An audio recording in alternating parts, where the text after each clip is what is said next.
Chapter 1. The scorching sun, the yellow sand, the blazing breeze. At a glance, you can see the endless loneliness and the eternal tone. It is in line with people's basic understanding of the desert. Afghanistan, desert. The scorching sun and the rolling yellow sand. There were several men wearing desert clothes, gauze scarves on their heads, goggles on their faces, and holding microphones. At this moment, we were patrolling along a fixed route under the scorching sun and the breeze carrying yellow sand. Behind him is an inconspicuous low mountain and a lonely valley. There are several lookout towers on both sides of the valley, and 4 or 5 heavy machine guns are set up below, as well as various types of ammunition visible to the naked eye, including but not limited to grenades, rockets, etc. It can be said that he is armed to the teeth. The interior of the valley is quite wide, with a manually dug passage lined with cargo boxes of various file sizes. It is obvious that they are all kinds of weapons and ammunition.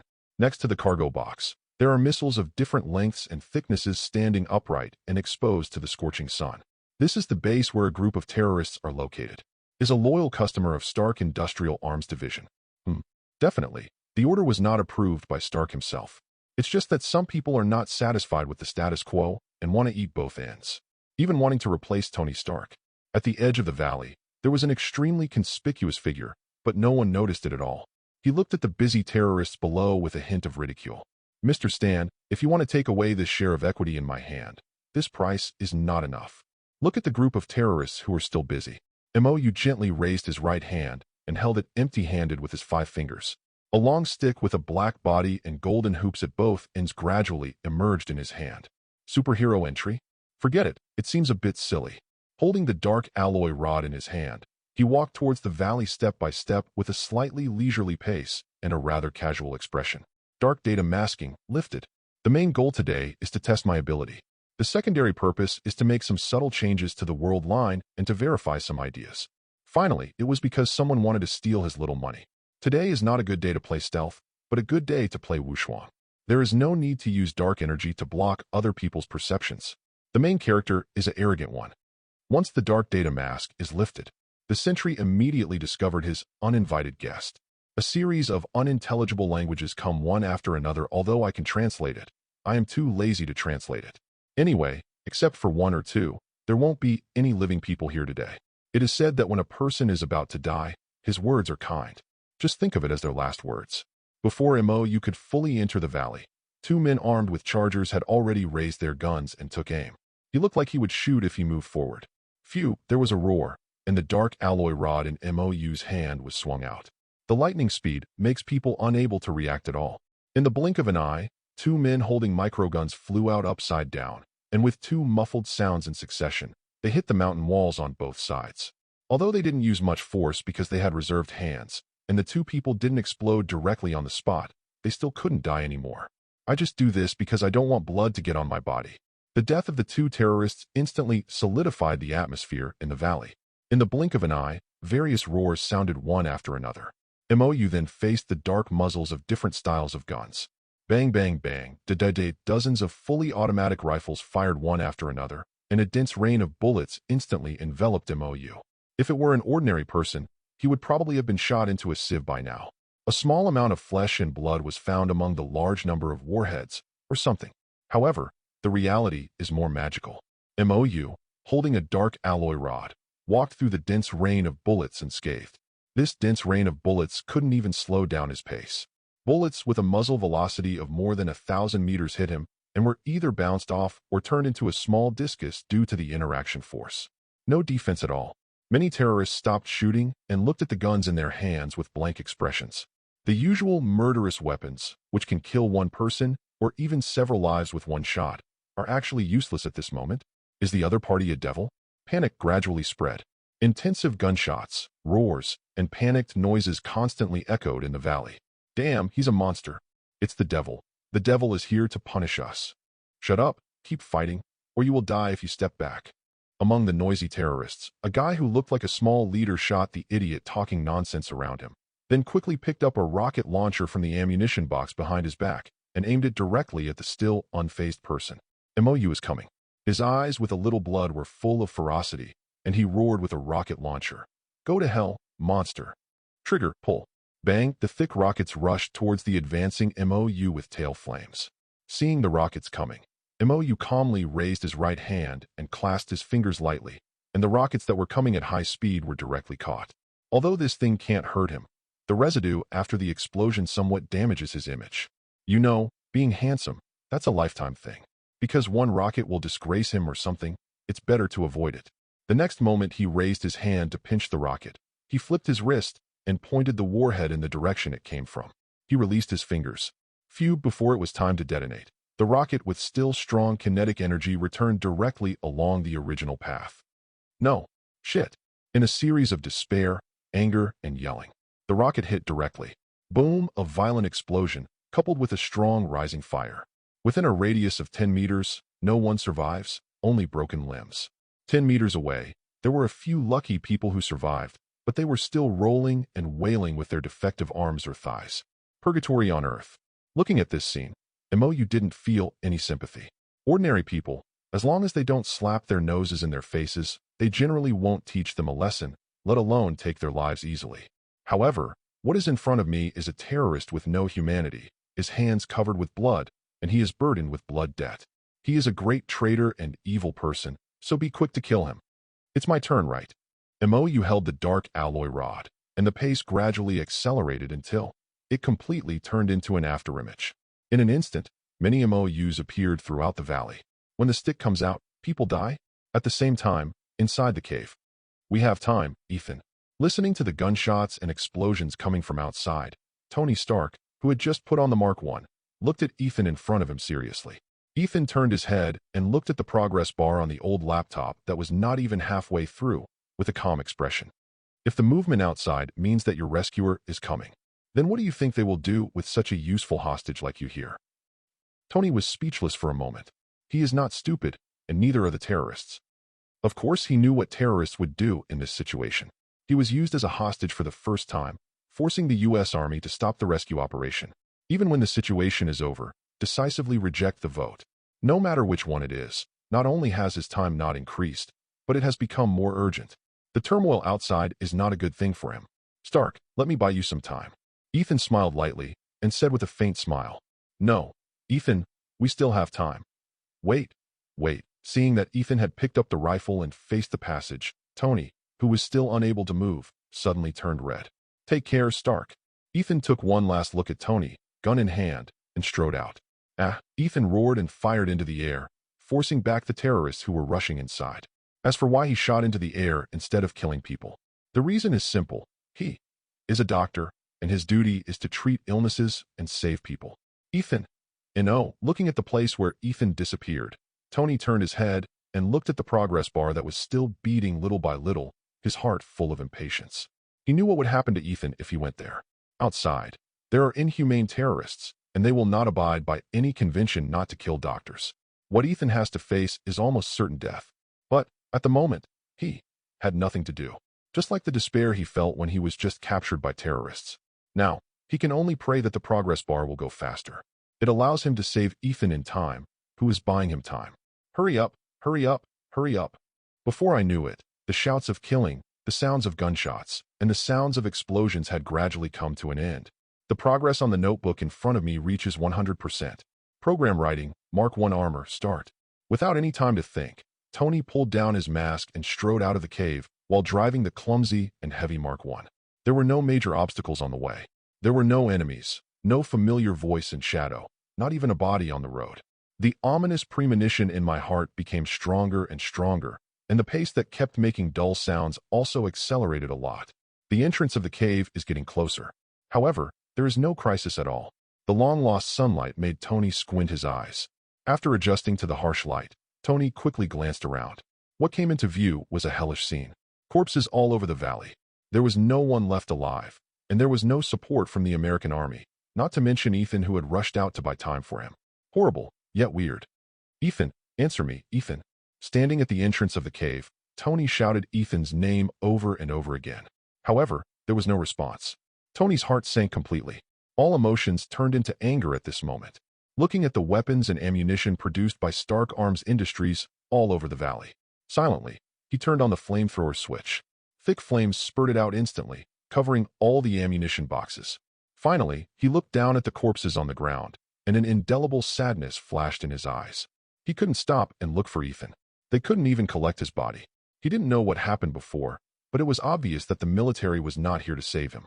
It may be gangsters or local government troops, but no matter which one it is not suitable to stay here for a long time. He had to go, get out of here. Fuel channel opens, ignition. The bulky Mark I soared into the air like a giant missile and broke out of the Hell Valley where he had been imprisoned for several months. He's saved. On the mountainside behind, Ethan, who was still in shock, looked at the Mark I soaring into the sky and couldn't help but have a smile on his face. He saved another person. After a moment, Ethan put away his smile and turned to look at Mou, who was also smiling next to him. Gentlemen. Chapter 2. Sir, there is actually no need to save me. Looking at the mysterious man beside him, Ethan shook his head.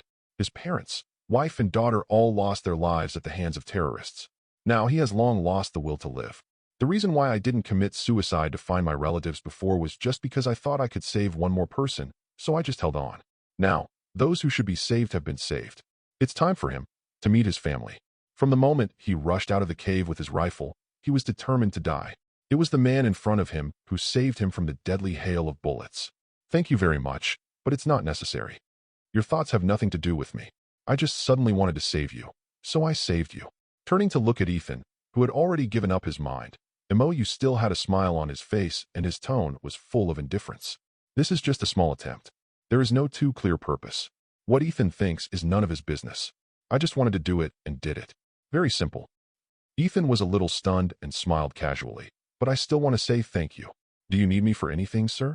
If this broken body can still do something meaningful, Ethan will not refuse. No, Mou shook his head slightly. That's it, Ethan nodded silently, and then said, Then, goodbye, sir. Don't ask about your name or origin, just a simple farewell. Obviously intending to take this secret away with him. Mou turned his head slightly and said quietly, Do you need me to take you back to Gumala? Thank you, sir, for your kindness. Ethan shook his head. To me, it's the same everywhere. The small town of Gumala was originally his hometown, but now it has been destroyed by terrorists and has become one of the terrorist lairs. He didn't want to cause any more trouble to this kind gentleman. Then let's just say goodbye. Mou nodded, sighing in his heart, and his figure gradually disappeared. An adult with a mature mind, a clear will to die, and no worries. There is no way I can persuade him to come back. For Ethan, death is relief. As he said, his parents, wife and daughter are all waiting for him. Living is more painful than death. Mayo's sudden disappearance did not surprise Ethan. After all, he had just experienced it personally before. He just took one last look at the direction where Stark disappeared, pushed up his glasses, turned his head, and walked toward the distance alone, gradually disappearing into the yellow sand. It didn't take Mou much time to get from Afghanistan to the Empire State Building in New York. After returning to my own floor, the first thing I did was take a shower. Although there was no sand or dust on his body, there was still a faint smell of blood. This was a bit annoying for him, who also had an extraordinary sense of smell. After washing up, he walked out of the bathroom with a bath towel on his body. A drop of water that had never been wiped off slowly slid down the sturdy waistcoat line, drawing a delicate arc. Turn over and lie down on the lounge chair in front of the floor-to-ceiling window. He took out a mobile phone, with a little teasing on his lips, and clicked to call back. Hey, Mr. Stan, I have the latest news here, and I'm honored to share it with you as soon as possible. I heard that people from the military have found Mr. Stark. Have you received the news?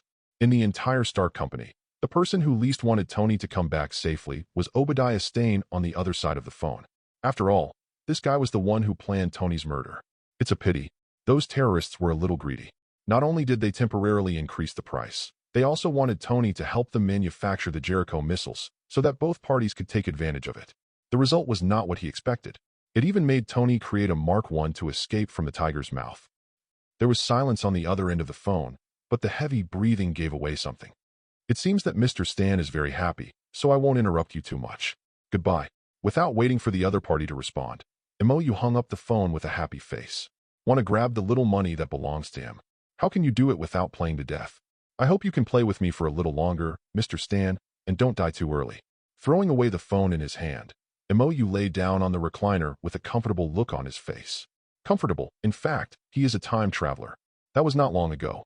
I still remember that at that time, he was still packing his luggage, preparing to take the last flight, and choose to return home in glorious clothes. But for unknown reasons, he had just stepped out of the room and appeared inside the towering Empire State Building. At the same time, there was a preliminary understanding of the world in his memory, and he had a legal identity belonging to this world. A small shareholder of Stark Industries, no more than 2%. It's just magical. But he wasn't very happy at the time. Because this is Marvel. Although it's just the MCU, not the comic book universe. After all, the latter is naturally more dangerous than the former. But to him at the time, there seemed to be no difference. Both were extremely dangerous. As MOU just landed, the first thought was to quickly book a flight back to Dacia. You can avoid most troubles after returning home. Except for the snap of fingers 10 years later, which requires a bit of luck, and a few disasters that affect the world, and even the entire universe that cannot be avoided, most troubles cannot affect him. He can be a rich man with peace of mind. However, in the end he chose to stay. This is not surprising. As a time traveler, how come there is no gold finger? Naturally, he is also a man with worries. That is a very magical progress bar. It has no intelligence, cannot talk to it, and does not have any guidance. The only thing that is known so far is that every time the progress bar reaches 100%, he will get a reward. The content is completely random and cannot be defined. As for whether there is a way to increase the progress bar, and whether the content of the reward can be determined, it is not yet known. I went to Afghanistan today because I actually wanted to see if disturbing the so-called plot would cause the progress bar to grow. But the result is regrettable. The progress stripe doesn't move at all. It is still advancing by 1 percentage point every calendar day, and there is no intention of changing it at all. Definitely, it may be that the degree of his interference is too small and the growth requirements may not be met. But that is something to be dealt with later. At the beginning of time travel, the first reward he received was the fighting gene from Sun Wukong, the victorious Buddha from the Super Seminary. Super Soldier, fighting and defeating Buddha, created by the top god of the Kamigawa civilization, Teacher Wu, using a piece of monkey hair of unknown origin and using super genetic technology. It is a super warrior who sleeps in myth and is used to protect the Shinjo continent. Origin, unknown. Limit, unknown. Reason for awakening, unknown. Current gene version, fighting Buddha and Kamigawa beast body. Kamigawa beast body, completely immune to ordinary thermal weapon attacks, ignores nuclear weapon strikes, immune to advanced concept rewrites, resistant to large solar flare bombings, unable to withstand supernova explosions, invulnerable to god-killing weapons that are not specialized in decomposing supergenes. Already equipped with dark plane combat engines, duplication, immobilization, energy burst, blazing eyes, 3 heads and 6 arms, heaven and earth, star movement, etc. There are more combat engines waiting to be independently developed. Current equipment, dark alloy rod, dark alloy armor, somersault cloud. The above is the main reason why he dares to stay on the map of New York. As long as it's related to Brother Monkey, it's basically not easy. With this power, as long as you don't get into trouble with anything too perverted. For example, the group of gods, the 5 gods, etc. If it's just for self-protection, that's enough. Chapter 3. Ever since Tony returned, and immediately announced the closure of the Stark Industrial Weapons Department. It has been nearly 2 months. Tony was immersed in the development of the Mark II in his coastal villa and almost never showed up. Since the announcement of the closure of the arms industry department, Stark's market value has fallen again and again in the rest of the month. Many small shareholders who had no vision chose to sell their shares, and Mayo also took the opportunity to make some profit. Not much, just increased from 2% to 5%. Obadiah Stane was also very busy and had little time to trouble MOU. After all, although Tony, the chicken that could lay golden eggs, was not dead, it still brought him another golden egg. Obadiah won't make much move until he gets this golden egg. And MOU, since his last trip to Afghanistan, has almost never left home. At this time, there wasn't much for him to plan, other than grabbing a handful of stocks and making a little money. What's more, I haven't fully mastered the super gene I just acquired, so I don't have time to take care of other things. Although the combat gene he got is the complete version, getting it does not mean that he can use it like an arm and a finger. It still requires a process of continuous learning and control. This will undoubtedly take a long time. Under night, MOU stood in front of the floor-to-ceiling window with a little expectation in his eyes.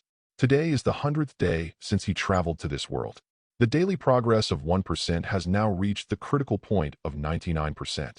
As soon as 12 o'clock at night is passed and the progress is completed, the second arrival will come.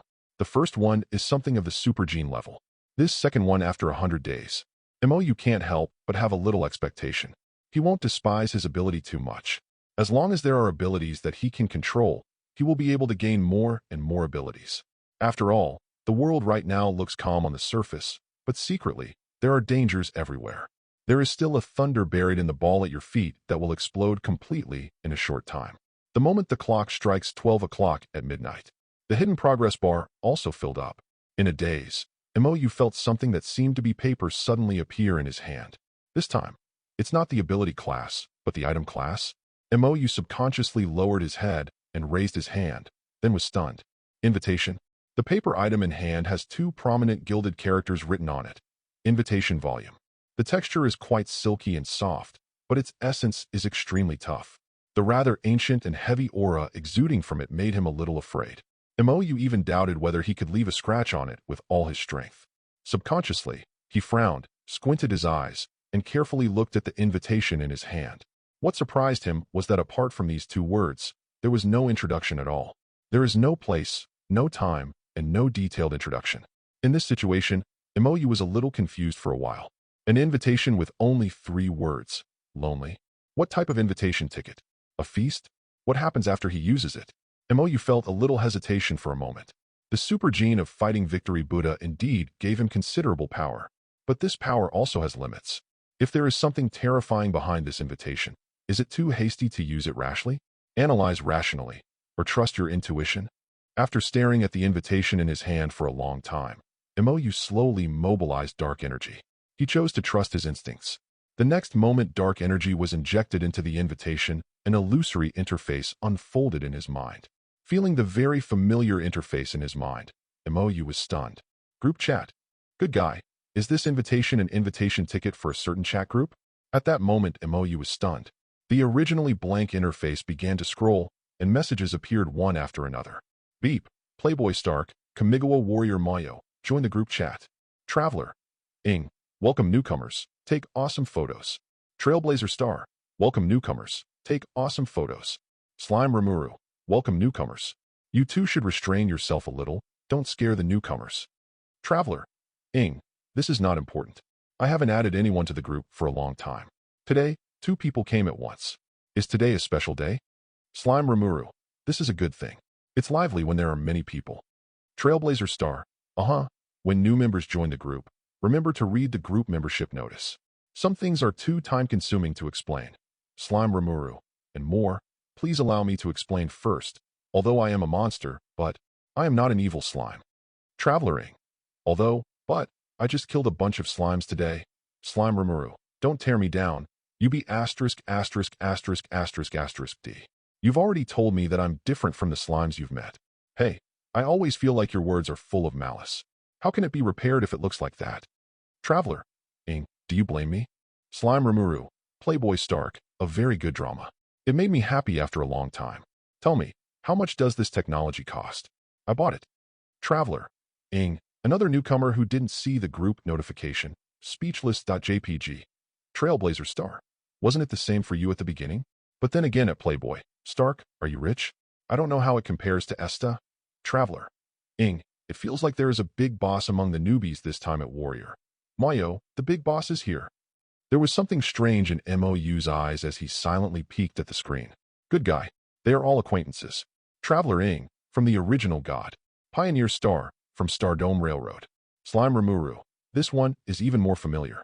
And I wonder if it's Tony from the same world as him. This group is interesting. Mo was not in a hurry to bubble up, but he followed the advice and opened the so-called group membership notification and looked at it carefully.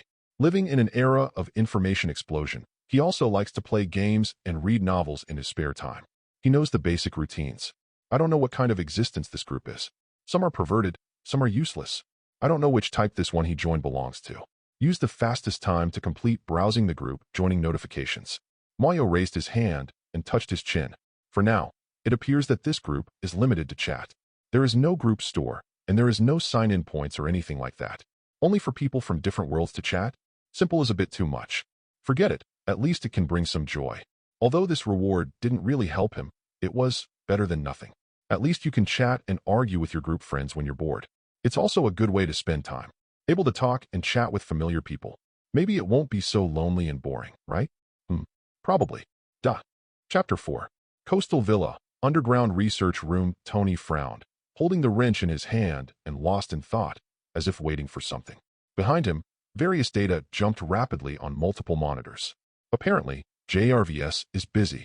Sir, everything is normal in the villa, and there are no abnormal fluctuations. After a moment, the voice of JRVS sounded. It's kind of like a ghost. Could it be true? Listening to JRVS's report, Tony muttered to himself, there are really a lot of weird things that I encountered during this period. First, the terrorists in Afghanistan were inexplicably slaughtered. Then a group suddenly appeared in his mind, and there were several special beings in the group who claimed to be from different worlds. Weird. Sir, your mood swings are a bit big. Based on your previous experience, I think you may be suffering from post-traumatic stress disorder, PTSD, which is mainly characterized by excessive vigilance, increased startle response, and may be accompanied by inattention, increased irritability, and anxiety. Your situation is consistent with the latter. I think it is necessary to inform Ms. Pepper, and Tony's face darkened. Shut up, JRVS. There's no need to inform Pepper. I'm normal. What if I informed Pepper? He couldn't go to the hospital because of the reactor on his chest. But Pepper will definitely call a bunch of private doctors to give him a full-body checkup. Troublesome. Okay, sir. Shut up, just shut up. JRVS chose to mute itself as a matter of course. Is there really a multi-universe? Tony propped his chin on one hand, his eyes a little distracted. Shouldn't that thing just be a theory? Indeed, many scholars have been trying to prove the authenticity of the multi-universe theory. Did not expect. It was through this ridiculous method that he silently proved the authenticity of the existence of multi-universe in his mind. A magical group that can connect people in different universes and different worlds? Just to create a place where people from different worlds can chat? The being who created this group must be a genius like him. Interesting. Tony turned around with the wrench. JRVS, create a new project in my private server. Multiverse world, confidentiality level. Highest, keywords, Pioneer Star, Traveler Ing, Slime Rimuru, and there are Kamigawa warriors. Don't worry. I need you to search these words as much as possible in your free time and collect all possible useful information. Well, those related to me will be reported first. Okay, sir. JRVS responded immediately and got to work. Although Tony knew that he was looking for a needle in a haystack, these people may not be in the same universe as him. But it's always good to know more about relevant knowledge. He is a genius. Temporarily putting aside the idea of further investigation, Tony chose to dive. His Mark II hasn't been completely perfected yet. Although I really want to get a set of information in the group, now is not the time. The priority of Mark II is greater than anything else. Sir, the project has made progress. Do you need to report? Tony, who was just about to start debugging data, was stunned. Is there any progress on that project? It's a top-secret project, multiple worlds, sir. I searched for the existence of a shareholder named Mayo in the company's shareholder list. I'm not sure if he is the relevant person you are looking for, but I still feel that I need to report to you as soon as possible. Make a brief report. Oh, Tony suddenly became interested. Bring out his information and show it to me. By the way, list the identity information of all the current shareholders of Stark Industries. I need to take a closer look. There was a breakthrough just after the project was established. Although it is most likely just the same name, this does not hinder anything. He may not have a good understanding of the shareholders in his company for a long time. Just take this opportunity to sort it out. His kidnapping does not look like a coincidence. Maybe. Okay, sir. The information on the screen changes rapidly. The first thing to appear was Mayo's personal photo. Next to it is a series of personal information, as well as all behavioral activities in the recent period. China boy. Tony was stunned, and the corner of his mouth twitched slightly. I hate guys who are younger and handsomer than me. Sir, you are at a charming age. JRVS said with relief. Have a vision. Tony raised his eyebrows and felt much better. Then he turned around and looked at the personal profile listed by JRVS and the rows of information on it. Origin, very ordinary. It's not a prestigious university. It was purely a coincidence that the other party became one of the shareholders of Stark Industries. But this life experience is indeed very inspiring. From being indifferent to holding 0% of the shares, in just 6 months to now, he has become one of the major shareholders holding 5% of the shares. Very discerning, but too coincidental. Tony's expression was slightly serious. It happened that he started to collect those scattered stocks that were sold off after he announced the closure of the Stark Industrial Weapons Department. During this time, most shareholders were selling shares of Stark Industries. But the only exceptions were Stan and Moyo. The former knows that he has a super technology in his hand that is enough to subvert the current situation. so he is not surprised.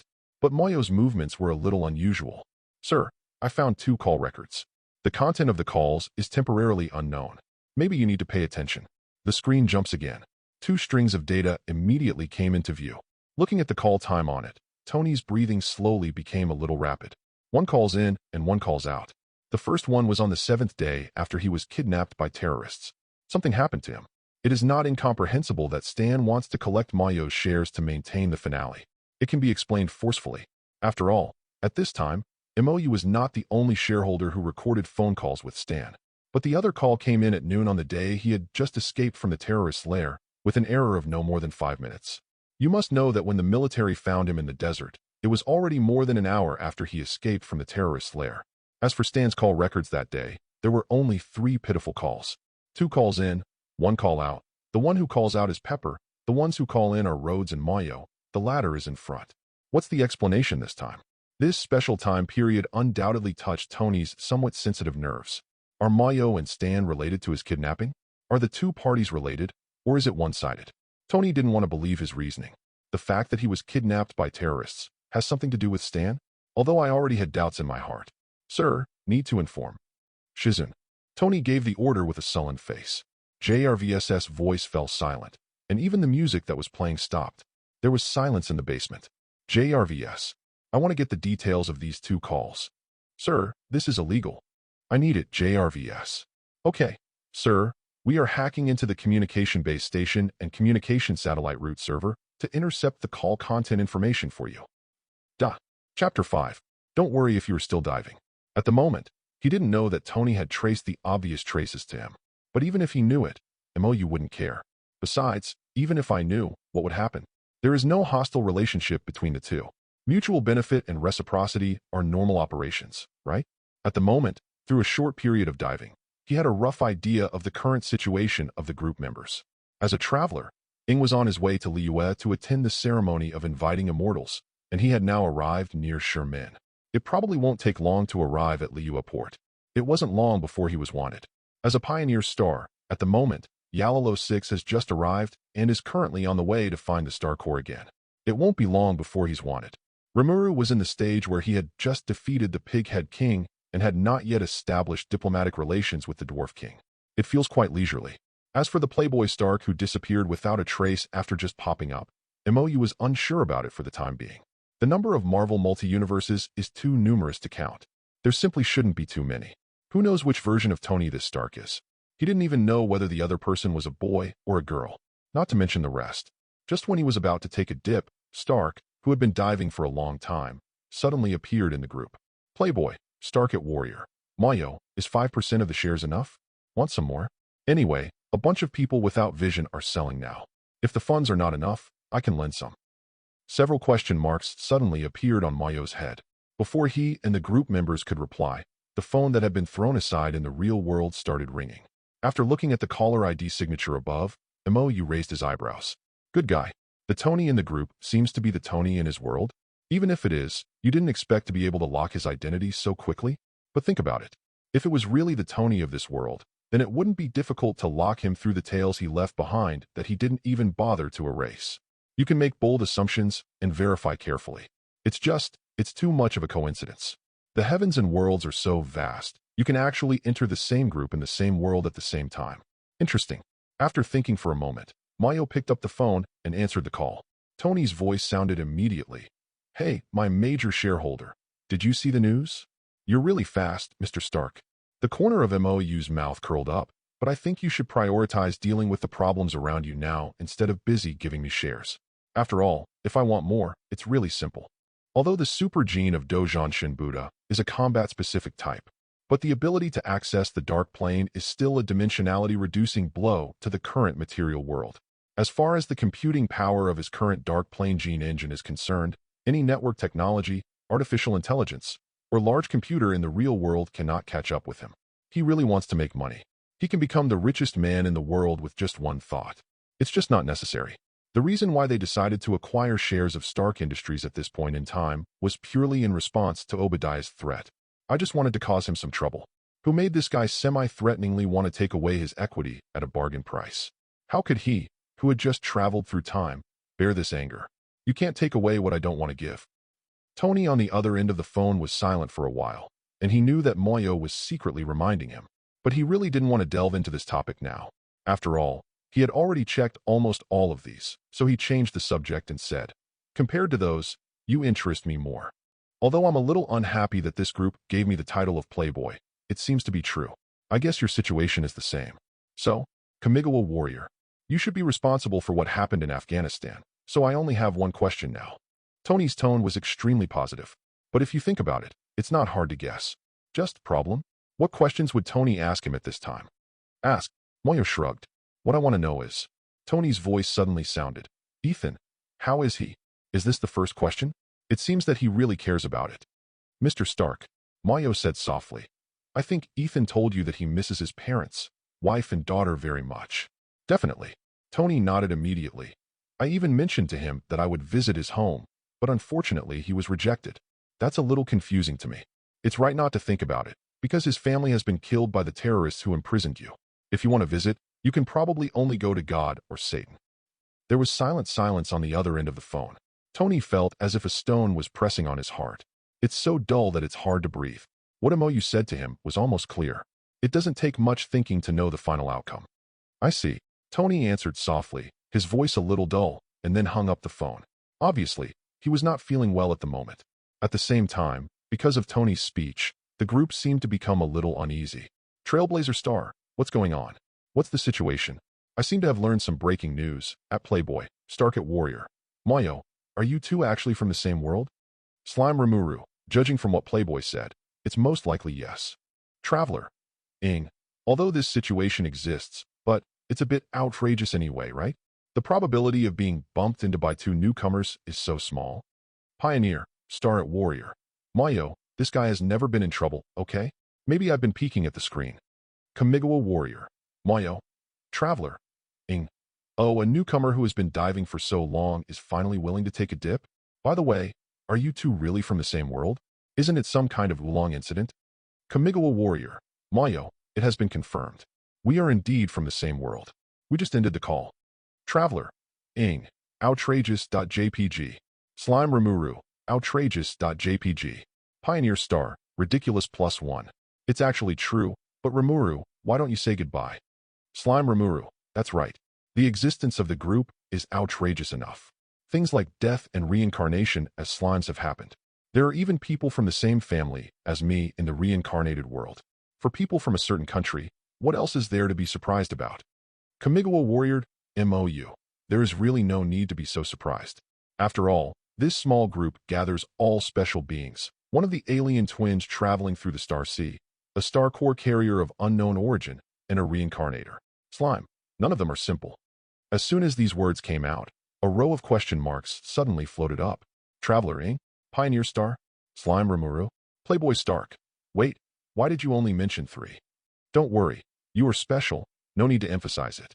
But, Tony, who was holding the wrench, thought for a moment and concluded that he was excluded by this guy Moyo. He is a genius. Why? Doesn't he want to lose face? Duh. Chapter 6. Traveler. Ing. The newcomer is outrageous. Trailblazer Star, it's really outrageous. Newcomers who join the group cannot see our previous chat records. In other words, this guy directly locked our specific identities through our names and a brief peek at the screen. Slime Rimuru. Even though the group name revealed the fact that I am a slime at the beginning, being able to pinpoint Hoshi and Ying's identity is outrageous. At warrior.moy, you just said that no one in the group is simple, and this sentence definitely includes you. So if it's convenient, introduce yourself. Not only Rimuru, Hoshi, and Ying also expressed curiosity. Kamigawa Warrior Moyo. You and I are actually pretty much the same. Rimuru. Slime Rimuru. Similar to me? Are you also a reincarnator? Rimuru's eyes lit up, and he suddenly felt like he had found his family. Just very excited. Kamigawa Warrior. Moyo. That's not the case. There is still a slight difference. You are a reincarnated person, and I am just an ordinary time traveler. Traveler. Ing. What an ordinary time traveler, walking a 6 alone. Pioneer, Star, Traveler. Confirmed to be a boss. Leg pendant is scheduled.jpg.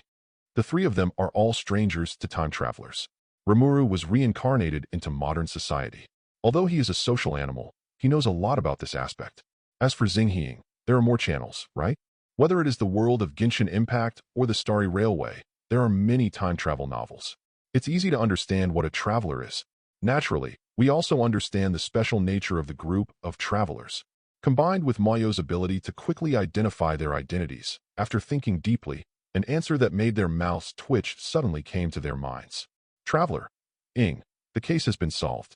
Our existence is actually not unfamiliar to Mayo, because Mayo already knows about our existence through some kind of carrier, and even all our experiences are. Pioneer Star, a comic? A novel? A movie? A game? TSK. Although I generally don't like spoilers, I might have to make an exception this time. Slime Rimuru. I feel the same way. Kamigawa Warrior. Mayo, there is no need to worry too much. It may be difficult to accept at first, but that is not important. Future? Destiny? In fact, it is not fixed. What kind of future we will move toward and what fate we will embrace are all decisions made by you and me at the moment. No matter what kind of future and destiny it is all guided by our own choices. And what I see and know, the so-called your future and destiny, is just one of countless possibilities. You didn't dare to speak too fully. After all, such things as fate are elusive. No one is sure whether what is happening now is destiny. That concept is too abstract and cannot be defined by humans. Tony, who was still looking at the screen on the other side, changed slightly. Obviously, judging from the fact that Mayo easily found the terrorist's lair before and saved Ethan accurately, it is not difficult to guess that the other party probably knows about his future. So, Playboy, Stark. So, you also know that I will be kidnapped by terrorists? Kamigawa Warrior. Mayo, I know, but unfortunately, I came too late. You know, but who told him that Tony had already been kidnapped when he came? Blame him. Playboy Stark. Shit. Tony covered his head, his face covered with black lines. Is this the reason? This makes people very speechless. Slime Rimuru. So? Mr. Stark's future trajectory has been changed? Playboy Stark. Maybe, I'm not sure. His trajectory may not have been changed, or it may have been, who knows. Anyway, he himself doesn't know. Kamigawa Warrior. Mayo, the future is not static, and destiny must be broken through.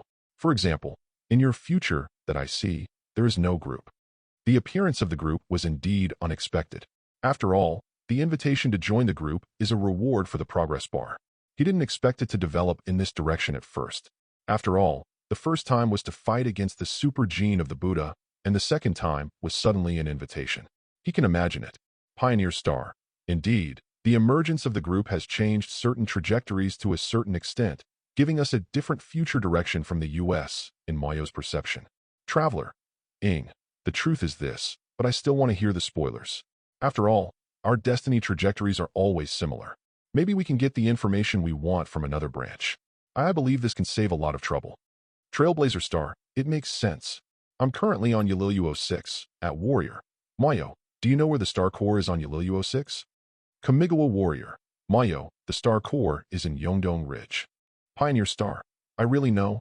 Thank you for the reminder. We will leave for Yongdong Ridge tomorrow to seal the Star Core. This is a sure thing. Dun Xing, who was lying on the bed of Gerda Hotel, clenched his fists. I'm such a genius. I can handle it easily. Tomorrow, I can set off with March 7th and Danheng to Yongdong Ridge to seal the Star Core. This is my first pioneering journey. It's safe. Traveler. Ing at Warrior. Mayo, I want to ask about news about Kong. Mayo, do you know? Ing Mei, who was resting at the tea stall under the stone gate, was secretly looking forward to Mayo's answer. After traveling for so long, Mond was turned upside down by her, and the god of wind had already seen him, but there was still no news about Sora. If you say you're not worried, that's a lie. Now it is possible to get information about Kong from Mayo. Ing is both looking forward to and afraid. What he was looking forward to was that he might get news about Kong from MOU. What I'm afraid of is, the news I got from Mayo was bad news. Facing Ing Mei's inquiry, Mayo thought for a while and then spoke. Kamigawa Warrior. Mayo, I don't know much about Sora. The news is not complete. There are good and bad. Are you sure you want to listen? Traveler. Ing. I'm mentally prepared, please. Whether it is good news or bad news, even if you don't worry about telling it now, you will know it in the future. It is better to know earlier and prepare earlier. Kamigawa Warrior Mayo. Well, the good news is that he is still alive and seems to be safe. Traveler. Ing. That's it. I feel a little more relieved. Ingmei breathed a sigh of relief. Just be alive. Kamigawa Warrior. Mayo, I haven't told you the bad news yet, Ing. Traveler. Ing. Tell me, I'm prepared. Also, can you please stop breathing heavily when you talk in the future? I always feel like this guy did it on purpose. The corners of Ingmei's eyes twitched slightly, and she suddenly had an unknown premonition in her mind. Kamigawa warrior Mayo. Ahem, okay, the bad news is that Kong seems to have joined the Abyss camp and is called His Royal Highness. He is currently preparing to restore Canria and start a war with Tianli. Oh, by the way, the leader of the Teyvat incident was Sora. He was also present at the time and looked at you for a long time. Theoretically speaking, you are now the princess of the Abyss camp. Traveler, Ing. Although I am mentally prepared. But when she heard this, Ingmei couldn't help but remain silent. Sora actually joined the Abyss camp and took charge of the Teyvat incident? Sora was actually there when Teyvat was fighting? Then why not meet her? Also, Her Majesty the Godly Princess of the Abyss. Does she care? Duh. Chapter 7. Decided. When you see Sora, you must punch him hard. In order to find him, I had to eat and sleep in the open every day without missing a meal, and I was often involved in all kinds of messy things. Forget it all. She could endure it in order to find Sora. But now MOU tells her that Kong has been watching her all the time, but he has watched her fall into various predicaments, even led by Kong himself. This made it difficult for her to hold back. Next time we meet, I must give him a good punch. Hey, Ing, what's wrong with you? Seeing that Ing was in a daze after she sat down, he shouted several times but got no answer.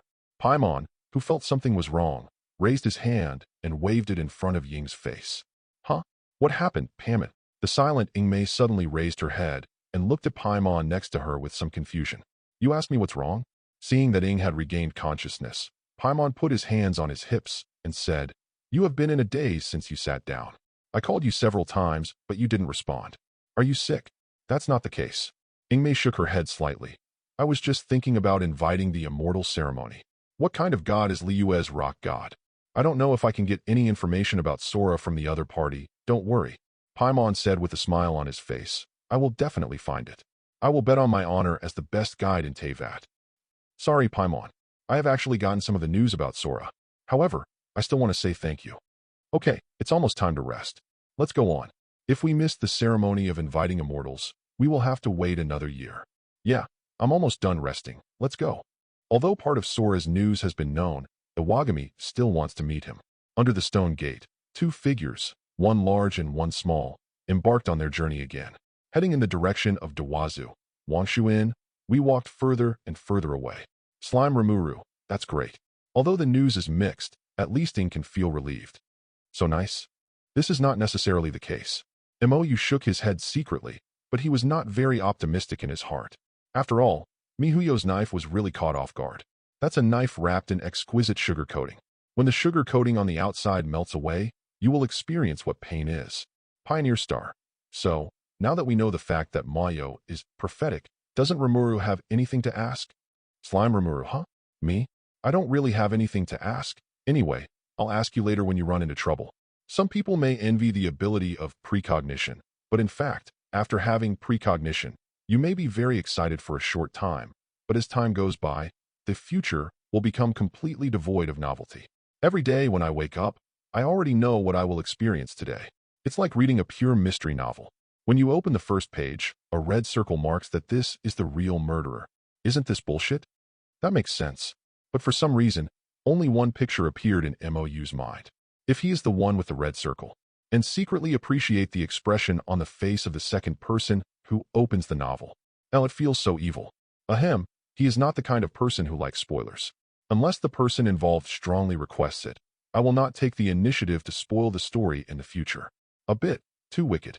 Thinking of this, Mayo's attention immediately returned to the group chat. So, do you want to remind Xing that they will be wanted by Cocolia tomorrow? If she didn't ask, just telling her would be a spoiler. It's not good if you don't tell me. Well, if you change the angle and regard this matter as a surprise. Kamigawa Warrior. Mayo. Star, there will be a surprise tomorrow. Pioneer Star, huh? Surprise? What kind of surprise? Why do I feel a little numb on my scalp? After seeing these words in the group, Xing, who was lying on the bed, turned over and sat up directly. The windows and doors were obviously closed, but there was still a heater heating the room. But somehow, I got goosebumps all over my body. MOU said, will there be a surprise tomorrow? But why does it feel like it's more of a shock? This guy must be entertaining me again. Kamigawa Warrior. Mayo, it's okay to have a numb scalp, but if you don't ask, I won't tell. So irritable, Xing scratched the back of his head and rolled his eyes speechlessly. This guy definitely has intentions. Trailblazer Star, I knew it wouldn't be a surprise, and I'm really annoyed by the guy who talks halfway. If you want to say something, say it quickly. Hurry up. Pam is angry.jpg. Kamigawa Warrior Mayo. This is what you asked me to say. Pioneer Star. Hurry up. Kamigawa Warrior MOU.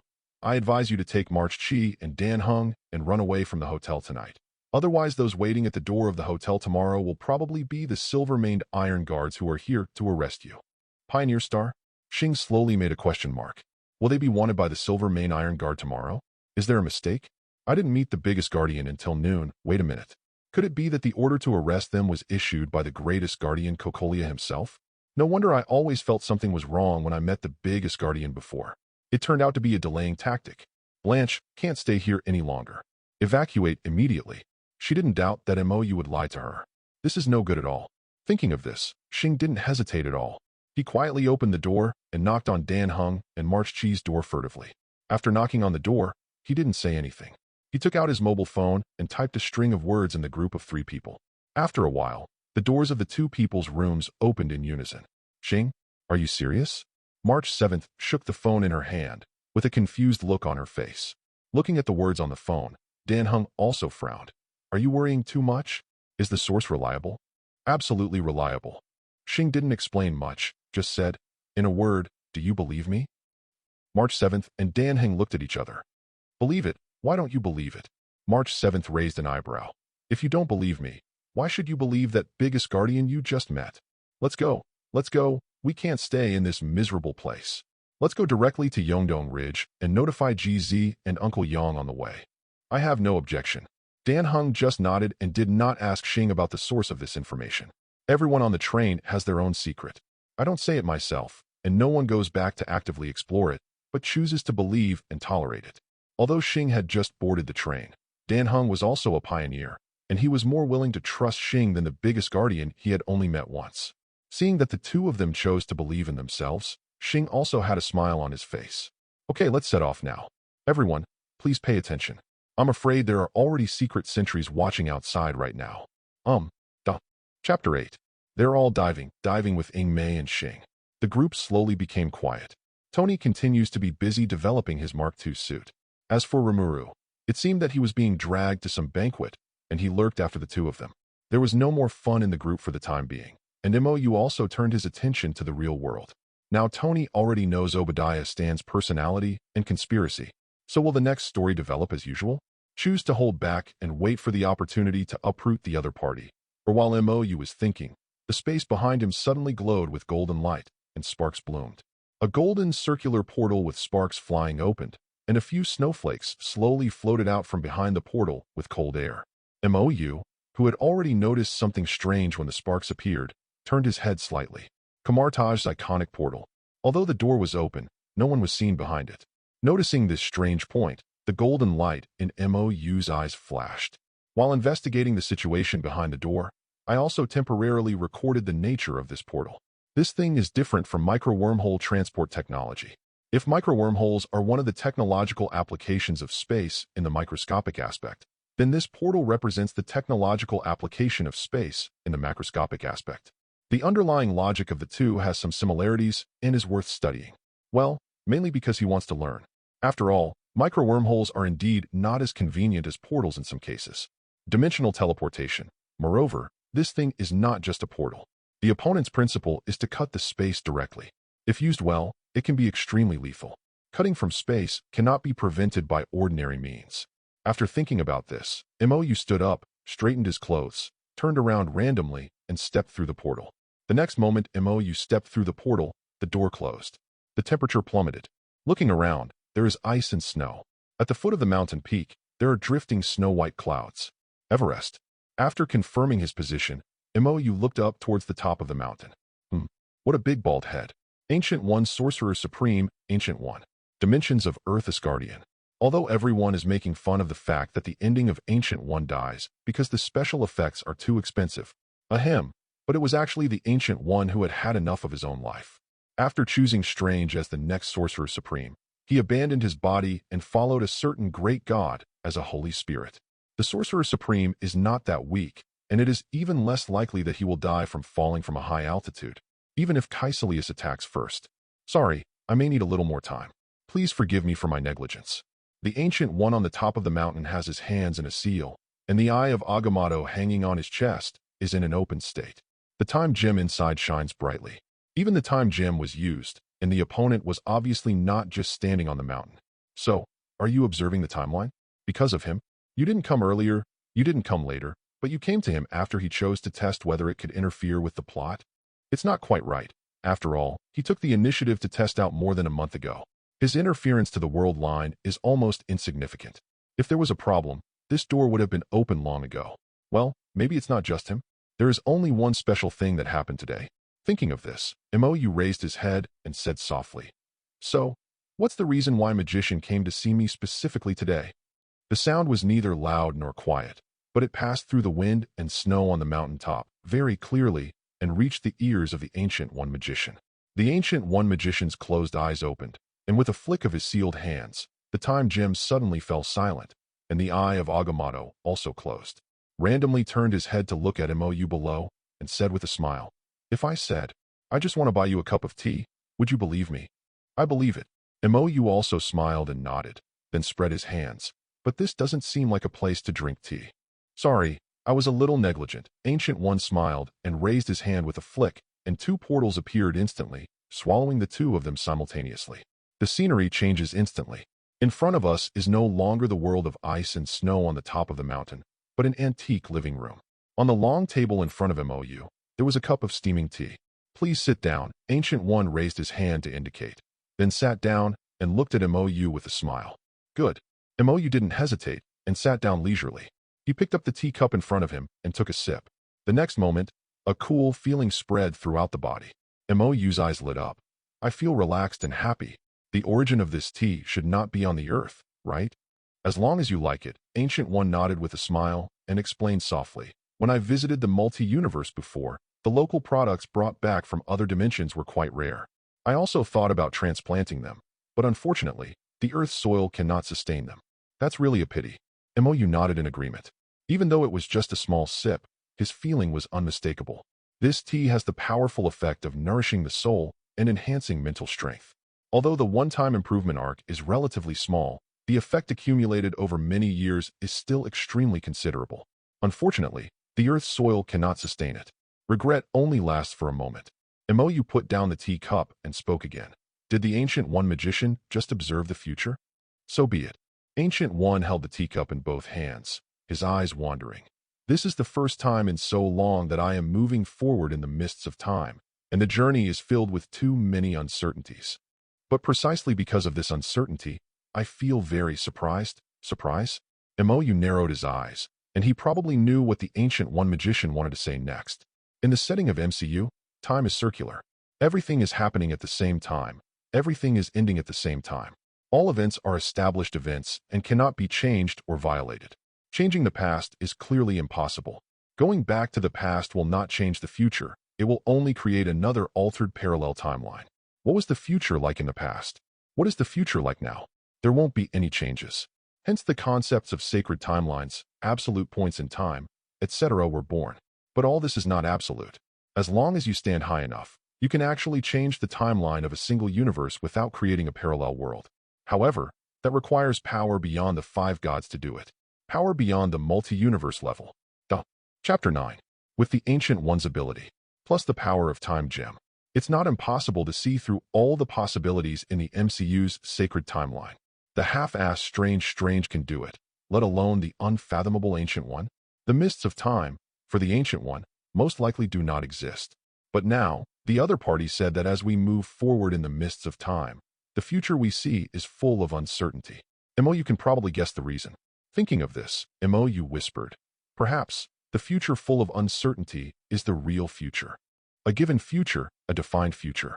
It needs to operate step by step and adhere to rules, like a pool of stagnant water. The uncertain future is full of vitality. Definitely, there may be some beings who don't like the uncertain future. For example, a certain Kong who will definitely appear in the future world, or even a certain great god who planned these established futures. Maybe." Ancient One stood up with a smile, walked to the window with his hands behind his back, and said in an inexplicable tone, "An uncertain future is indeed wonderful, but it is also dangerous. I've seen a lot of horrific disasters. You and Tony were the main triggers. There is something between him and you that I can't pry into at all, so I want to talk to you." Having said this, Ancient One paused and then turned around. "Definitely. The main thing today is to treat you to a cup of tea, and the rest is secondary. It doesn't matter whether others believe this or not. You believed it anyway. If the Ancient One had discovered from the beginning that he was not of this world, then I wouldn't have come to him so late. After all, the opponent is an Asgardian from the Earth's dimension. If it is obvious that he came to Earth from another dimension, then regardless of whether he is powerful or not, the Ancient One will definitely pay attention immediately. But Ancient One didn't do that. That can only mean one thing. The legal identity he brought with him when he time traveled was relatively perfect. At least it's a level where the Ancient One can't find any clues. Saved him some trouble. Thinking of this, Mou said, "Does Magician want to see the uncertain future, or does he plan to correct everything?" "Not sure yet." Ancient One smiled and shook his head. Novel things always take some time to get used to. He said he was unsure, but he chose to adapt to new things. The tendency of Ancient One Magician is already obvious. She was clearly planning to gamble on an uncertain future. "Understood." Mou nodded calmly. "I probably understand what you mean, Magician. If I need help, I won't say no if I can help it." "Very good." Ancient One's eyes lit up slightly. "Sorcerer Supreme seat. How about you come and sit down? I thought you might be interested." Mou was stunned. The hand holding the teacup paused, and he looked up at Ancient One in disbelief. "Are you sure Magician isn't joking?" Although he guessed that the Ancient One Magician would choose to gamble on an uncertain future. However, he was not mentally prepared at all for him to sit on the throne of Sorcerer Supreme. Can anyone sit in that seat? In addition, even if he is interested in the position of Sorcerer Supreme, just because he is interested, it does not mean that he will sit on it. Once you sit on it, countless troubles will follow. That's not the life he wants. Worrying about this and that every day is exhausting, and I will never do it. On a whim, the Ancient One picked up the teacup and took a sip, then smiled and said, "Strange will be the best among the Sorcerer Supremes. He is the most preferred, but not the only choice. Maybe you will be better than him." Listening to what Ancient One said, Mou always felt like he had an old complaint in his heart. But after thinking about it, I finally held back. Whether he would be better than Strange, he didn't know. But what he knows is that the position of Sorcerer Supreme is not available to him. "Thank you, Magician, for your kindness, but I refuse." Mou shook his head and said, "The position of Sorcerer Supreme should be reserved for Strange." "Well, if Magician has to choose someone else, I think Tony is pretty good. A certain version of Tony can become the Sorcerer Supreme, which means that Tony has the ability to become the Sorcerer Supreme. His level of excellence is no less than Strange. It can be considered a better choice." "That's it." The Ancient One Magician nodded silently. "It's a pity. Compared to Strange, who has not yet come into contact with the magic side, Mou in front of him is definitely a ready choice. The opponent's strength is not weak. As long as he has a little contact with the multi-universe, he can understand the crisis that the Earth dimension is facing, and opened the library of Kamartaj to him, and entrusted him with the Eye of Agamotto. In a blink of an eye, there will be a Sorcerer Supreme whose ability is not inferior to hers, or even more powerful than hers. But unfortunately, it was rejected, although I didn't have much hope at the beginning. As for the suggestion of Tony Stark becoming the Sorcerer Supreme, well, let's just keep that in mind for a while. Anyway, she needs to make the final decision herself. At a time when the future is already full of uncertainty, it is better to be prepared. Oh right. Looking at the Ancient One Magician who was deep in thought, Mou put down the teacup. If the Ancient One Magician thinks Strange and Tony are not good, then why not consider Wanda Django Maximoff? She's also a good prospect. Hearing this, Ancient One raised his head. He said in an incomprehensible tone, "Are you talking about Scarlet Witch?" "Yes." Mou nodded. "Wanda." Ancient One wanted to refuse immediately, but then seemed to remember something, rolled his eyes, and nodded lightly under Mou's stunned gaze. "Indeed, this child is also a good choice." "No, I just said it casually. Do you want to be so hasty? Are you sure it's okay to put Scarlet Witch in the Sorcerer Supreme seat? It's not that Scarlet Witch's ability is not good. On the contrary, it is very good. After all, the upper limit of Chaos Force is too high. That is one of the three most primitive ancient forces in the universe, an existence alongside Phoenix Force and Fairy Power. Even Wanda in the MCU holds a castrated version of Origin Magic Power, but after fully growing up, she can easily crush Strange. Almost an all-round hammer. However, putting Wanda in the position of Sorcerer Supreme can only be said to be a mixed bag. If someone is not careful and does not guide it well, it will be a complete disaster. Well, not just the Earth. Rather, it is a catastrophe that affects the multi-universe. This is the terror of Chaos Force holders. Chapter 10. Return to the Empire State Building from Kamartaj. Mou chose to slump on his recliner as usual, his face full of contentment. Spent an evening chatting with the Ancient One magician in Kamartaj and drinking all-you-can-tea. The scope of their chat covers time, space, multiple dimensions, reality dimensions, etc. Ancient One probably has nothing to gain. After all, Mayo is a complete newcomer in this area and doesn't know much. It is not so much an exchange as it is an on-site teaching setup by Ancient One to support the younger generations. This night, Mou can be said to have benefited a lot. The technological side and the magical side are indistinguishable on a large scale. Both are the discovery, invention, and practice of knowledge, and they are knowledge systems that explore, study, and understand the laws of change in the universe. Collectively, science. Just like Kamartaj's portal and Mou use micro-wormhole technology, the underlying logic of both is the knowledge of space theory and the technical application of space. Essentially, it's the same. It is all a kind of knowledge. As long as you can learn it, you can use it if conditions permit. Just like last night, Mou only explained the basic theory of micro-wormhole technology. Ancient One can easily get started and use micro-wormhole skillfully after knowing these basic theories. The same goes for the other side. After understanding the basic theory of Kamartaj teleportation gate, Mayo also immediately completed the elementary level mastery of the teleportation gate. He can easily replace dimensional energy with dark energy and open teleportation at will without borrowing the sling ring. Door. The door back is opened by Mou himself. It's really useful.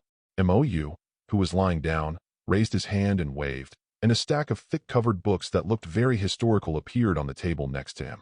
The Book of the Dead covers the era of the ancient gods, including the names and taboos of various ancient gods in ancient times, as well as the history of the overthrow of the ancient gods by the new gods. New Edition of the Universe describes the various divisions of the universe's dimensions, including but not limited to Dark Dimension, Hell Dimension, Heaven Dimension, 9 Realms, etc., and introduces the general division and situation of the universe today. Supreme Code. This book records the existence of the Sorcerer Supremes, focusing on describing the history of Agamotto, leading people to resist the new gods, telling the earliest origins of today's Kamartaj, and its influence on the current sorcerer, an epic introduction to the Supreme Ancient One. Key of Solomon, as its name suggests, is like a key. It mainly teaches people how to unlock their blocked power, understand it, and after understanding it, you can open Solomon with countless treasures. The first 3 can be classified as introductions to the universe. It allows readers to have a very clear understanding of the structure and composition of the current universe, and to understand the concept of magic in an easy-to-understand manner. They are all foundations among foundations. The book Key of Solomon is the key to discovering your own power and opening the door to the mysterious dimension. Contains basic analysis and introduction of most magic. It is a must-read book for introductory magicians.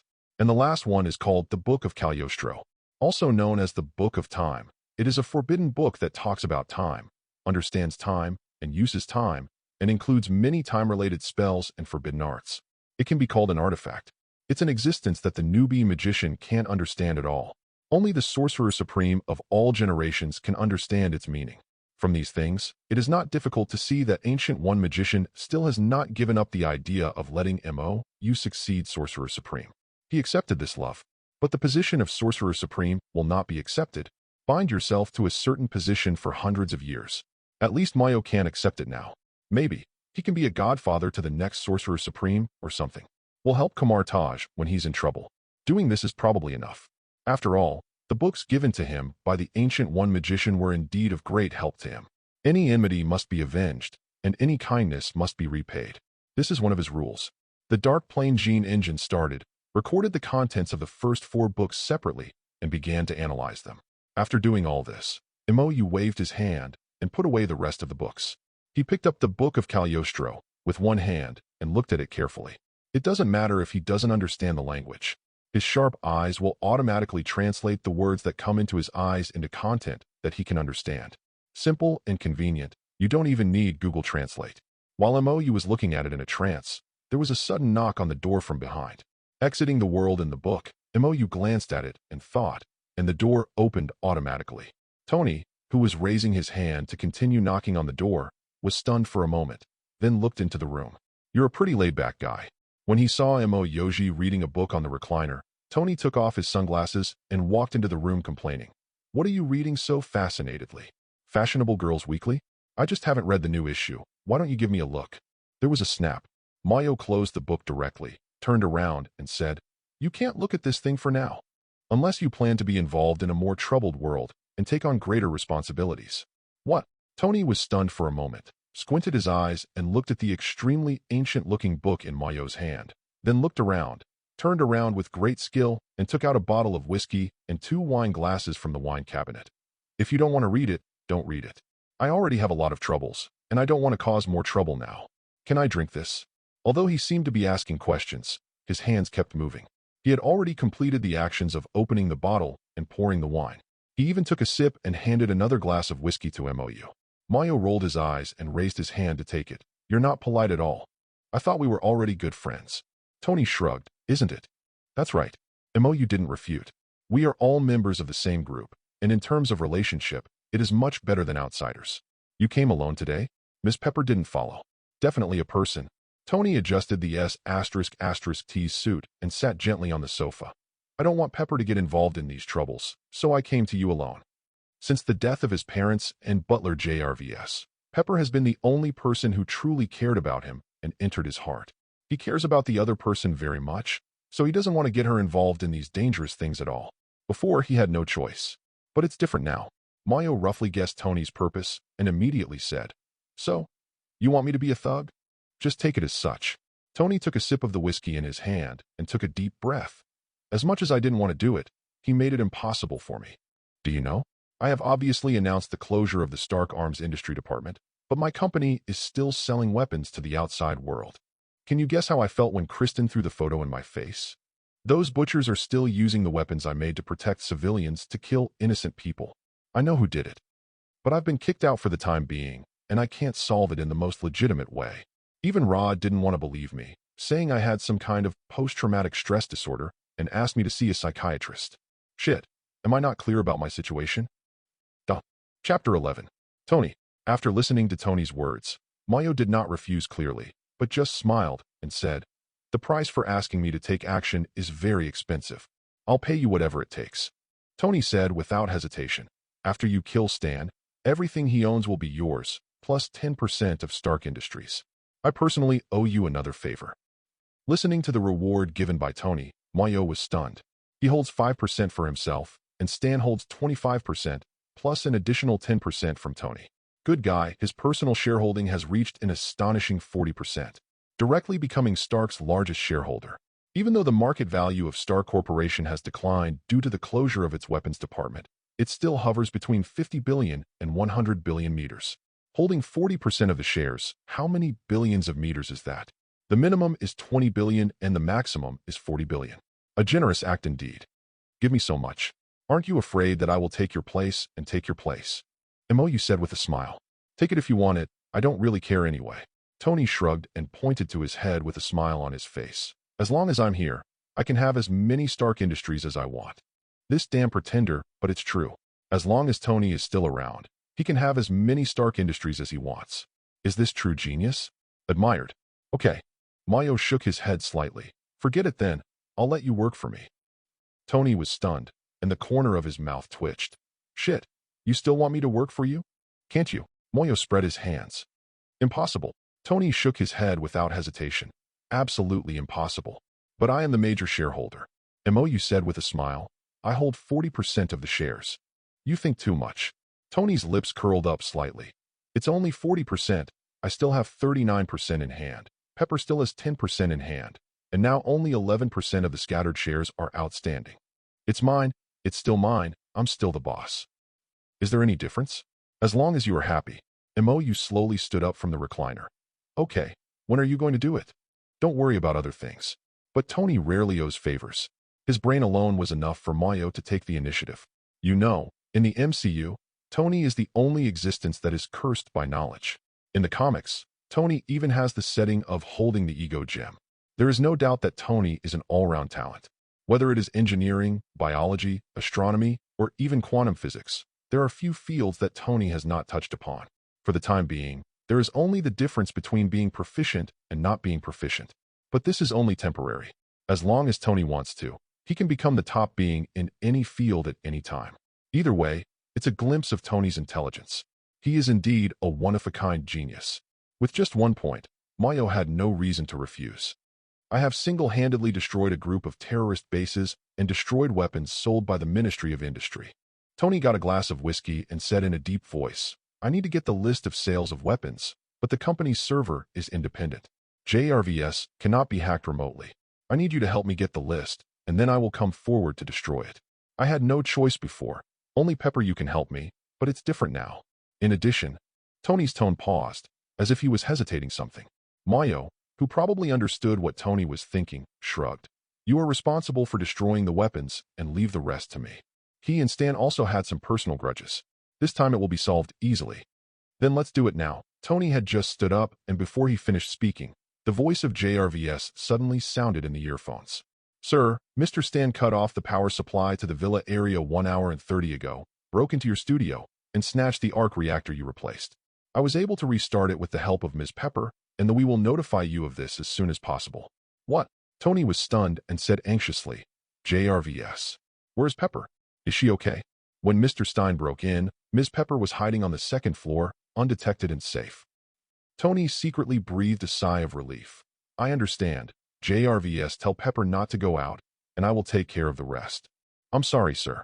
A minute ago, a government agent named Phil Coulson led a group of people calling themselves the Homeland Strategic Defense Attack and Logistics Support Agency and took Ms. Pepper on a helicopter to the Stark Industrial Zone to arrest her.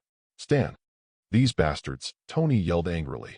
JRVS, contact Pepper and ask her to come back quickly. Stan is in danger. Stan breaks into his studio and steals the arc reactor. Tony's first reaction was that Stan might also have mastered the design drawings of the Mark I and had even produced a new model. Otherwise, why would he rob the arc reactor? When I escaped from the terrorist lair, I was worried about Ethan's safety. Therefore, the design drawings and even the computer used to design the program were not destroyed in time. Stan was the mastermind behind the plot to kidnap him. He must have gotten these things from the lair of the terrorists. Now those bullshit government agents are taking Pepper to arrest Stan. Isn't that a sheep entering a tiger's mouth? How could a bunch of bullshit agents armed with small pistols possibly arrest Stan, who had already mastered the Mark armor? Dialing. Sir, Miss Pepper's phone was left in the villa. Shit.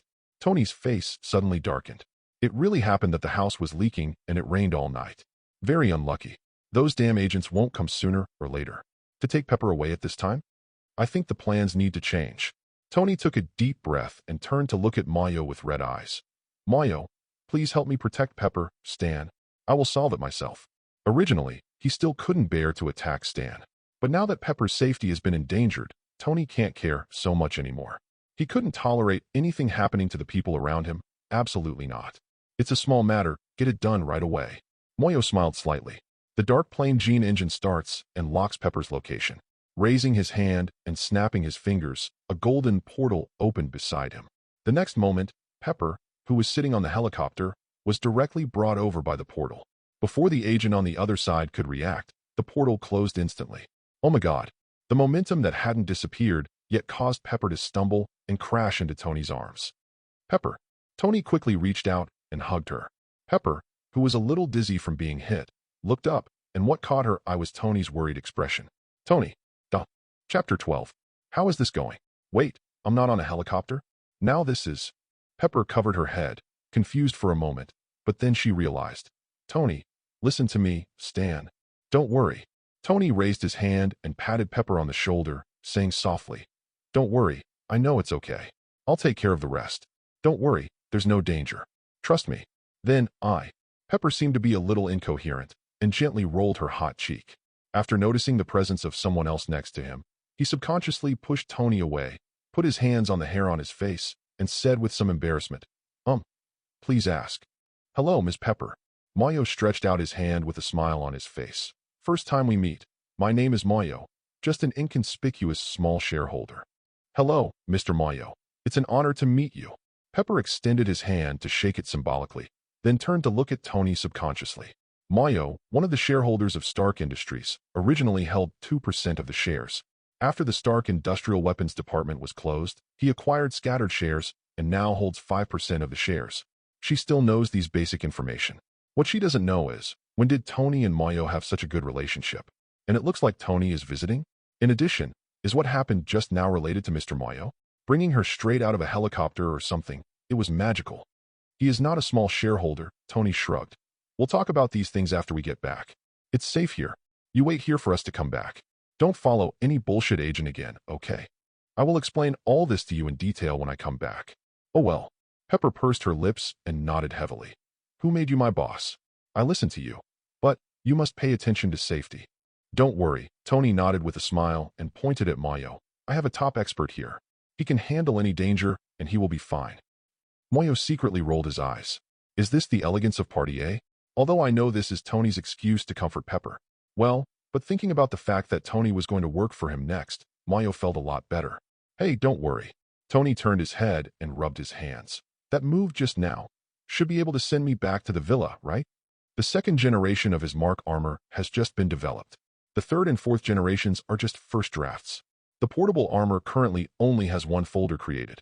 The Mark II armor cannot be assembled by a single person without the help of a robotic arm. But the drive from the Empire State Building back to Shore House takes too long. Therefore, Tony focused on the portal that Mayo had used to bring Pepper over just now, which made him dazzle. Although he wanted to ask more questions, it was obviously not the right time. It's not too late to ask again after Stan's problem is solved. He was very envious of this teleportation technique. Definitely no problem. Facing Tony's question, Mayo raised his hand again and snapped his fingers. Two portals opened at the same time. One leads to the basement studio of Coast Villa, and the other leads directly to the top floor of Stark Industrial Area. Wow. Pepper raised her hand to cover her lips with surprise on her face. Is this magic? Yes and no. Mayo shrugged. It's magic, but it's also science. It's both. Mayo turned to look at Tony. I'll leave the door open first. Let's go back and put on the armor first. Can I learn it? I should be able to learn it, right? Definitely. I will pay for the tuition. I will pay any amount. This thing is really cool. Tony started to walk towards the other end of the portal, but the way he looked back 3 times during this step really made Mayo a little nervous. Okay, go quickly. Mayo waved his hand. We will talk about these things later. Then it settled. Seeing that Mayo didn't explicitly refuse, Tony was overjoyed after passing through the portal. He turned around, took off his suit, and threw it aside. JRVS. Activate Mark Armor Suiting Procedure, Speed. Yes, sir. After looking at Tony, who had already begun to dress, Mayo turned to Pepper and nodded slightly, then walked through another portal and went directly to the top floor of Stark Industrial Area. Pepper nodded in response, still staring intently at Tony, who was putting on the Mark II armor. At this moment, the only presence in her eyes was Tony. That's who she likes. Although it is often worrying, Tony at this time is really handsome. The other side. On a helicopter flying to Stark Industrial Zone, the agents headed by Phil Coulson looked at each other and saw a hint of horror and confusion in each other's eyes. In their sight, with just a flash of golden light, a living person disappeared from the helicopter. This situation is really shocking and makes them confused. Sir, what should we do now? Let me think. Phil Coulson frowned and then said, moving on, I need to make a debrief first. Clear. After seeing that all the other agents were wearing earmuffs, Phil Coulson turned off the communication channel and took out his special mobile phone. There is no doubt that supernatural forces are involved in this mission. This is no longer something that he can decide at will. Although this is not the first time I have come into contact with supernatural forces, this is the first time I have seen this. Only after reporting to the top can the next course of action be decided. After all, anything involving supernatural powers is never simple. Turning on the safe call mode of the mobile phone and dialing someone's number, Phil Coulson spoke as fast as possible and made a report in the most concise and clear manner. The other end of the phone was silent for a moment, and a deep voice slowly sounded. Complete the mission, follow up, and I'll have Natasha Romanoff assist you. Understood, boss. After hanging up the phone, Phil Coulson opened the communication channel and issued an order. The mission to arrest Obadiah Stane continues. Notify ground teams and prepare sufficient firepower. When supernatural forces are involved and it is not known whether the other party is friend or foe, it's probably not possible to rely on small pistols in the hands of people like them alone. Heavy firepower is necessary. Tanks and helicopter gunships are essential. Clear. The team members nodded and began to execute the order. Looking at the Stark Industrial Park just around the corner, Phil Coulson took a deep breath. Hope everything is fine. Duh. Chapter 13. Under night. Boom. On the outskirts of Stark Industrial Zone, a line of fire flashed from far to near. What followed was a thunderous sonic boom. The red and gold Mark II armor suddenly stopped and floated steadily not far from Moyo. Hey Moyo, have you seen that guy Stan? Tony's voice sounded from under his visor. Moyo was also a little speechless when he saw Tony, who refused to go through the portal but wanted to fly over like a coquettish guy. This guy loves the limelight as always. He raised his hand and pointed to the bottom of the reactor. It's down there. I'm probably still debugging my armor program. Let me take a look. Tony opened the scanning program and had a clear view of the situation below and said with a slight sarcasm, "Oh, what a naive fool. The reactor he snatched was just a defective product that I eliminated. Even the original Mark #1 armor can only maintain kinetic energy for 15 minutes. He actually uses it to drive this big guy? This level of energy output requirement should only be able to drive it for 3 minutes, right? I kind of pity him." The output power of the initial version of the arc reactor was not very high due to material limitations. At least Tony himself didn't like it at all, and he replaced it with a brand new one as soon as he came back. Stan actually planned to use it to drive bulky armor that was at least twice the size of Mark's armor. Tony felt sorry for him because of his weak knowledge base. I feel like there is no need for a fierce battle today. As long as he leads him to fly up into the sky, the final result will be that Stan will smash himself into a pulp. It's not challenging at all. Fortunately, he flew over in a hurry. Is this the result? It's so disappointing. Oh, is it so? Listening to Tony's needy tone, Imoyu couldn't help but expose Tony's shorts. I don't know who was so anxious just now. The eyes are as red as a rabbit. It's a pity that I forgot to take a photo, otherwise it would damage Tony for the rest of his life. Well, definitely next time. Tony's eyes twitched slightly. Please, if we don't expose each other, we can still be good friends. Besides, aren't I worried about Pepper's safety? Okay, I won't tell you anymore. I'll deal with this guy first. A somewhat embarrassed Tony said he didn't want to talk to Imoyu. Just raise your hands and hit the arc pulse with maximum power. Boom, there was a loud bang, and the cement partition was directly exploded, revealing the hole leading to the lower level. Then he drove Mark II straight down. Stan, lower level. Listen to the noise coming from outside. Stan didn't care about anything else. He hurriedly completed the debugging of the program and began to put on the Iron Overlord armor. As soon as he finished dressing up, the Mark armor driven by Tony galloped towards him and collided wildly with the Iron Overlord. The entire laboratory instantly became a mess. After breaking through 3 or 4 walls in succession, Iron Overlord also reacted, raised his claws to pinch the Mark armor, and threw it out. I have to say, Tony, Stan, who was driving the Iron Overlord, had a crazy face. I'm glad you didn't die and brought this back. I don't like this iron thing, but I have to admit, I do like this armor. That's ridiculous, right? Tony, what you created to protect, I will use to end your life. As long as he kills Tony, he can completely take over Stark Industries and build his own weapons empire. I have to say that Tony did give him a big gift. He really enjoyed it. Is it ridiculous? Tony, who held his armor steady, looked at Stan coldly. You sure are ridiculous, Stan. The energy of Mark's armor gathered rapidly, and the reactor on his chest glowed brightly. The maximum power pulse burst out instantly.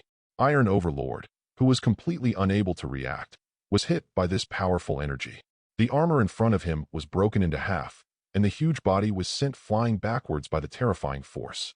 Finally, it shattered the floor above and fell to the ground. Although it was very powerful, this shot could not kill him. Knowing this, Tony drove the Mark armor and followed closely, wanting to completely end this farce.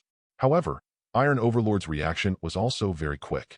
The moment Tony rushed out, a pair of ruthless iron hands severely restrained Mark II in his palms. The next moment, a terrifying force came from the iron palm that restrained Mark's armor. The Mark armor forged from gold and titanium alloy began to shapeshift under this huge force. Go to hell, you brat. Iron Overlord lifted the Mark armor and threw it directly towards the sky, and raised his arms for the first time. The plug-in Gatling and rocket fire at the same time. A dense rain of bullets rained down on the Mark II armor. 2 rockets hit directly.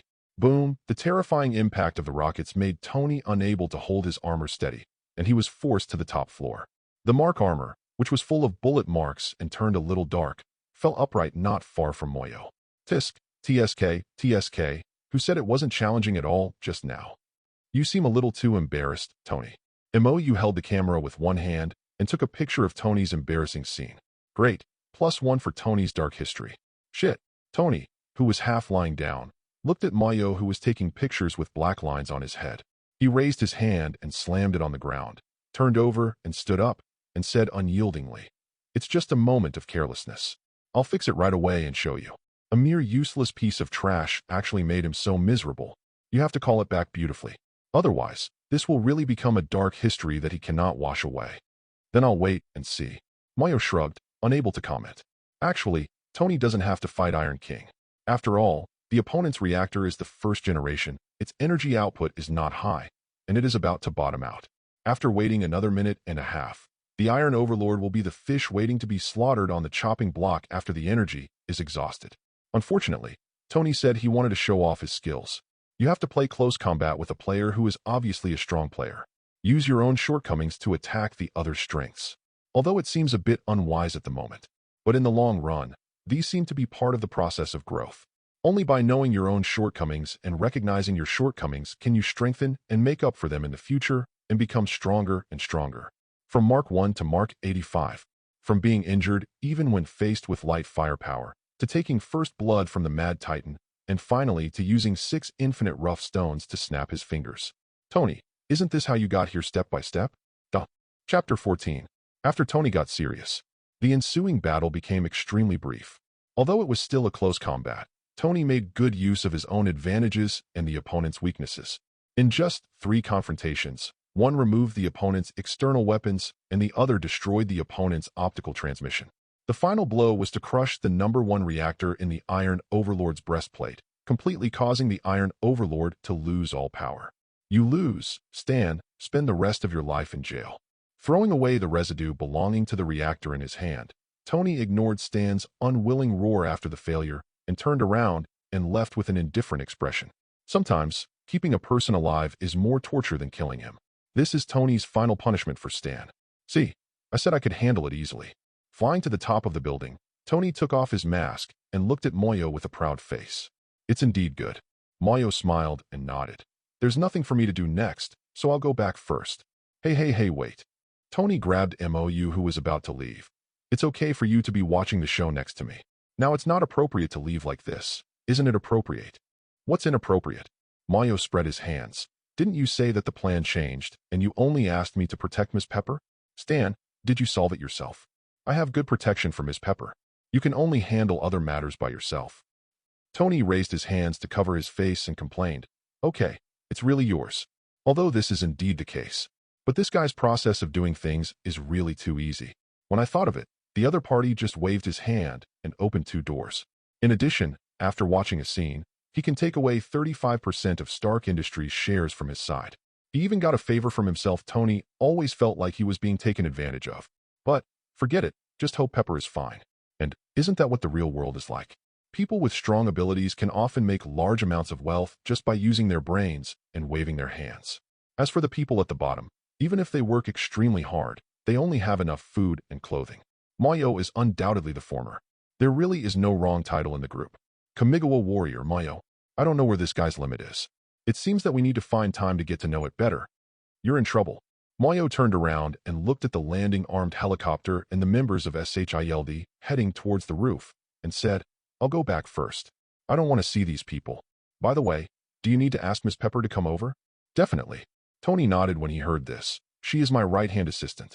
She is very good at dealing with this group of people and can save me a lot of trouble. Good. Mayo nodded slightly, walked through the portal, and came to Pepper. Miss Pepper, the matter has been resolved perfectly. Tony is safe, but now he needs your help. Thank you very much, Mr. Mayo. I'm sorry. Pepper put one hand on her chest, nodded to Mayo, and crossed the portal at a fast pace. Tony, are you okay? Do you need to notify your personal doctor? No. We'll talk about that kind of thing later. I need your help now, Pepper. But, no. Please help me deal with those government agents. I need to make some preparations. This is very important. Okay. Looking at the scene of love and love next door, Mou, who is single, twitched the corner of his mouth. Then he decisively waved his hand and closed the 2 portals, out of sight and out of mind. He didn't want to eat this cold dog food. He returned to the recliner with a relaxed body, took out the Book of Time that he had not finished yet, and continued to study and savor it. I have to say, today's life is really easy. He waved his hand to open 2 doors and brought someone in, giving him 35 shares and a favor from Tony. TSK, thank you Mr. Stan for the free performance. Look at the situation where the other party gave me such a big gift package. I am an adult and don't remember the faults of villains, so I just want to spare his life. Anyway, this guy is not a threat at all. This is also the main reason why Mayo and Tony chose to let him spend the rest of his life in prison instead of direct humane destruction. After all, this idiot doesn't understand the essence of Mark's armor at all. Without mastering microfusion technology, there is no powerful, portable, and huge energy source to support the action of the armor. No matter how good the exoskeleton is, it's just a piece of scrap metal. This thing is not on the same level as the revenge whip that Tony will encounter later. What's more, he couldn't jump. It's okay to just live the rest of your life in prison if you want to continue to dance and make people disgusting. But he will die suddenly immediately. He's not some benevolent no-kill hero. The night passed quickly. Early in the morning, Washington, SHIELD's headquarters on the bright side, in the tri-curved wing building, in the director's office. Phil Coulson, who hurried back from Manhattan, New York, was giving a detailed report. On the office chair, Nick Fury was listening to Phil Coulson's report with a sullen face. Boss, the above is all the information we have currently. After finishing the report, Phil Coulson closed the document in his hand and quietly waited for Nick Fury to speak. Is that all? Nick Fury put his chin on his hands and raised his head slightly. You know that's not what I want to hear. It's him I want to know. As he spoke, Nick Fury took out a group photo, with someone on the edge marked in a red circle. The person marked by the red circle is MOU. I know, but I still need to report it. Phil Coulson laughed dryly, threw the document in his hand into the trash can, and said seriously, Boss, Natasha Romanoff and I used our authority a little bit and collected some useful information. Target, MOU, one of the shareholders of Stark Industries. There are traces of the past facts. His experience is completely consistent with what we have found. Preliminary judgment shows that the target of our investigation has an ability similar to space transfer, which can not only affect itself, but also affect others. In addition, the opponent seems to have the ability to track or lock the target. The target unerringly picked up Ms. Pepper aboard our helicopter in high-speed movement, and then transported Ms. Pepper to Stark Industrial Park. This was one of a kind. Before the turmoil in the Stark Industrial Zone, Tony Stark happened to go to the Empire State Building to visit him. Judging from the time, the reason why Mr. Stark was able to put on the armor and rush to the Industrial Zone so quickly was probably this person's work. This is one of the other two. The maximum distance of the target's ability is unknown, and the maximum upper limit is unknown. The source of the ability is also unknown. In addition, according to the investigation, the cause of death of the group of terrorists who kidnapped Tony is probably related to them. As for the deeper things, we have too little time to find out yet. Nick Fury was silent for a moment and said in a deep voice, Where is your judgment? I think. Phil Coulson thought for a moment and responded, The other party should be one of the targets that can be fought for. Then, the task of contacting him is left to you. Okay, boss. Duh. Chapter 15. Watch Phil Coulson leave. Nick Fury stood up and walked to the floor-to-ceiling window, quietly looking at the dim light in the distance. As the king of agents, he is destined not to trust anyone easily. Naturally, it is impossible to believe this information so easily. It's not that he doesn't trust Phil Coulson and Natasha Romanoff. On the contrary, Phil Coulson and Natasha Romanoff are his rare confidants, two of the people he trusts most. What he didn't believe was just the authenticity of this information. As Phil Coulson said, the history in this intelligence perfectly matches the information they found. But it was the completely consistent point that made Nick Fury suspicious. Too perfect is a flaw. Intelligence can be modified and forged, and the past can be covered up and hidden. If the trajectory in the intelligence is completely true. So, where does the other party's ability come from? There was obviously a problem with the intelligence. Someone must have done this. But at present, we don't know whether it is Mayo himself or the team behind the other party. If it is him, it means that the other party has extremely high attainments in counter-investigation.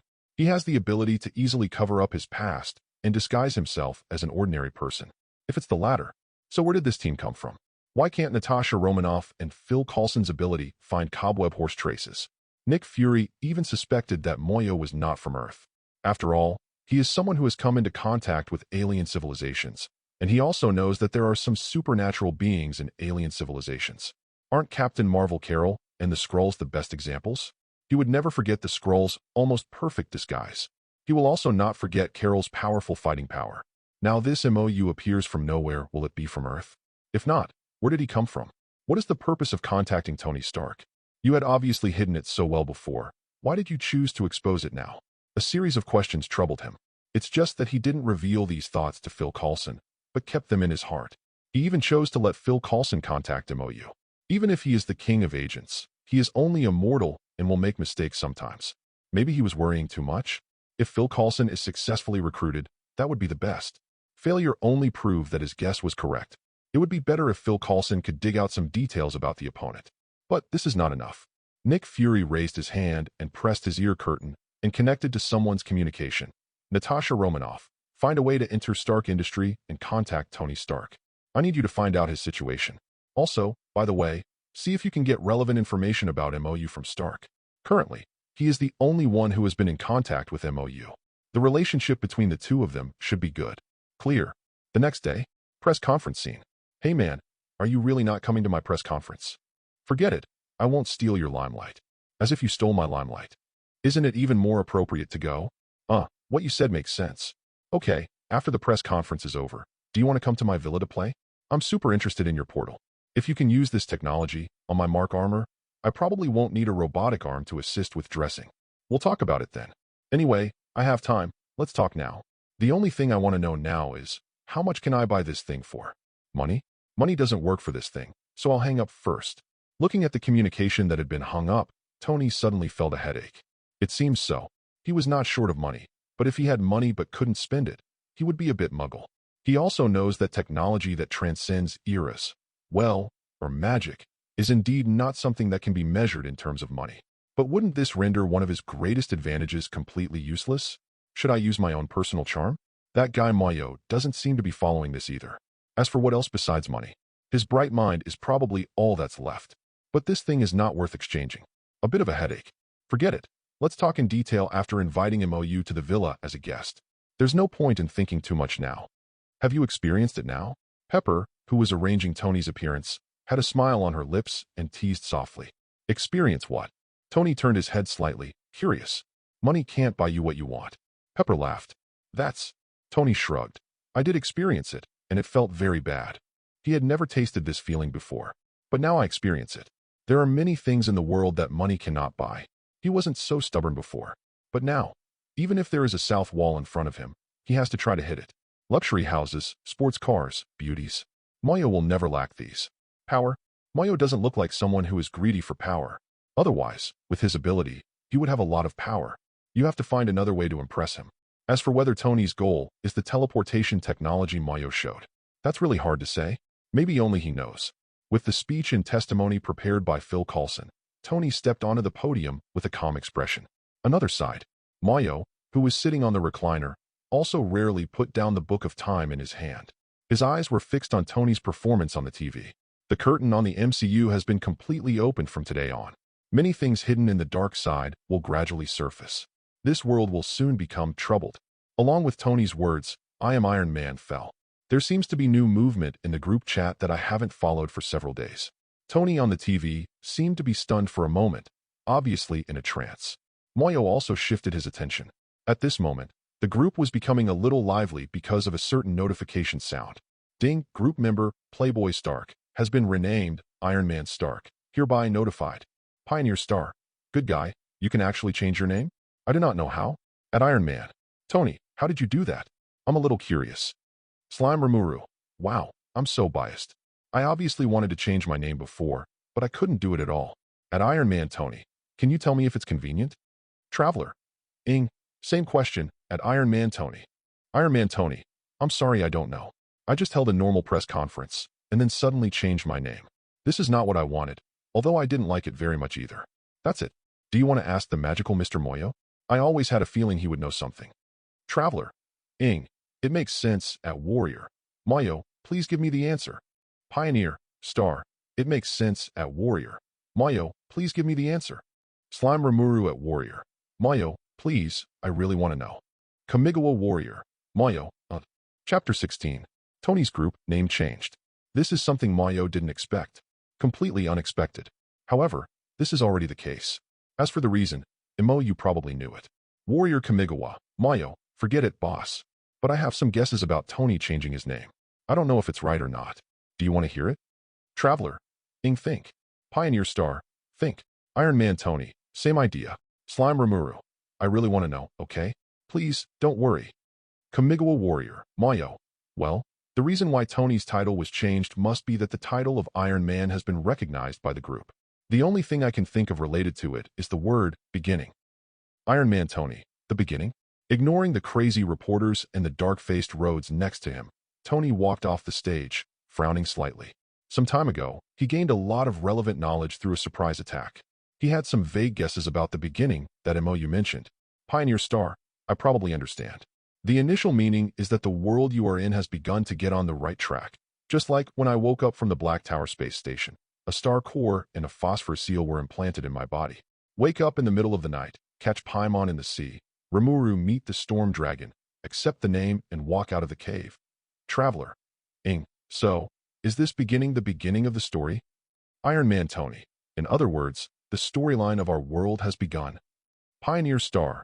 Probably yes. Your world is about to become troubled, or rather, your world has never been peaceful from the beginning. It's just a secret poke, and now you have to come in an open and honest manner, and be big when you come. Iron Man Tony. Hearing this, Tony's expression gradually became serious. A sense of urgency rose in my heart. The research and development of Mark Series armor must be accelerated. Slime Rimuru. If that's the case, doesn't it mean that my group name will only be like this for the rest of my life? How can I fix it? Although there is nothing wrong with slime, every time I am misunderstood by a new person, I have to explain it all over again. I am really not an evil slime. Rimuru, who had transformed into a human, was lying on the table with a speechless expression on his face. Although this is true, why not Rimuru Tempest? Isn't his friendship with Voludra recognized by the group? And wouldn't this name sound better? You won't be misunderstood by newcomers or anything. It always feels like this group is targeting it. Pioneer Star. Accept your fate, Rimuru. Besides, there's nothing wrong with it. I didn't laugh. I really didn't laugh. Traveler. Well, indeed, Paimon said that the slime mushrooms are quite delicious. In addition, when they don't actively attack me, they are round and slippery and look quite cute. I didn't laugh either, really. Slime Rimuru. You guys have been laughing and haven't stopped. Damn it. Kamigawa Warrior Mayo. Actually, there is no need to be pessimistic. Judging from the fact that Tony can be renamed, the possibility of changing his name exists. Maybe, when Rimuru completely evolves from a Demon King to a Demon King. Sometimes, your group name may become Demon Lord Rimuru. Slime Rimuru. Evolved from a Demon King species to a Demon King? Demon King Rimuru? Yabai, wouldn't that be worse than slime and more easily misunderstood? Rimuru covered his head, and there was already a picture in his mind that could not be explained even by crazy explanations. The title of Demon King is definitely worse than slime. He is really not an evil being. When I think about the future, the first impression in the minds of newbies who join the group will be the image of a Demon King who destroys kingdoms and worlds at every turn. Rimuru felt a little hopeless. Why is this happening? It's just bullying. How can it be repaired? When will this group chat become smarter? At least delegate the right to change names to group members. Iron Man Tony. Don't worry. If this is really the beginning, will I face more challenges next? Natural disaster? Man-made disaster? Or an alien invasion? Pioneer Star. According to the consistent development of the story, believe me, there is a high probability of all the things you said. Traveler. It's really bad. Just like me, I was obviously just going to Mondstadt to find news about Kong Kong, but I was inexplicably involved in the Tverin incident. Now that I think about it, it's really hard to calm down. Live. Iron Man Tony. Tony's eyes narrowed slightly, and he was already preparing to create a top-secret file. Crisis awareness was greatly aroused. Although it feels good to be immersed when reading the story, when the person who needs to face the crisis becomes yourself. That feeling is really bad. Kamigawa Warrior. Mayo, the two of them are right. All of the above will indeed happen.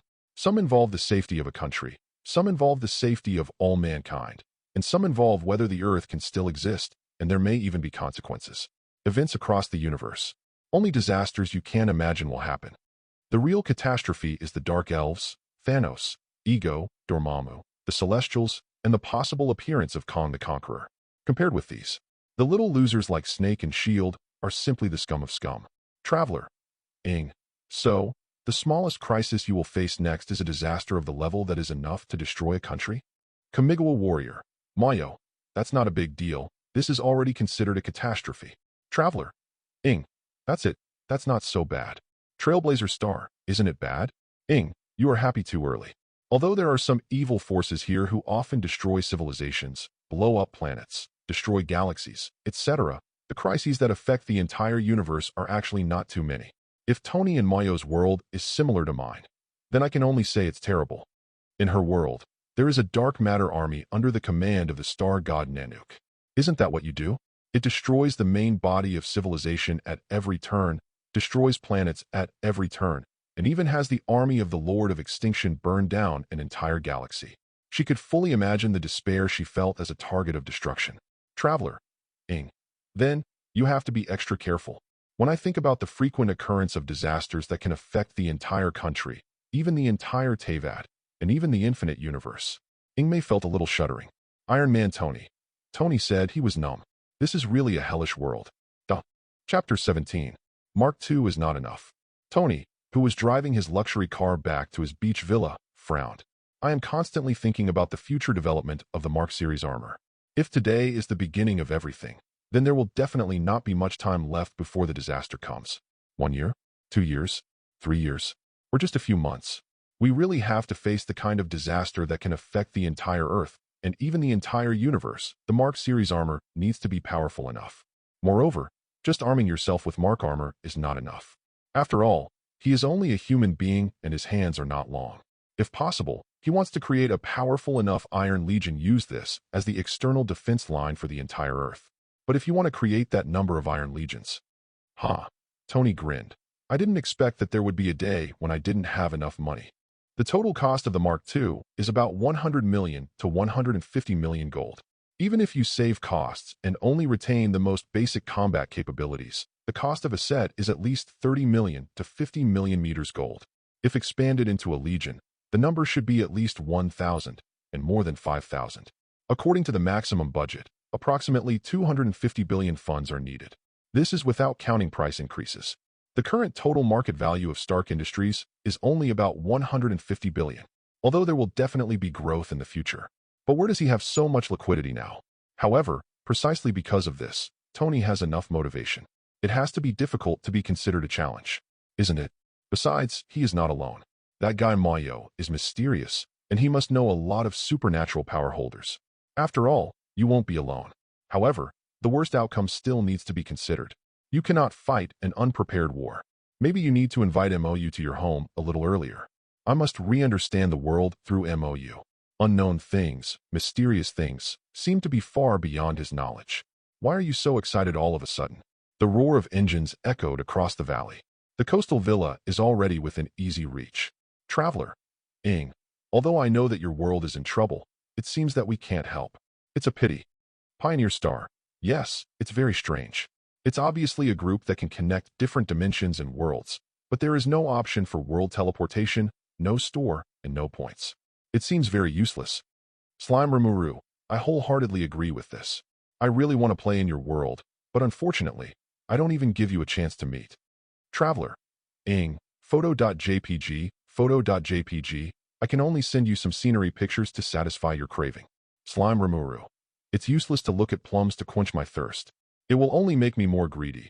You be asterisk asterisk asterisk asterisk asterisk D. Traveler. Ing. Is it my fault? Pioneer Star. Photo.jpg. Unfortunately, there is no good scenery here. Most of it is a white, dilapidated ruin. Looking at the photos sent by Shing, which clearly belonged to Shaching District, MOU raised his eyebrows.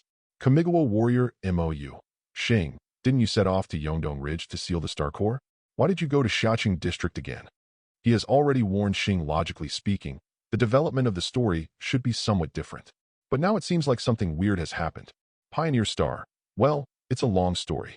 Traveler. Ing, it's okay. I'll listen to you for as long as you want. Anyway, I've just arrived at Wangshuin to rest. I have plenty of time to listen to your story. Tell me quickly. I'm very curious. Slime Rimuru. Ah, yes, me too, me too. There are no mobile phones or computers here. It's really boring sometimes. It's good to listen to stories. Pioneer, Star. These guys are really... Shing scratched his head and continued to speak. Pioneer Star, after you reminded me that night, I directly persuaded Yu Qi and Dan Heng to run away from the Gerda Hotel. I wanted to go directly to Yongdong Ridge to seal the Star Core. Obviously, they were perfectly bypassed along the way, staring at the secret whistle of the Gerda Hotel, not even discovered by anyone. But on the way to Yongdong Ridge, we were still blocked by the silver-maned iron guards led by Bronya. I was a little curious about how they blocked us. We had no choice but to break into the rift, and the final result is as you can see. Speaking of this, Xingyao was a little depressed. He had obviously run away in advance, so why was he still stuck in traffic?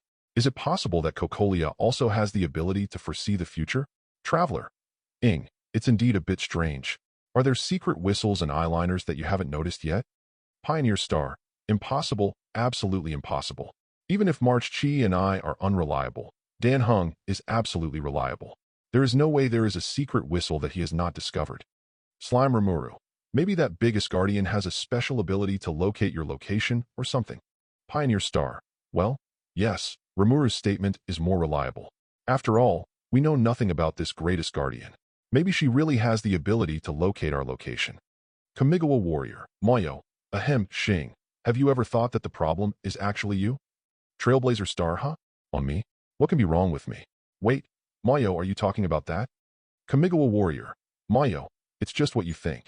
Pioneer Star. Hiss, no way. No, I have to go find Yu Qi and Dan Heng first.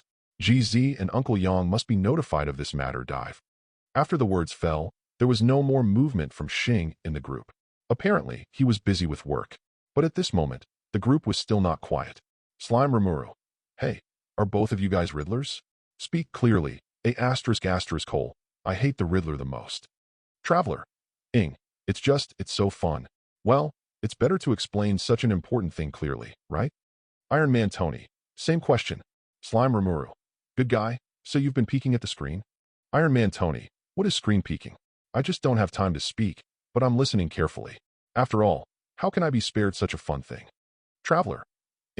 You are still awesome, and you don't hide it at all. Slime Rimuru. Okay, let's not talk about this for now. Mayo. Come and explain. I feel so itchy and uncomfortable. Kamigawa Warrior. Mayo. Why are there so many fun-loving people in this group? Me too. That's okay. Chapter 18. Happy people share happy things. It sounds pretty good. Warrior Kamigawa. Mayo. I said before that the problem lies with the star. In fact, it is not rigorous. It would be better to say that the problem lies with the star core within the star. Traveler. The problem lies in the star core? Could it be that the star core has autonomous consciousness, and the star core on the star actively exposed the coordinates of the star? Kamigawa Warrior MOU. That's not the case. The star core on the star is currently in a stable state of being sealed. Even the bewitching star cannot do it, let alone actively expose the specific coordinates of the star. Slime Rimuru. Oh, I understand. The culprit is actually the star core of Yalalo 6. Although the star core on the star is in a sealed state, the one on Yalalo 6 is still active. It should have located the coordinates of the star with the star core sealed in its body. And then wait? Iron Man Tony, I know what you want to say. Xing was very clear that they were not targeted by the secret whistle, but Cocolia, who issued the arrest warrant, still quickly and accurately locked Xing's location, which means, as a city builder, the Asgardian Cocolia lady has been bewitched by the star core, and at least she has an unknown transaction with the star core. Traveler. That's it, this situation is bad enough. Officials and pirates have joined forces to persecute Xing, who is a fisherman. The current situation is very bad. Slime Rimuru at Pioneer.Star, are you watching? Take the time to prepare countermeasures. Your situation is very bad now. Pioneer Star. I have informed GZ and Uncle Yang of the relevant situation, and I am currently thinking of a solution. What can she do? It's just that the local forces don't support the sealing of the star core, but they actually help the tyrants, beat them up, and join forces with the star core to deal with them? What on earth is this Cocolia thinking? The dangers of star cores are known to the entire universe. Why did Cocolia? Oh, I almost forgot. Yaliluo has been out of touch with the universe for hundreds of years. But even so, the harm of the star core is still visible to the naked eye. The ice and snow covering the planet and the expanding rifts all illustrate this.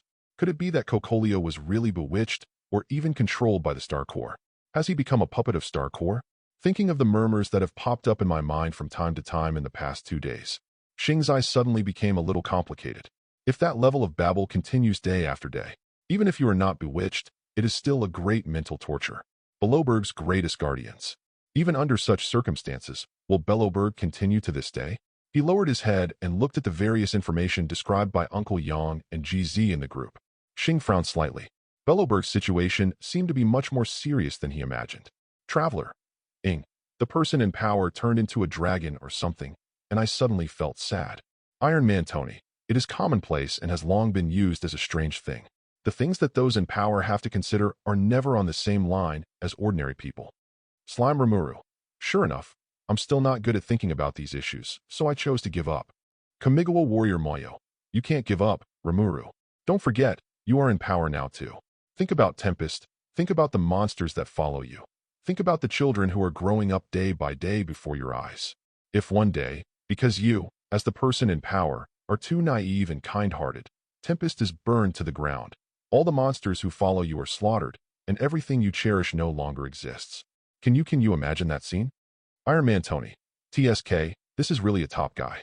The "if" this guy said is actually something that must happen on a certain timeline, right? Traveler. Ing, it's hard to disagree. It's probably not unreasonable. Rimuru, you have to be careful. Slime Rimuru. The Rimuru was declared sunk. Everyone fell silent. That kind of scene was unimaginable. Just looking at the rows of words in his mind made Rimuru shudder.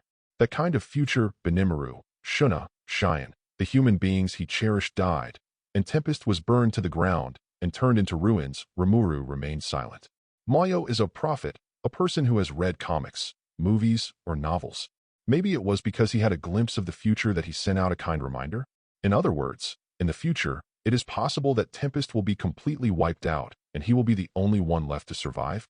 I will never let that kind of future happen. The terrifying magic element spread out from the seemingly thin body, and the sky seemed to dim for a moment, but it was fleeting. Rimuru-sama. Master, what happened? But it was only at this moment that more than 10 figures flashed to Rimuru's side. Everyone looked serious, as if facing a formidable enemy. Why are you all here? Rimuru smiled dryly, scratched his head, and quickly explained. Sorry, I just thought of something bad, and I'm really sorry for disturbing everyone. It's okay, it's really okay. Real. It's definitely true. Well, Rimuru-sama is really dishonest. What's the matter? Rimuru, who had spent a lot of effort to persuade everyone to leave, breathed a sigh of relief. Then his expression became serious again. The possibility that MO you mentioned had to be guarded against. You must prepare early. But you can't do it too abruptly. You have to do it inadvertently. Subtle, little by little changes. But how to do it? You can't tell Benimaru and the others about these things openly. Maybe everyone in the group can help me think of a solution? Thinking of this, Rimuru turned his attention to the group again. Slime Rimuru. Although I hate spoilers, I have to say that I will make an exception this time. Traveler. Ing. It smells so good. Pioneer Star. Really fragrant. Iron Man Tony. It smells so good. Kamigawa Warrior. Mayo. +1. Slime Rimuru. Hey, you bastards. Can't you say something useful? Traveler. Ing. The key is, even if we have the will, we are powerless. Pioneer Star. Indeed, I can't help even if I want to. At most, I can only give some verbal advice. Slime Rimuru. Rimuru is numb. What should I do if my group friends are unreliable? Waiting online. Urgent. Chapter 19. Kamigawa Warrior. Mayo. Actually, there is no need to rush. There is still a long time before that time. In addition, the main reason is actually because of yourself, Rimuru. Look at Mayo's speech. Rimuru was slightly stunned while thinking. The main reason why that scary future scene appears is because of me? Slime Rimuru. Because me? Why? Could it be that I made some wrong decisions in the future? If that kind of future was caused by his fault, then now he has this level of understanding. It should be relatively easy to avoid making mistakes here and avoid a future of total annihilation. Kamigawa Warrior. Mayo. It's not a decision-making mistake in the later period. It should be said, it's a hidden danger planted in the early stage. Well, the 3 decisions you made when you conquered Lanya and established the Monster Village tone. Do you remember? 3 tones. Rimuru was silent for a moment, and his eyes suddenly widened. Is you talking about the 3 rules he set for everyone back then? First, do not attack humans. Second, there should be no internal strife among companions. Third, do not look down upon other races. Rimuru knew what kind of existence humans were. At that time, both he and the Goblin Village were very weak. In order to avoid causing a crusade against the human population after attacking humans, This rule was specifically set to avoid large-scale conflicts between his monster village and humans. The second one needs no explanation. Article 3 is also easy to understand. All species in Rimuru's world have the possibility of evolving into higher races. Even the lowest level slimes are the same. His presence is enough to prove it. If they despise and humiliate other groups when they are weak, what if someone suddenly evolves into a more advanced race and comes back with revenge? In order to avoid the above conflicts, Rimuru established these 3 rules. But now, you said that the ending of total annihilation is related to these 3 rules. Rimuru said it was a bit numb. He made these 3 rules just to avoid getting into trouble.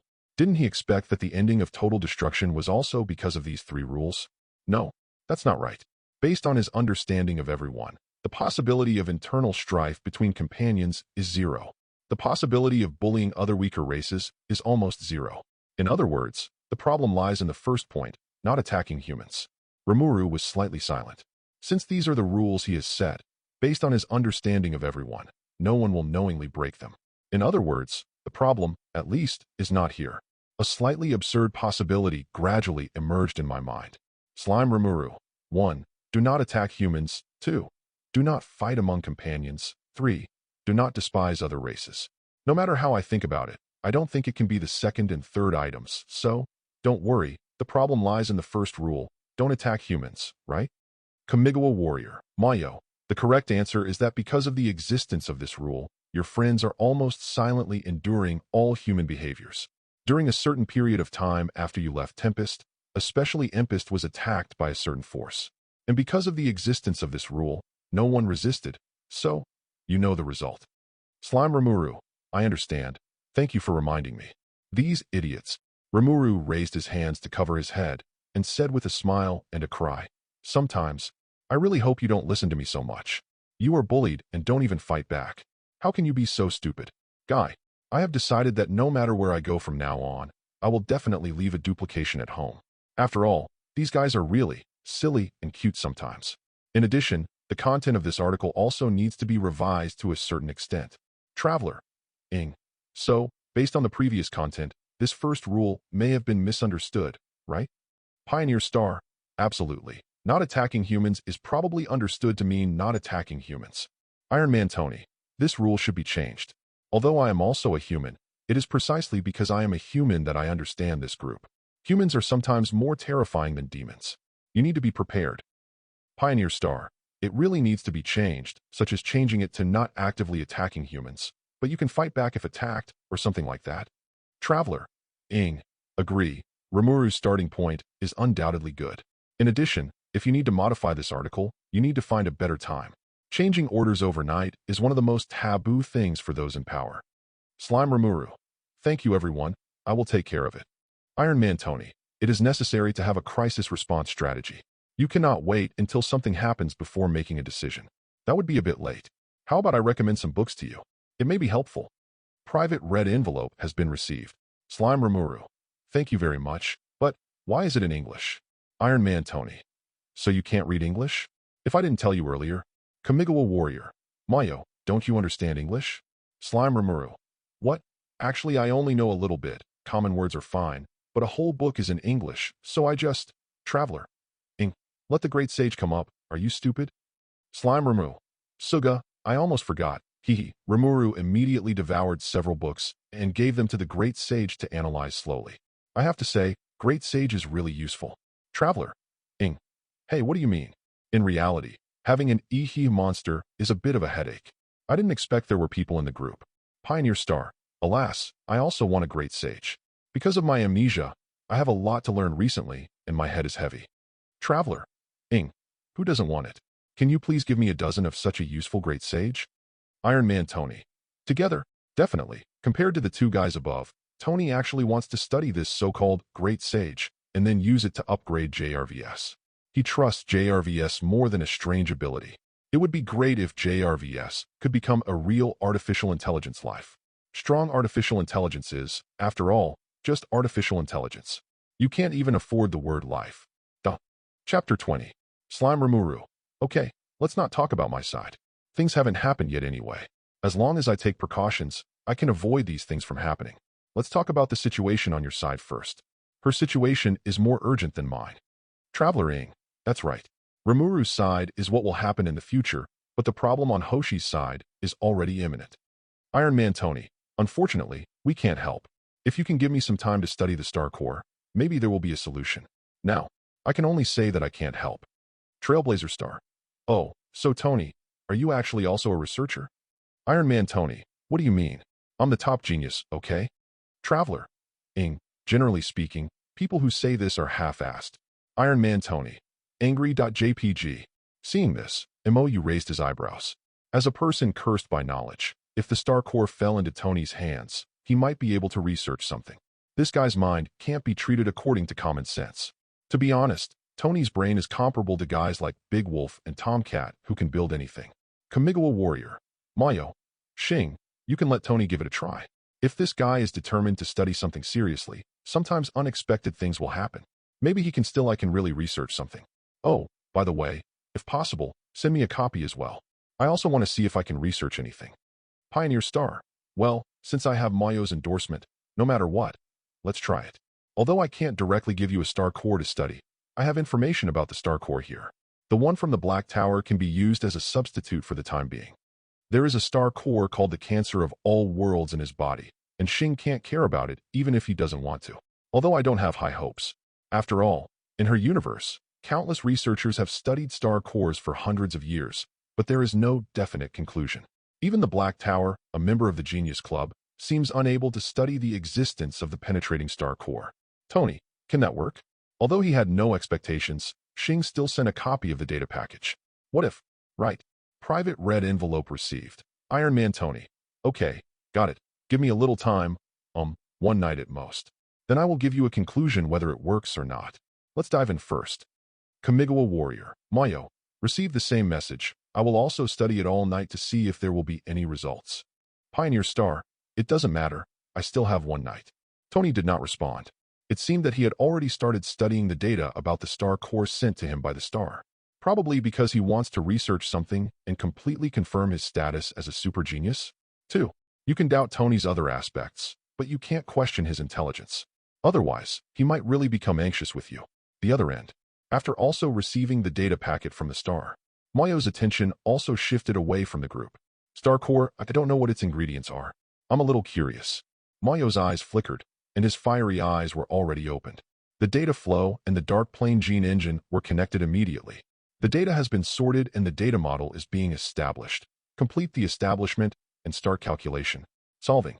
Estimated complete solution time requirement. 3 hours. 3 hours, so short. The 3 hours of solving time made Moyo a little surprised. But then he understood the key to this. What Shing sent him was the data obtained by Black Tower through the study of Star Cores. Just a data model. Black Tower may not have thoroughly studied the Star Core thing itself. What Moyo is doing now is just filling in the possibilities of this utopian model. Restore the essence of the Star Core as much as possible. With a frame in place, filling in content is a little easier. But the final result is not necessarily correct, because he is only filling in the data model established by others, and is not directly studying the Star Core. However, the data framework built by Black Tower has some gaps. Then the final result Moyo got must be full of mistakes. Definitely, this is based on the premise that Black Tower's data model is wrong. If the data model is correct. Thinking of this, Moyo was stunned. If the data model is correct, it means that Black Tower has figured out the nature of the Star Core. We have even reached the final conclusion. As for why it is still a data model and not filled in, maybe Haida, who knew the result, had lost interest in the Star Core. After all, Haida is such a willful person. In order to confirm this, Mayo once again focused his attention on the group. Kamigawa Warrior. Mayo at Pioneer.Star. I have a question to ask about the Star Core, if you don't mind. Trailblazer Star. Problem? Just ask and I will answer whatever I can. Kamigawa Warrior. Mayo. Is the Black Tower still studying you and Shingha recently? The Star on the other end was stunned for a moment. What kind of weird question is this? Although the question was a little weird, Shing chose to answer it truthfully. Pioneer Star. It was there in the beginning, but recently I have been asked to test the simulated universe, and the topic of Star Cores seems to be rarely mentioned. Kamigawa Warrior. Mayo. Very good. Hammer, it seems I was right. Pioneer Star? Traveler Ing? Iron Man Tony? Slime Rimuru? Don't worry about these words. The group was suddenly filled with question marks. Pioneer Star. Hey, wait, what did you hit? What did you guess? Why can't I understand it all of a sudden? Traveler Ing. MOU, please make it clear, don't be the Riddler. You be asterisk asterisk asterisk asterisk asterisk D. I hate the Riddler the most. Also, is the star, simulated universe, or something like that the universe I understand? Slime Rimuru, I don't know why. Simulating the universe, isn't that what I understand it to be? Iron Man Tony, I'm afraid ya. Pioneer Star, simulated universe, as the name suggests, is what you understand. Traveler, Ing. So scary. Iron Man Tony. So scary. Slime Rimuru. So scary. Pioneer, Star. Don't be crooked. You be asterisk asterisk asterisk asterisk asterisk D. Now is not the time to talk about this. At warrior.mayo. Hurry up and explain. You spoke so mysteriously that it made me feel uncomfortable all over. Kamigawa Warrior. Mayo. That's it. Chapter 21. Kamigawa Warrior. Mayo. That's right, I think that Black Tower has actually almost done the research on the star core. I just built a model using the data you gave me. There are no clear errors or omissions in theory, and the calculation process is all normal. Moreover, Black Tower is not actively studying you and the star core now, but is focusing on simulating the universe. So, Xing, you who know Haida's character should understand, right? Looking at the explanation given by Mayo, Xing was stunned for a long time. In the end, he just twitched the corner of his mouth and chose to give up thinking. As for whether to ask the Black Tower about the authenticity of this matter, Star doesn't intend to do this either. Although she didn't get along with Haida for long, she had figured out Haida's character. What Haida wants to say will naturally be said. Things that you don't want to talk about are not easy for anyone to do. Since Haida didn't take the initiative to mention it, even if she asked, she would probably only get a blank look. Will be considered too idle, and then be arrested to test the simulated universe. There will be no other consequences. What Himiko said is absolutely correct. After Black Tower is no longer interested in something, he will decisively choose to discard it and ignore it no longer. Obviously, Black Tower, who played the Star Core almost as well, is no longer interested in the Star Core.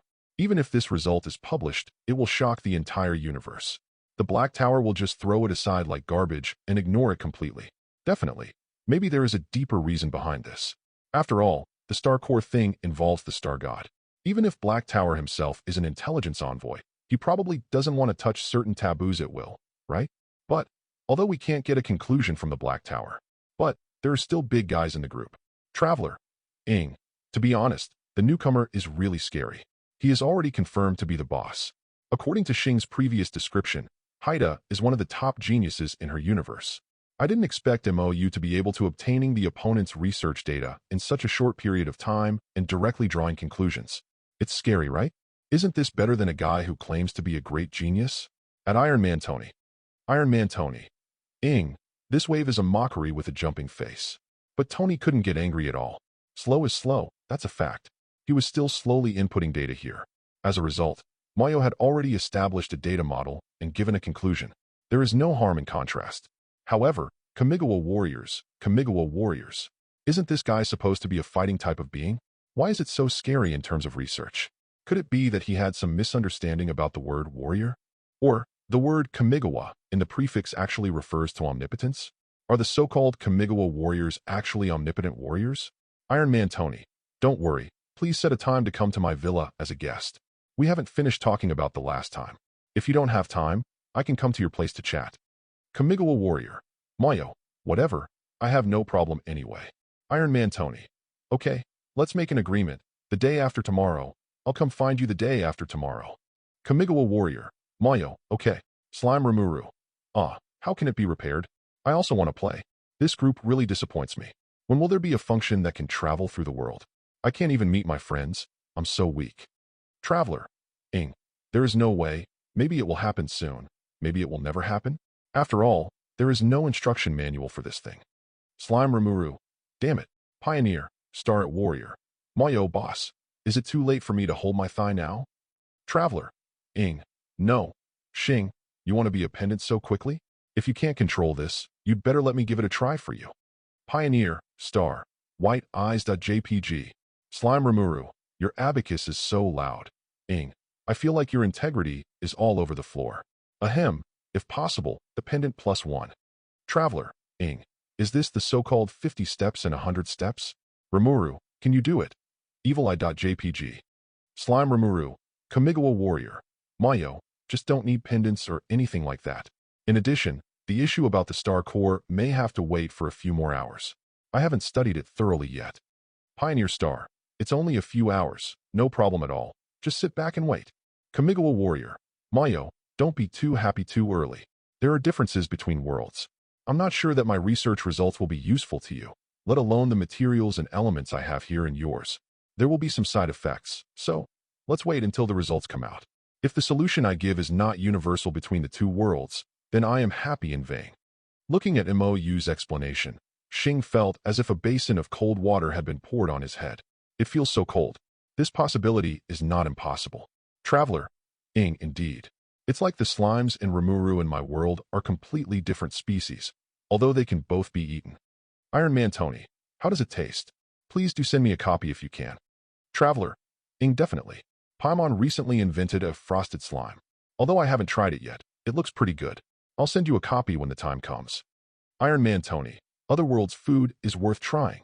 Slime Rimuru. Hey, are you unable to get through this joke? Slime is so cute. Why should you eat it? It's so scary. Traveler. Speaking of which, isn't Rimuru able to regenerate infinitely? I have a cost-effective way to make a fortune. Rimuru, do you wanna? Slime Rimuru. Oyster, absolutely oyster, don't even think about it. Horror.jpg. What kind of devil is this guy? He actually wants to take advantage of his ability to regenerate infinitely.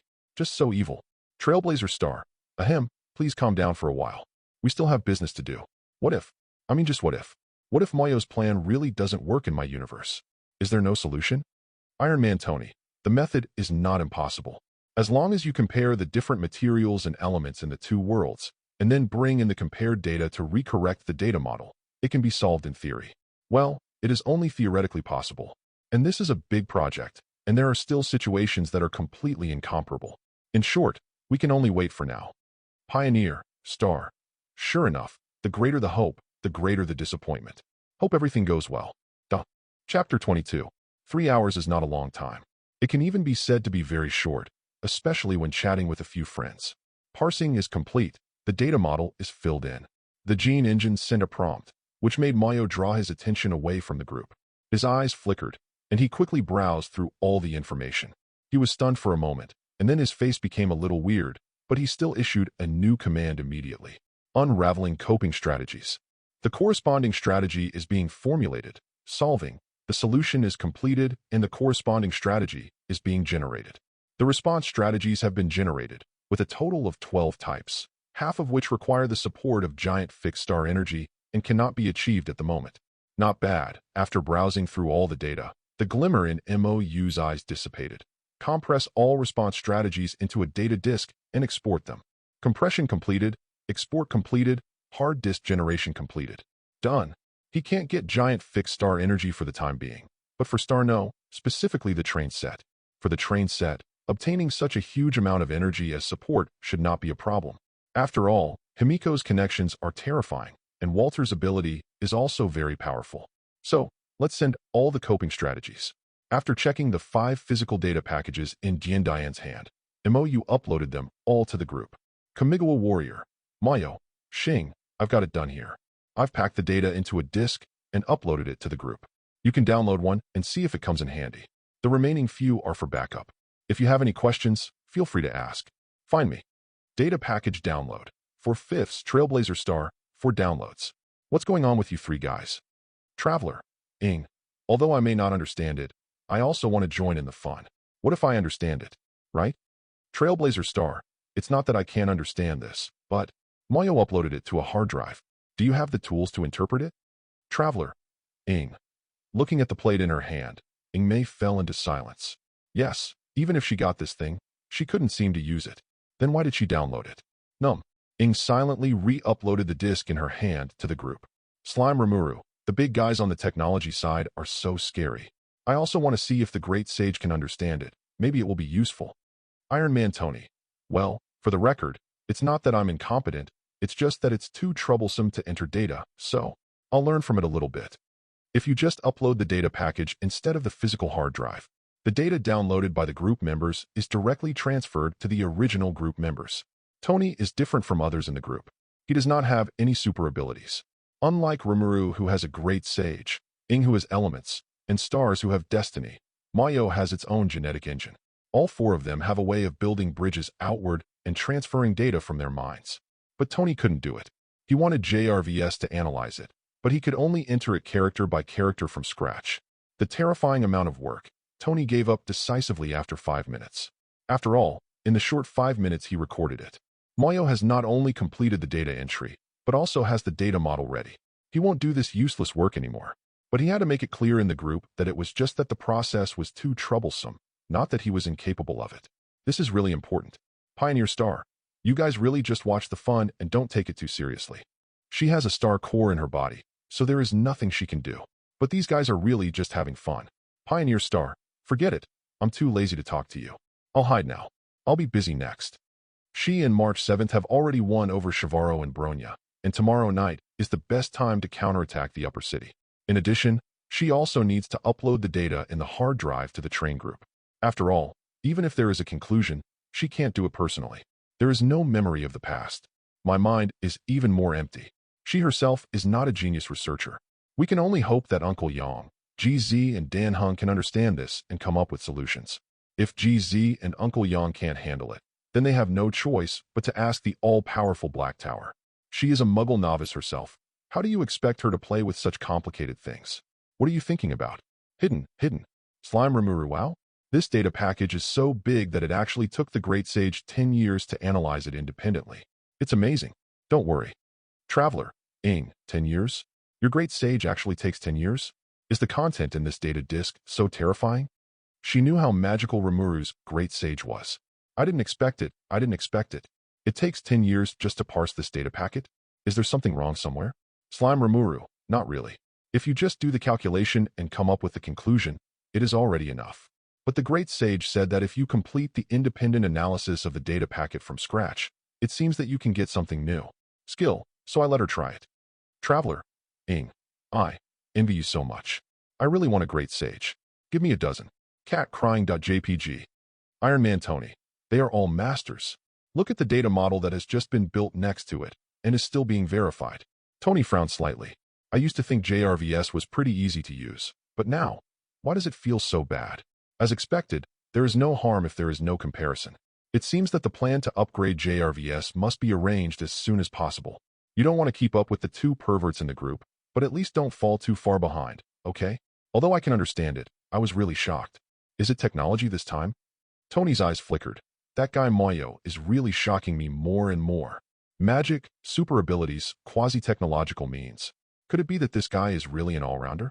Sir, checking the data model will take up a lot of computing space and seriously affect the deduction of element combination replacement. This is related to your life safety. I think this project should be suspended and all efforts will be made to check the element combination that replaces palladium. Hearing this, Tony looked down at the reactor embedded in his chest. This thing saved his life first, but at the same time, it will also take away his life in the near future. It would be okay if it were external, but because of the adsorbent shrapnel that keeps heading towards the heart, this thing can only be embedded in the flesh. In this case, if the reactor is used seriously, palladium poisoning cannot be avoided at all. Unless he can find a combination of elements that can replace the elements he is afraid of, or he can undergo surgery to remove the shrapnel that threatens his life. The former is in progress, while the latter, as for whether to remove the shrapnel, Tony is somewhat hesitant. After all, this kind of surgery is not 100% successful. Chapter 23. Slime Rimuru. Speaking of which, you are almost arriving at Liyue port, right? Traveler. Well, I control the time very accurately. If nothing happens, I will arrive at Liyue port tomorrow morning, and the immortal invitation ceremony will be held at noon, not too early, not too late. Slime Rimuru. Suga, remember to start the live broadcast when the time comes. The immortal ceremony and the like should be very lively. Although I can't go there in person, it's fun to watch the live broadcast. Traveler. It's okay. It just so happens that none of you have ever started a live broadcast, so let me be the first one to eat crabs. The scenery here should not disappoint you. Iron Man Tony. That is indeed good, but I have always wanted to ask, are the 7 gods you mention the kind of gods I understand? Traveler. Then you have to first tell me what kind of gods you know. I need to know this before I can make a judgment. Iron Man Tony. Well, such as Odin and Zeus in my legend. Traveler. Slime Rimuru. This is not easy to explain. The gods in each world are actually different. Some are just stronger humans, while others are weird and powerful. Generally speaking, it's impossible to generalize about races. Well, the only thing they have in common is that gods generally have extremely powerful powers, right? Traveling. Indeed, the gods here in Teyvat are more originally called the seven rulers of the world. How should I put it? Most of the seven gods are of inhuman Mephisto origin, and their abilities are also quite powerful, such as Mondstadt's wind god Barbados. Although this guy is very unreliable, he is an actor, a drunkard, a weirdo, and he even single-handedly directed a scene where someone had his heart ripped out at his doorstep. But I have to say that as one of the seven ancient gods, he is really strong. He can easily change the terrain and celestial phenomena of a continent. The original Mondstadt was a land of ice and snow that was not suitable for human survival at all. There were many mountains, and the cold wind was raging. As a result, after the Mephisto War, the wind and snow that enveloped Mondstadt were blown away by him, and he cut off the mountains one by one. The tip was thrown into the sea, and a Jedi was transformed into a beautiful place with spring all year round. Kamigawa warrior, Mayo. You can try to imagine turning the Antarctic or the North Pole into a tropical rainforest. Iron Man Tony. Although I was mentally prepared, I still couldn't help but want to say something outrageous. Turn the Antarctic or the North Pole into a tropical rainforest, and you can easily do this with your individual power. Is this the so-called power of gods? That was indeed a bit scary. This level of power can easily set off a horrific natural disaster that would destroy modern human civilization. Traveler. This is not the most outrageous thing. The seven gods may only exist on the surface. Sora and I met a guy who claimed to be the keeper of heavenly law, although I don't know who that guy is. He's not one of the seven gods, but that be D is really strong. When Sora and I teamed up to face this self-proclaimed keeper of heavenly principles, we were rolled and flattened as casually as plasticine, without the ability to resist. It was that D who blocked the way for my brother and I to leave Teyvat and sealed me for hundreds of years. It was extremely abominable. Every time I think back to the scene where I was manipulated arbitrarily by the maintainer of heavenly principles, it was extremely uncomfortable. If that guy hadn't made a sudden move, how would she have suffered all these crimes? It's a pity that she still doesn't know how to defeat that D. One of the goals of the current journey to the seven countries is to find calm. Well, this is no longer urgent. The second is to break the seal imposed on her by the maintainer of heavenly principles and take back the power that once belonged to her. The third is to find a way to deal with the keeper of heavenly principles, or to bypass her and leave Teyvat. The third one is the most important and the top priority. If you can't find a way to defeat the maintainer of heavenly law, or if you can't find a way to bypass her and leave Teyvat, then even if she found Sora and regained her power, it would still be of no avail. The first time I tried to leave, I was blocked. What about the second time? Who knows if that guy will pop up again? She's not that naive. You know, once you lose the bet, you may end up being sealed for 500 years. Even, this time she couldn't gamble. Slime Rimuru. Touch your head.jpg. Iron Man Tony. Touch your head.jpg. Kamigawa warrior. Mayo. Touch your head.jpg. Traveler. You guys, let's talk about it first. I'm not here to gain sympathy. Slime Rimuru. It's definitely lonely to be sealed for hundreds of years or something, right? Just like Veludra. Iron Man Tony. Wait, I almost didn't react. How old are you now? Warrior Kamigawa. Mayo. Hakone can travel across the planet. Her life level is no longer ordinary, and she has been to many places before coming to Teyvat. Plus, she has been sealed for 500 years. Her true identity, probably more than 1,000 years old. Iron Man Tony. 1,000 plus? Isn't that a super old woman? Traveler. B D. You are only 1,000 plus. You are a super old woman. I will always be a beautiful girl in her 18th year, okay? And how can the time of being sealed be counted? Kamigawa warrior. Mayo.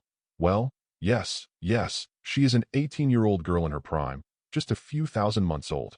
Slime Rimuru. Poof, Traveler. Angry.jpg.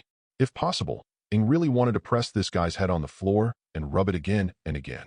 But considering that I might not be able to defeat him, and I can't defeat him either, you might even have to wait for a spoiler from this guy.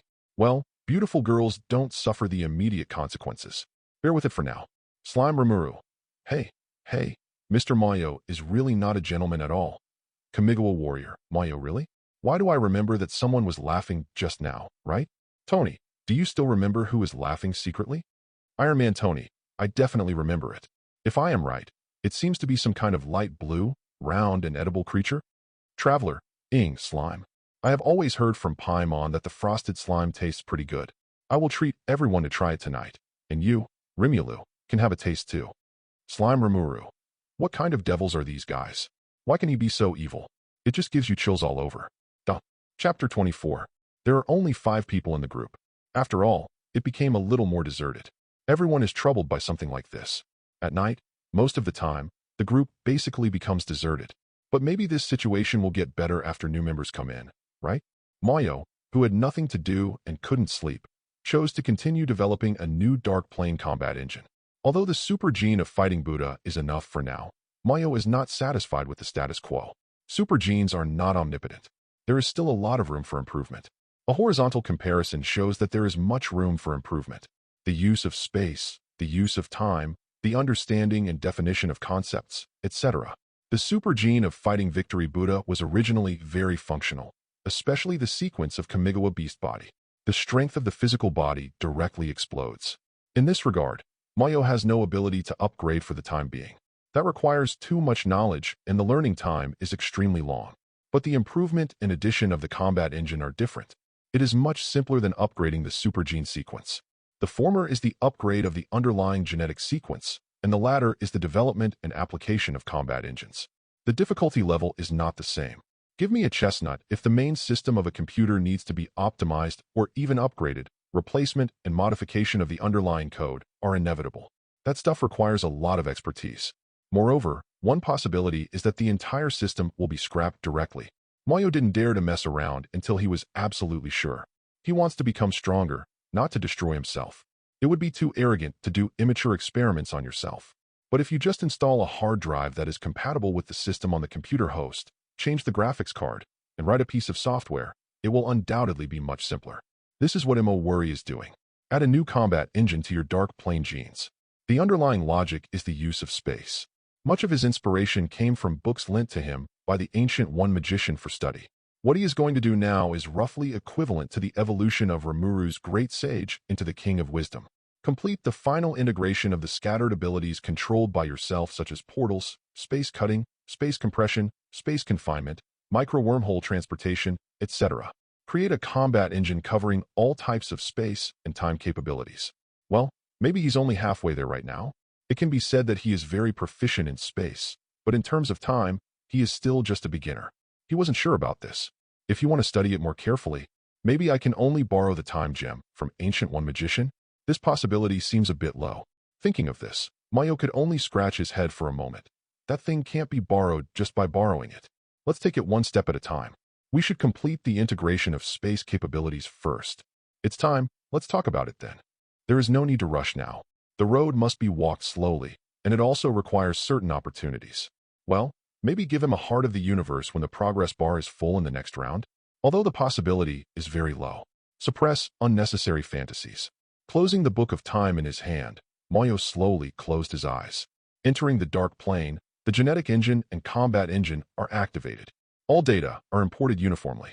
The integrated planning of space ability is officially announced. Early next morning, a subtle beep sounded, waking up Mayo, who was immersed in the integration of the battle engine. Group member Traveler Ing has started the group live broadcast. Have we already arrived at Liyue Port? Don't worry about getting lost in it, and choose to join the live broadcast room without hesitation. Although I have played games and experienced the ceremony of inviting immortals, games are games and reality is reality. Being able to rewatch the process through Ing's live broadcast perspective, Mayo said he couldn't miss it.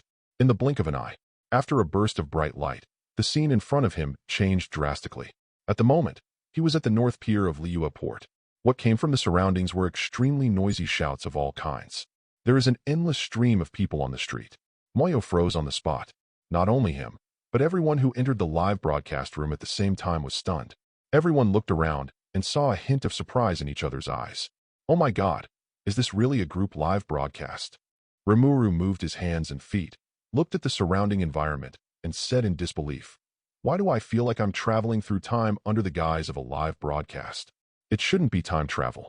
Tony next to him shook his head slightly. You will know just by looking around.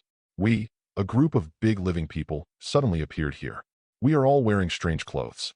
No matter what, we will attract attention, but everyone seems to ignore us. Hey, can you see? Xing put his hands on his hips, walked up to a passerby and waved, but he was still completely ignored. It's sure, they can't see us at all, and they can't hear us. We can actually communicate with each other. And it's very strange. The four of us speak 3 languages, but we can communicate with each other without any obstacles. It's the chat group that converts our respective languages into understandable ones. Tisk, Tony touched his chin. This is a bit considerate. Huxia is super difficult to learn, and the translator I prepared is useless. Also, what is our current state? Similar to Ghost. Moyo, what do you think? Mou raised his hand and swiped lightly, and the space in front of him was slightly rippled, but it had no impact on the world in front of him. Mou turned around and raised his hand to grab Tony's shoulder, but the result was nothing. I already have a conclusion in mind. Not only can it not interfere with the reality of the world of Teyvat, but the original members of the group cannot interfere with each other. I probably understand what's going on. What's the result? Xingya asked curiously. It should be. Rimuru's eyes flashed red and he said softly. Is it a projection? Yes. Mayo said softly. But the live broadcast room does not project us into the world of Teyvat, but projects the world of Teyvat into our minds. Although it looks real, it is like the moon in the flowers and water in the mirror. It can be seen but cannot be touched. Similar to a dream? Although the world in front of you is lifelike, in the end it is just an illusion. Oh, Tony nodded slightly. That makes sense. What a pity, Rimuru looked disappointed, but then he smiled. But, is this a different kind of meeting for everyone now? Would you like to introduce yourself again? Isn't that necessary? Xing shook his head slightly and looked at Ing aside. Everyone knows it well and can recognize it at a glance. Besides, Ing is still waiting for us. Hear the words. Everyone's eyes turned to Ing. Ing, who was watched by everyone, had a thin smile on her face, but she did not speak. Hey, Ing, what are you looking at? Don't be in a daze. I've already said hello. Please tell me that Xiandiani is at Yujing Terrace. We have to get there quickly, otherwise it will be so crowded that we won't be able to squeeze in. Okay, let's go. Ingmei nodded slightly and took steps to keep up with Paimon. The moment he turned around, he didn't forget to wink at everyone. It seems it's not convenient to talk. Indeed, this matter is difficult to explain. Then, shall we follow? Let's go. Chapter 25. Under the Yujing stage. Paiming led the way lightly, trying his best to introduce Li Yue to Ingmei, who was also somewhat unfamiliar to her. Ingmei had a smile on her face, her hands behind her back, and she followed Paimon gently, responding from time to time. In addition, what Paimon didn't know was that there was no one behind her except Ingmei. There are 4 invisible ghosts following. So, Tony looked at the surrounding scenery curiously. Is this Li Yue? It feels good. It's a pity, Rimuru said with some regret. In this state, I can't taste the food here, and I can't bring home the souvenirs. Xing smiled and said, if you really want it, I can ask him to purchase it on my behalf. Wouldn't it be nice to send it to you in a red envelope when the time comes? That's right, Rimuru nodded immediately. Moyo, Tony, who had a slight sense of déjà vu, turned to Moyo and asked, why do I always feel that the architectural style here is very similar to the ancient times of your country? Well, Moyo smiled and nodded. They are indeed very similar. How can it be different, after all? Li Yue is the prototype. Everyone, Rimuru suddenly raised his hand and pointed. Look at the sky over there. Is that the Jade Pavilion? A whole building floating in the sky. See Guoi. Everyone turned their heads to look. Beautiful. Tony's eyes lit up. Anti-gravity technology? Well, it looks good if it can be used to build an aerial fortress. Mayo explained. It can only be said that it is similar. Chuanyu Pavilion mainly has 2 cores. One is a local specialty, or in Teyvat called floating stone, which is a very special anti-gravity, or. The second one is the immortal family's talisman is here. Anti-gravity, or. Tony raised his hand and touched his chin, raised his head and said, it's worth studying, I kind of want it. Ing, if it's convenient, can you help me find this kind of, or later? Definitely, I will pay accordingly. Traveler. Ing, no problem. After receiving Tony's commission, Ingmei immediately responded in the group. This was a completely subconscious reply, which made Ing herself stunned for a moment. Well, it seems that the Adventurers Association has done too many commissions during this period, and it has become an occupational disease. It has to be changed. As Paimon and Ingmei ascended the Yujing platform, everyone's attention immediately turned towards the venue. Indeed, As Paimon said, there were huge crowds of people. The entire Yujing Terrace was almost packed. It's so lively, and there are so many people. Rimuru stepped on his feet and looked inside. Will the rock god of Liyue appear here by then? Probably, Imoyu said with a smile on his lips, and it fell from the sky. Falling from the sky? Tony's mouth twitched. What kind of old-fashioned way is this? Imoyu shook his head slightly. It's different from what you think. Difference? Tony asked curiously. What's different? Seeing the smile on the corner of Mayo's mouth, Xing had an unknown premonition in his heart for no reason. Wait, Mayo, there shouldn't be any accidents today, right? As soon as Xing said this, everyone, including Ying in front, was stunned. This? Rimuru scratched his head. When Hoshi said this, I suddenly had a bad premonition. Feel the same. Tony said tentatively. According to the usual routine, something will definitely happen today. Enemy attack? Natural disaster? Or coup? No, the corners of the eyes in front twitched slightly. Suddenly, I had the idea of escape from Yujingtai. I said, Xing suddenly said. Today is the ceremony for inviting immortals, and the theme is inviting immortals.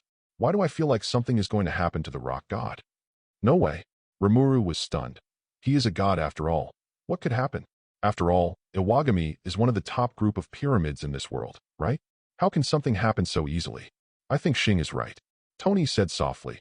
It seems that the fall of gods is not a rare thing. During the invitation ceremony, the rock god was suddenly attacked and fell. This is indeed very dramatic and can also be used as a key point to promote the plot. Hiss, Rimuru took a breath. The fall of a god is a big deal. I think so. Xing turned to look at Mayo with a confident expression. Mayo, do you think that's the case? Everyone's eyes focused on Mayo again, waiting for his response.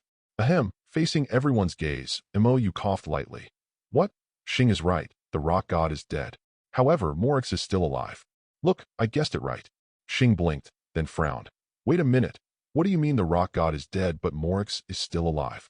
When the three of them were still in doubt, Ying in front seemed to understand something, and his expression slowly relaxed. Morix is the original name of the rock god. So is it fake death? Worry for nothing. However, on this special day, Iwagami staged a show of fake death. Why? You can't just plan on fishing like Wendy, right? Ying suddenly became curious.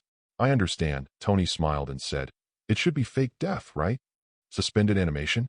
Rimuru suddenly said. That's right. But why is it at this time? To avoid enemies? Or something else? Forget it. Don't think about it anymore. It's none of our business anyway. We can just watch the fun. That's right, Xing shrugged. I almost forgot that this is just a live broadcast. We can't interfere even if we want to. Besides, this matter shouldn't have anything to do with Ying, right? Traveler. Ying, just in case, I'd better ask first. Liyue's rock god is not my enemy, right? Don't worry, it's not. Imoyu said softly. The old man is a very nice person and easy to get along with. You will know when you meet him in the future. Traveler. Ying, that's good. I was almost scared to death just now and was ready to run away. Xing asked curiously, why do you want to run away? Traveler. Ying, think about it. I, an outsider, appeared at the death scene of Iwagami alone. I am more suspicious than a local, right? Before I know the enemy and myself clearly, I have no intention of falling into the hands of the other party's believers. No, Tony said a little strangely. Ying, your thoughts seem a bit weird. Things that have nothing to do with you originally, but once you run away, all the suspicions will fall on you immediately. It seems so, Rimuru said, but it seems like it's troublesome to run or not. Traveler. Ying, how about? I just don't come in and take a look from a distance. In this way, no matter what happens, the suspicion won't fall on me, right? Chapter 26. Ying, look, there are a lot of people making wishes over there. I heard this is very effective. Should we go and have a look too? This one, looking at the several incense burners in the venue, Ying was a little moved, but then she shook her head. Forget it, Paimon. We won't go in, just take a look outside. Paimon was stunned. But, don't you still want to ask Iwagami for news about your brother? We can't ask outside. Ying didn't know how to explain it for a moment. Did you just tell me that you were free? Seeing Ying suddenly stunned, Paimon put his hands on his hips. Your condition is very suspicious, Ying. Ever since you left Mondstadt, you have been in a daze from time to time, and it was especially obvious today. Could it be that you were possessed by evil spirits? The corner of Yingmei's mouth twitched slightly. Then he directly raised his hand to pick up Paimon and walked aside. There are too many people here. I'll find a place where no one is around to explain to you. Besides, no matter what I say next, don't be surprised, okay? Paimon's eyes widened as he was being carried. What are you talking about? Could it be that besides me, you have other children? A string of black lines appeared on Ying's forehead. She decisively took out a string of candied haws and stuffed it into Paimon's mouth, blocking what she had not finished speaking. So sweet. Feeling the sweet and sour taste in his mouth, Paimon turned his head and glared at Ying. Okay, Ying, you're actually hiding something delicious behind my back. Can't you even shut your mouth with food? Carrying Paimon to a deserted corner, Ying Mei put one hand on her hips and said, Can you listen to me quietly now? Okay. Paimon chewed the candied haws and said with satisfaction, For the sake of Tonghalu, I will listen carefully. Alas, Ying Mei covered her head with one hand and said softly, That's it. Just as Ying Mei was explaining the existence of the group to Paimon. On the far wall at the edge of the venue, members sat in a row, waiting for the ceremony to begin, prepared to witness the fall of the god. No one could see them anyway, so naturally they had to find a place with the best viewing angle. The time should be coming soon, right? Looking up at the position of the sun in the sky, the excitement on Rimuru's face was visible to the naked eye. Almost. Xing nodded slightly. The 7 stars who are presiding over the ceremony of inviting immortals are all here, so it should be soon.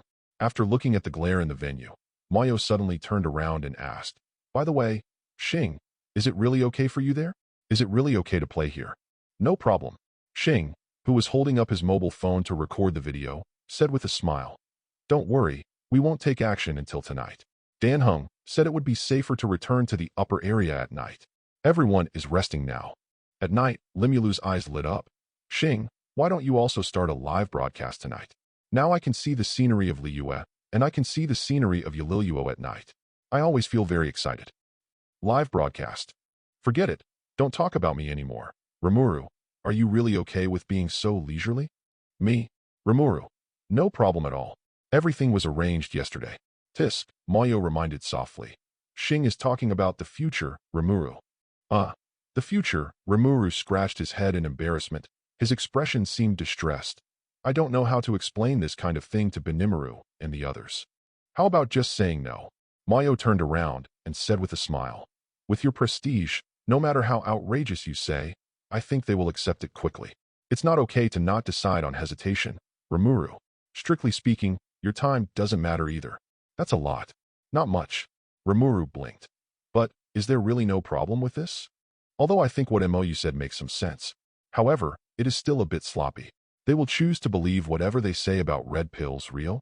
There are always more solutions than problems. Xing said softly. If they don't believe it, you can reveal the existence of the group to them.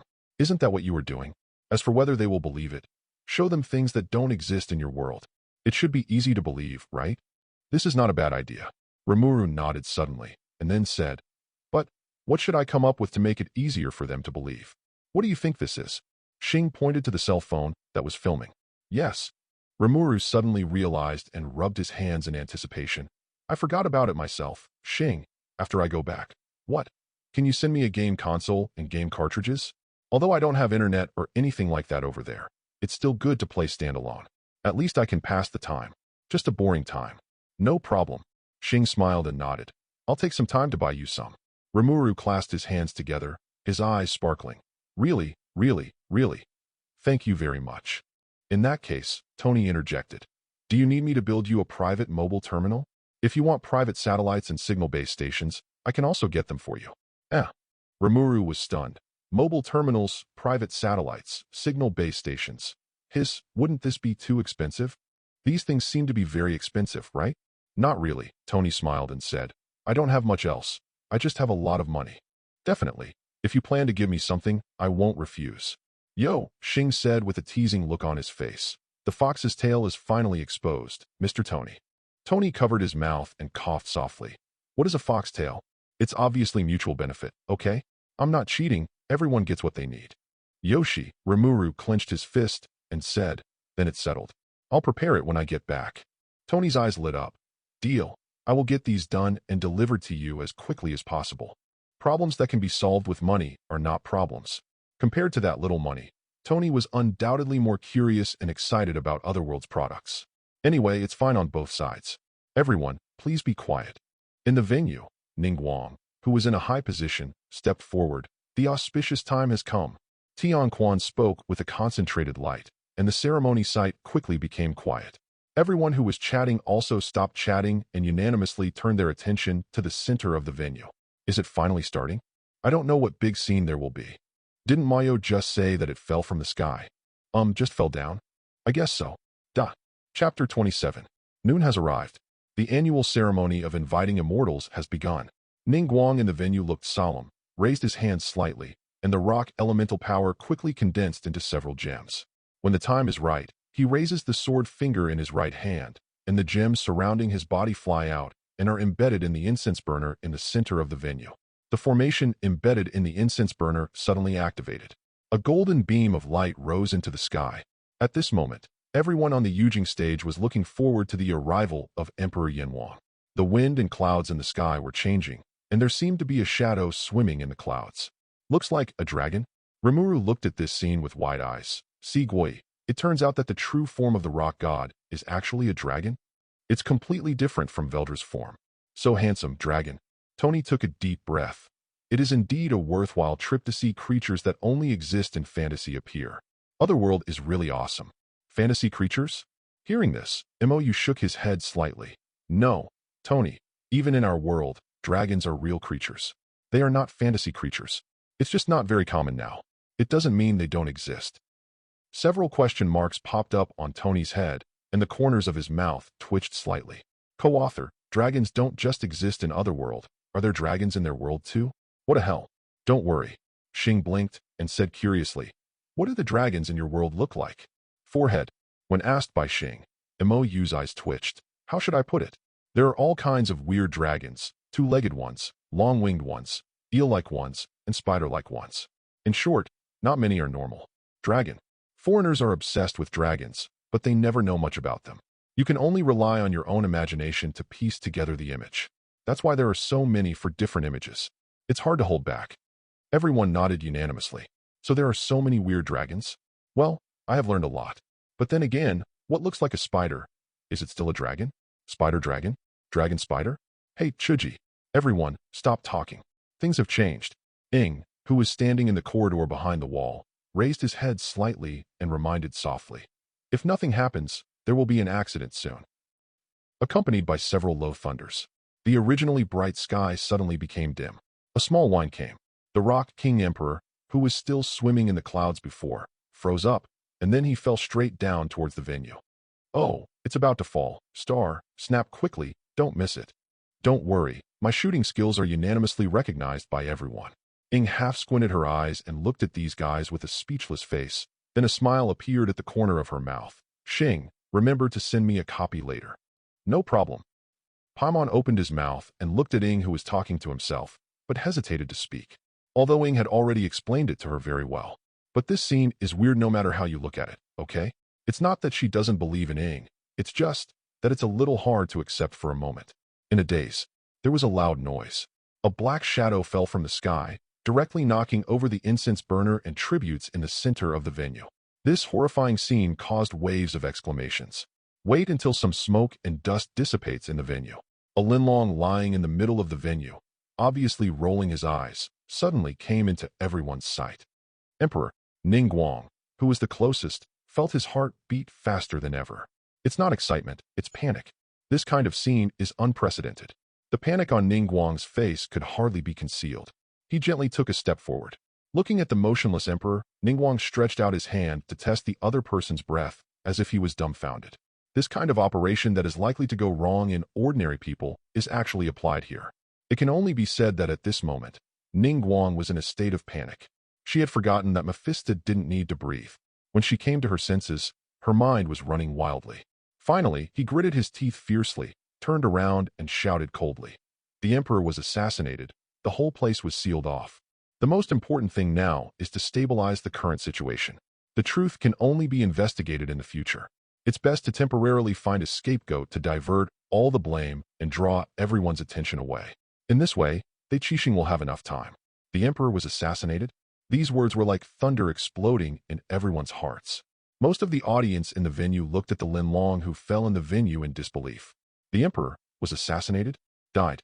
After the shock, an unspeakable panic suddenly surged in my heart.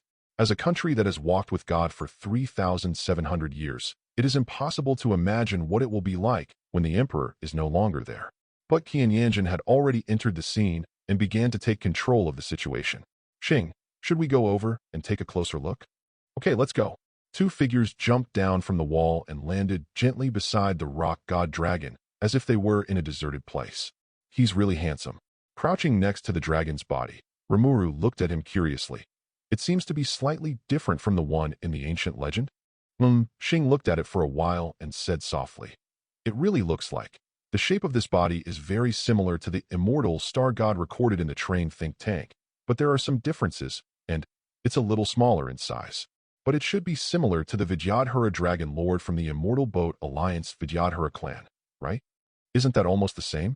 There's just one color difference, but the prototypes are exactly the same." What a pity, Rimuru stood up and sighed with regret. What a pity. Mayo raised an eyebrow. Hey, let me tell you, Rimuru, do you want to use the predator? Hey. Rimuru scratched his head. Well, maybe I have a sense of crisis, so when I saw such a big dragon, I wondered if I could get new skills or mimicry if I could eat it with a predator. I really didn't mean it. Good for you. But it's true. If you master the ability of predator, maybe he would see some powerful creature and want to try to swallow it, and he couldn't blame Rimuru. At the same time, a certain figure standing on the top of Qianhing Mountain shivered suddenly. The golden eyes were filled with doubtful colors. His eyes slowly focused on the venue for the immortal invitation ceremony. It was obvious that there was no one around his Fa Shun. But why? Do I always feel like I'm covered in hair? Illusion. Done. Chapter 28. Done. After saving the video on his phone, Xing put his hands on his hips and said, "Everyone, I have to evacuate first. There are still operations in the evening. See you then. It's important to rest." Rimuru nodded immediately. "Besides, we are looking forward to it. It's better not to expect too much." Xing shook his head slightly. Compared with the beautiful appearance of Liyue, Bellowberg of Yaleo No. 6 is not outstanding, and it may disappoint you. If we were to use the word vibrant to describe the current Liyue, then Yaleo can only be called an extremely cold hell, wandering between life and death. Okay, everyone, see you tonight. Xing waved his hands towards everyone, and his figure slowly disappeared. Apparently, he left the live broadcast room directly. Then it's time for me to withdraw. Tony touched his beard and turned to look at MOU. You'll be home tomorrow, right? MOU said, "If there is no surprise, I will be there." Okay, I'll see you tomorrow.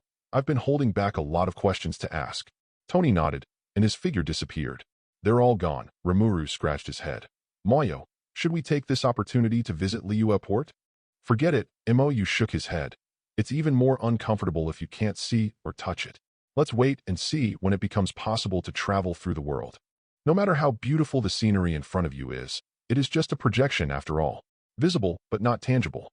If you are interested in something but can't touch it, it will only be more uncomfortable. That's true. Rimuru reluctantly looked at the Ancestor Fa Shay in the center of the venue, and then looked away. Then I'll withdraw first. It's really torture to see if you can eat or not. Don't worry, see you in the evening. Wait, Rimuru, Mayo called out to Rimuru. If possible, prepare some recovery medicine tonight. There will probably be a fierce battle on Xing's side. Recovery medicine? Don't worry, leave it to me.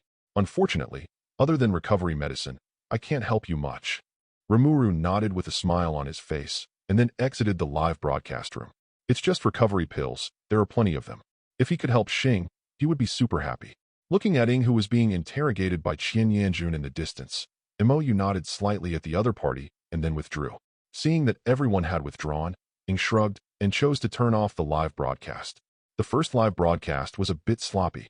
I didn't even have a good chat with everyone. Let's try it again at a better time next time. MCU. Empire State Building. World-class projection. Mayo, who returned from the live broadcast room, slowly opened his eyes. I didn't expect that the live broadcast room would be of this type. Unfortunately, I didn't expect this at the beginning. I wasn't prepared enough and didn't gain much. As he spoke, Mayo raised his hand slightly, and a ball of dark energy gathered in his hand.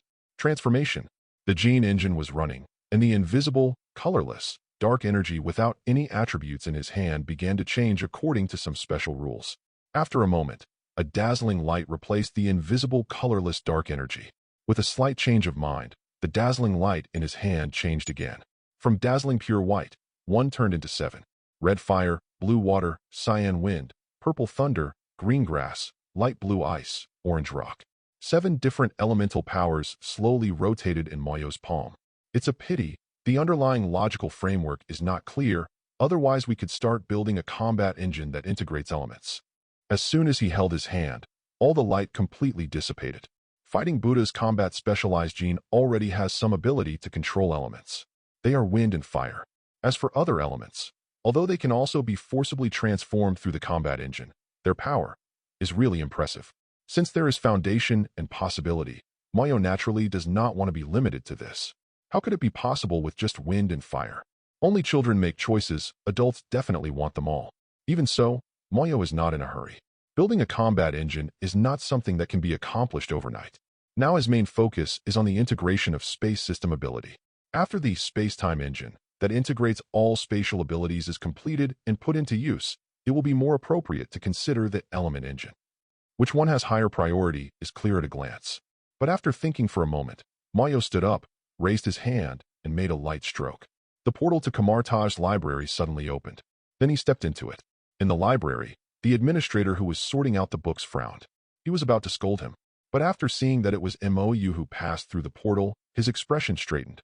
"Mr. Moyo, is there anything I can help you with?" "Hello, magician." Facing the administrator's question, Moyo said softly, "I want to take a look at the map of the universe. I don't know if it's convenient." "Map?" The administrator was stunned, then nodded. "Definitely. Please wait." After the words fell, the administrator turned around and took down a thick book from the bookshelf on the left. All known locations in the universe are recorded here. There are detailed coordinates in the notes. I hope they can help you. Thank you so much. After thanking the administrator, Moyo took the heavy book and opened it with a glimmer of light in his eyes. After copying the contents of the entire book to the dark plane one by one, he easily found the specific content he wanted. Coordinate. Found it. There was a smile on Moyo's face. He raised his hand, and several thick books appeared in his hand. He handed it to the administrator along with the map just now. "These books will also be returned together. Please, magician, help me register them." "Okay." The administrator took the book and nodded to express understanding. Before he could say anything more, Moyo had already turned around and stepped through the portal. The door also closed. Looking at this scene, the administrator just shook his head and turned around to continue his work of organizing books. Sling rings are generally not available for use in libraries. But Ancient One and Moyo just now are special cases. The former, as the Sorcerer Supreme, can do anything in Kamartaj, and the latter was specially ordered by the Ancient One. Naturally, no one would raise any objections, let alone ask why. Just follow the Sorcerer Supreme's orders. The other end. Moyo, who passed through the portal, did not return to the Empire State Building. Instead, he appeared outside a dilapidated, desolate, blind and devastated abandoned planet. As for why it appears here, it's just that the coordinates were changed at the moment of passing through the portal. The current planet is called Morag. And don't worry about the purpose of coming here. It is the Cosmic Spirit Ball, or the power gem inside the Cosmic Spirit Ball. Chapter 29. In Moyo's plan, he has no intention of attacking the Infinite Roughstone first. The reason is also very simple, as I have said before. The timeline of the MCU is circular. Everything happens and ends at the same time. This means that certain plots cannot be changed. This is an absolute point in time. What should happen will definitely happen, irreversibly and irreversibly. If you really want to break through this layer of shackles, you must have the power to transcend multiple levels. Otherwise, even if the universe is destroyed, it cannot be changed if it cannot be changed. It is not difficult to know how difficult this is by referring to Chi-Chi's experience. To save Christine, constantly reinvent time, constantly start over. But Christine will always die in various unexpected ways. In the end, the universe was shattered by Chi-Chi's sexy manipulation. However, even this did not break the absolute point in time when Christine was certain to die. At that time, Chi-Chi had already half-stepped into the level of diversity. I had a back-and-forth fight with Infinite Gems Ultron with a few pendants. In the end, nothing changed. This shows how tricky absolute point in time is. If you don't have the power to transcend multiple levels, it's best not to touch this thing. But now, things are different. Not to mention whether the legal identity you brought with you when traveling through time overrides the rules. The existence of group must be above the plural rules. This is true even if the functions in this group seem to be very few now. Otherwise, the Ancient One magician would not see a foggy future after using the time gem. The absolute timing of the MCU doesn't work for him and Tony. The absolute rule has been broken. Whatever he and Tony do next will be reasonable. In this case, Mayo will naturally not let go of the infinite gems that can accelerate his growth. Although this thing is only useful in this universe, it only contains 6 stones when taken out. But who says infinite gems must be used as trump cards? That thing will only become a stepping stone for Mayo to move to a higher level. No matter how powerful a foreign object is, it is still just a foreign object, a power that does not belong to oneself. Once lost, the holder will be instantly knocked back to his original form. What's more, infinite gems are not necessarily that powerful. In one sentence from the Life Tribunal, these things are just a few rotten rocks. Even Kong the Conqueror's Time Management Bureau can use the Infinity Stones as paperweights and table mats. This thing is really not unusual. But at least now, the Infinite Rough Stone can save MOU from taking many detours. Not to mention anything else. Once you have 6 rough stones, you can not only speed up the construction progress of Space-Time Engine and Element Engine, but also allow Mayo to further develop the Concept Engine combat module. Even Void and Anti-Void will be included. Why not do it? Having many skills does not overwhelm the body, and MOU never dislikes the fact that he has too many means. You don't have to be proficient, but you can't live without it. Don't wait until you encounter a similar attack before thinking about how to break it. Then it's too late. The fiery eyes and golden eyes open. Read the dark data of the entire planet and immediately locate the temple where the cosmic spirit ball is placed. With a swipe of his hand, the portal opened again. After crossing over, the cosmic spirit ball suddenly came into view. It seems too simple. Ignoring the plasma grid that blocked the cosmic spirit ball, Mayo rolled up his sleeves and took out the cosmic spirit ball. Dark data is scanned and genetic engines are running. The cosmic spirit ball sealing the power gem rotates and opens. In an instant, the purple light belonging to the power gem illuminated the entire secret room.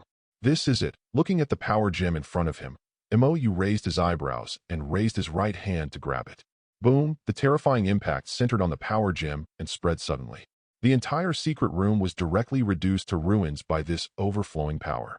Dark purple lines constantly spread upwards along MOU's right hand, until it spreads all over the body. The power gem in the palm of his hand was constantly stirring, and waves of huge power were constantly poured into Mayo's body. But Mayo remained calm and waited quietly. Among the 6 infinite gems, the power gem has the most stringent conditions for use. Although the other rough stones have their own shortcomings, they are not as domineering as the power rough stone.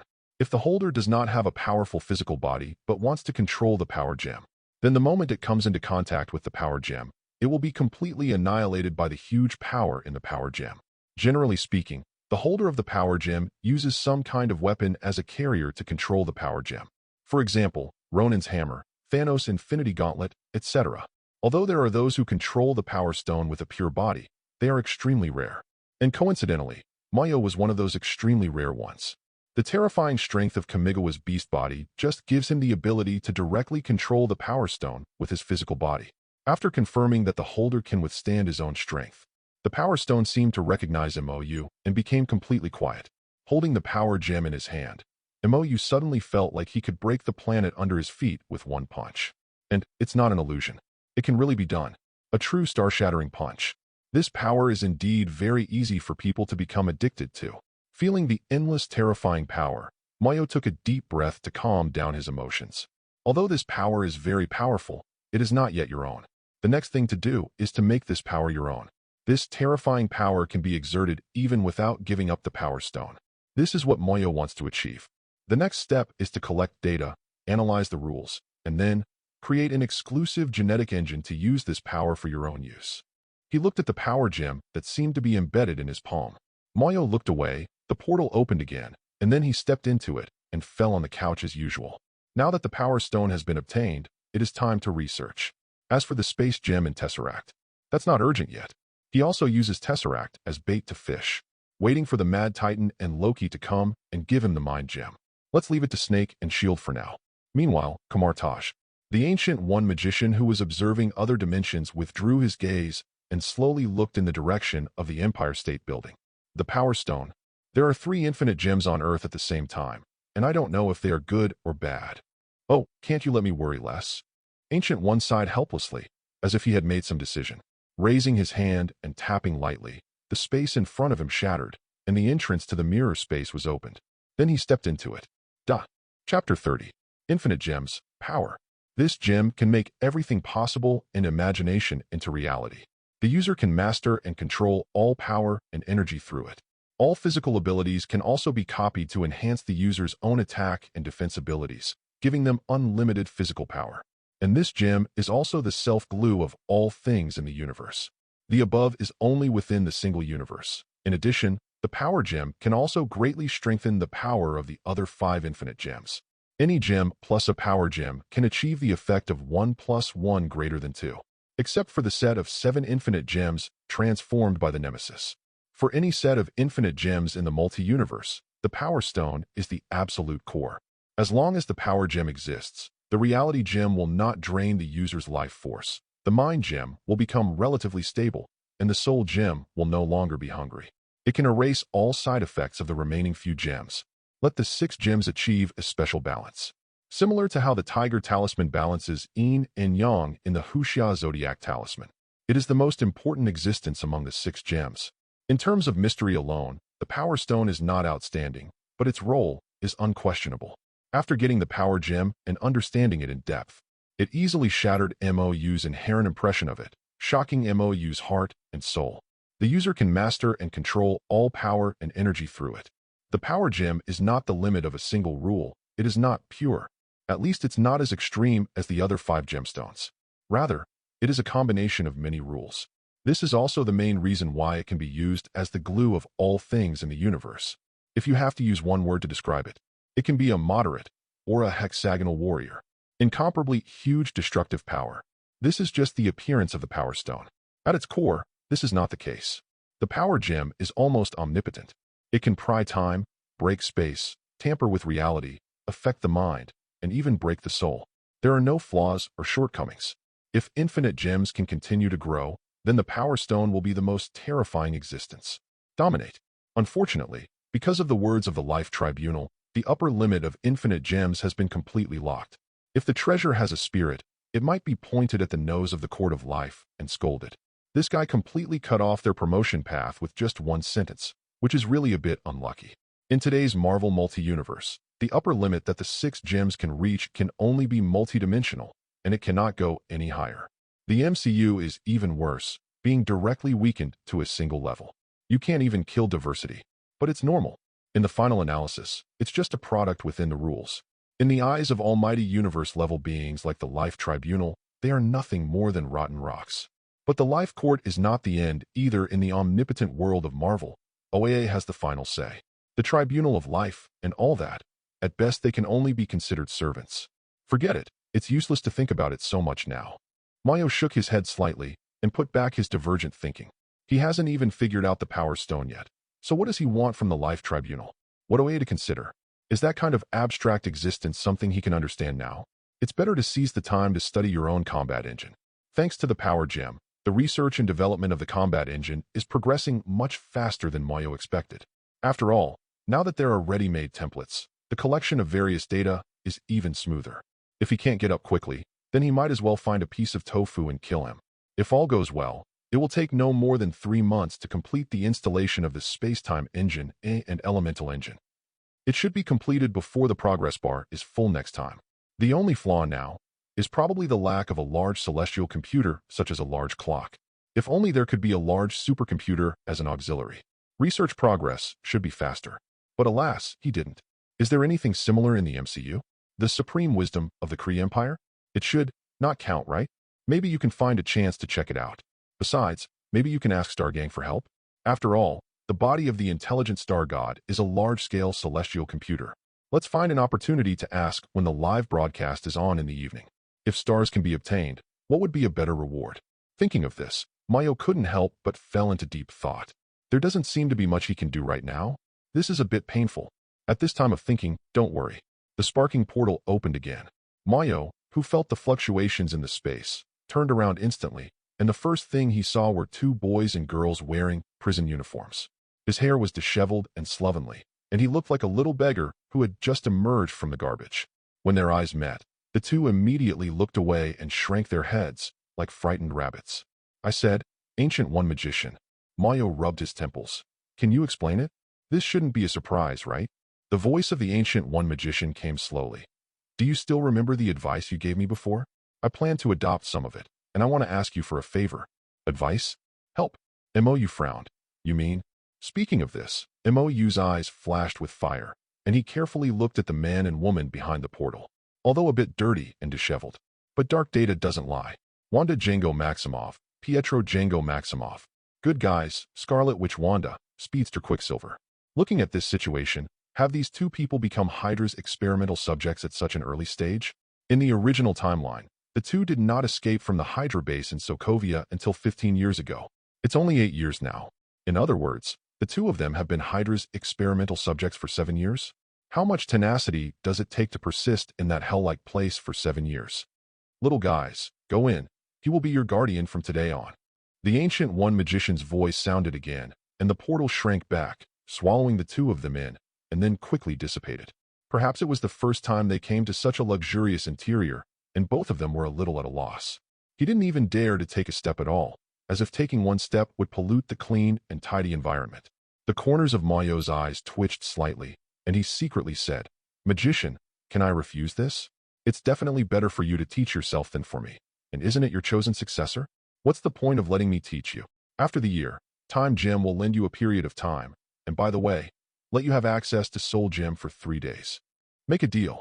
Moyo agreed very readily, without any hesitation. I asked Ancient One Magician to borrow Time Gem before, but he refused to give it to me. To say the least, guarding the Time Gem is the duty of the Sorcerer Supreme. Now not only can you borrow Time Gem for a period of time, but you can even have access to Soul Gem for 3 days. What are your principles? Magician, since the Ancient One Magician's principles can be broken, I can't do it myself. It's such a huge profit this time. Duh. Chapter 31. Although I agreed, but how to arrange it? If I remember correctly, Wanda at the moment was in a semi-awakening state. In an extremely strong subconscious state, a certain degree of probability modification can be achieved. And Pietro is not awakening yet. The Mind Gem can guide 2 people and perform awakening, and there is no reason why the Power Gem cannot do this. Maybe you can try it? Pietro, Wanda, right? Mayo turned around and said softly, Did the Ancient One Magician arrange the corresponding identity information for you? Sir. Facing Mayo's gaze, Pietro gritted his teeth, took a gentle step, and stood in front of Wanda. Sorry, no? No. That's it. Looking at the 2 people who were full of uneasiness, Mou nodded secretly. Wait a minute. As he said that, Mou's eyes flickered. The genetic engine was already turning, and then he raised his hand and pressed it gently. The space in front of him surged like waves. Move your hands up and down, push left and right. The single bathroom on the left seems to have been mirrored and turned into 2 single rooms. It was as if the thumb, index finger, and middle finger were clasping something. With a slight twist clockwise, the luxurious bedroom on the right was directly replicated into 3 copies. After doing all this, Say gently snapped his fingers. 2 new sets of clothes and toiletries that had not been opened fell on the sofa on the left. Pietro and Wanda watched this scene unfold, dumbfounded. It's not that Mayo was showing off his skills, but the top floor of the Empire State Building was not originally designed for housing.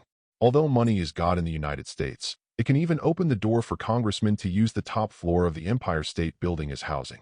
But no matter what, the original plan of the design cannot be changed.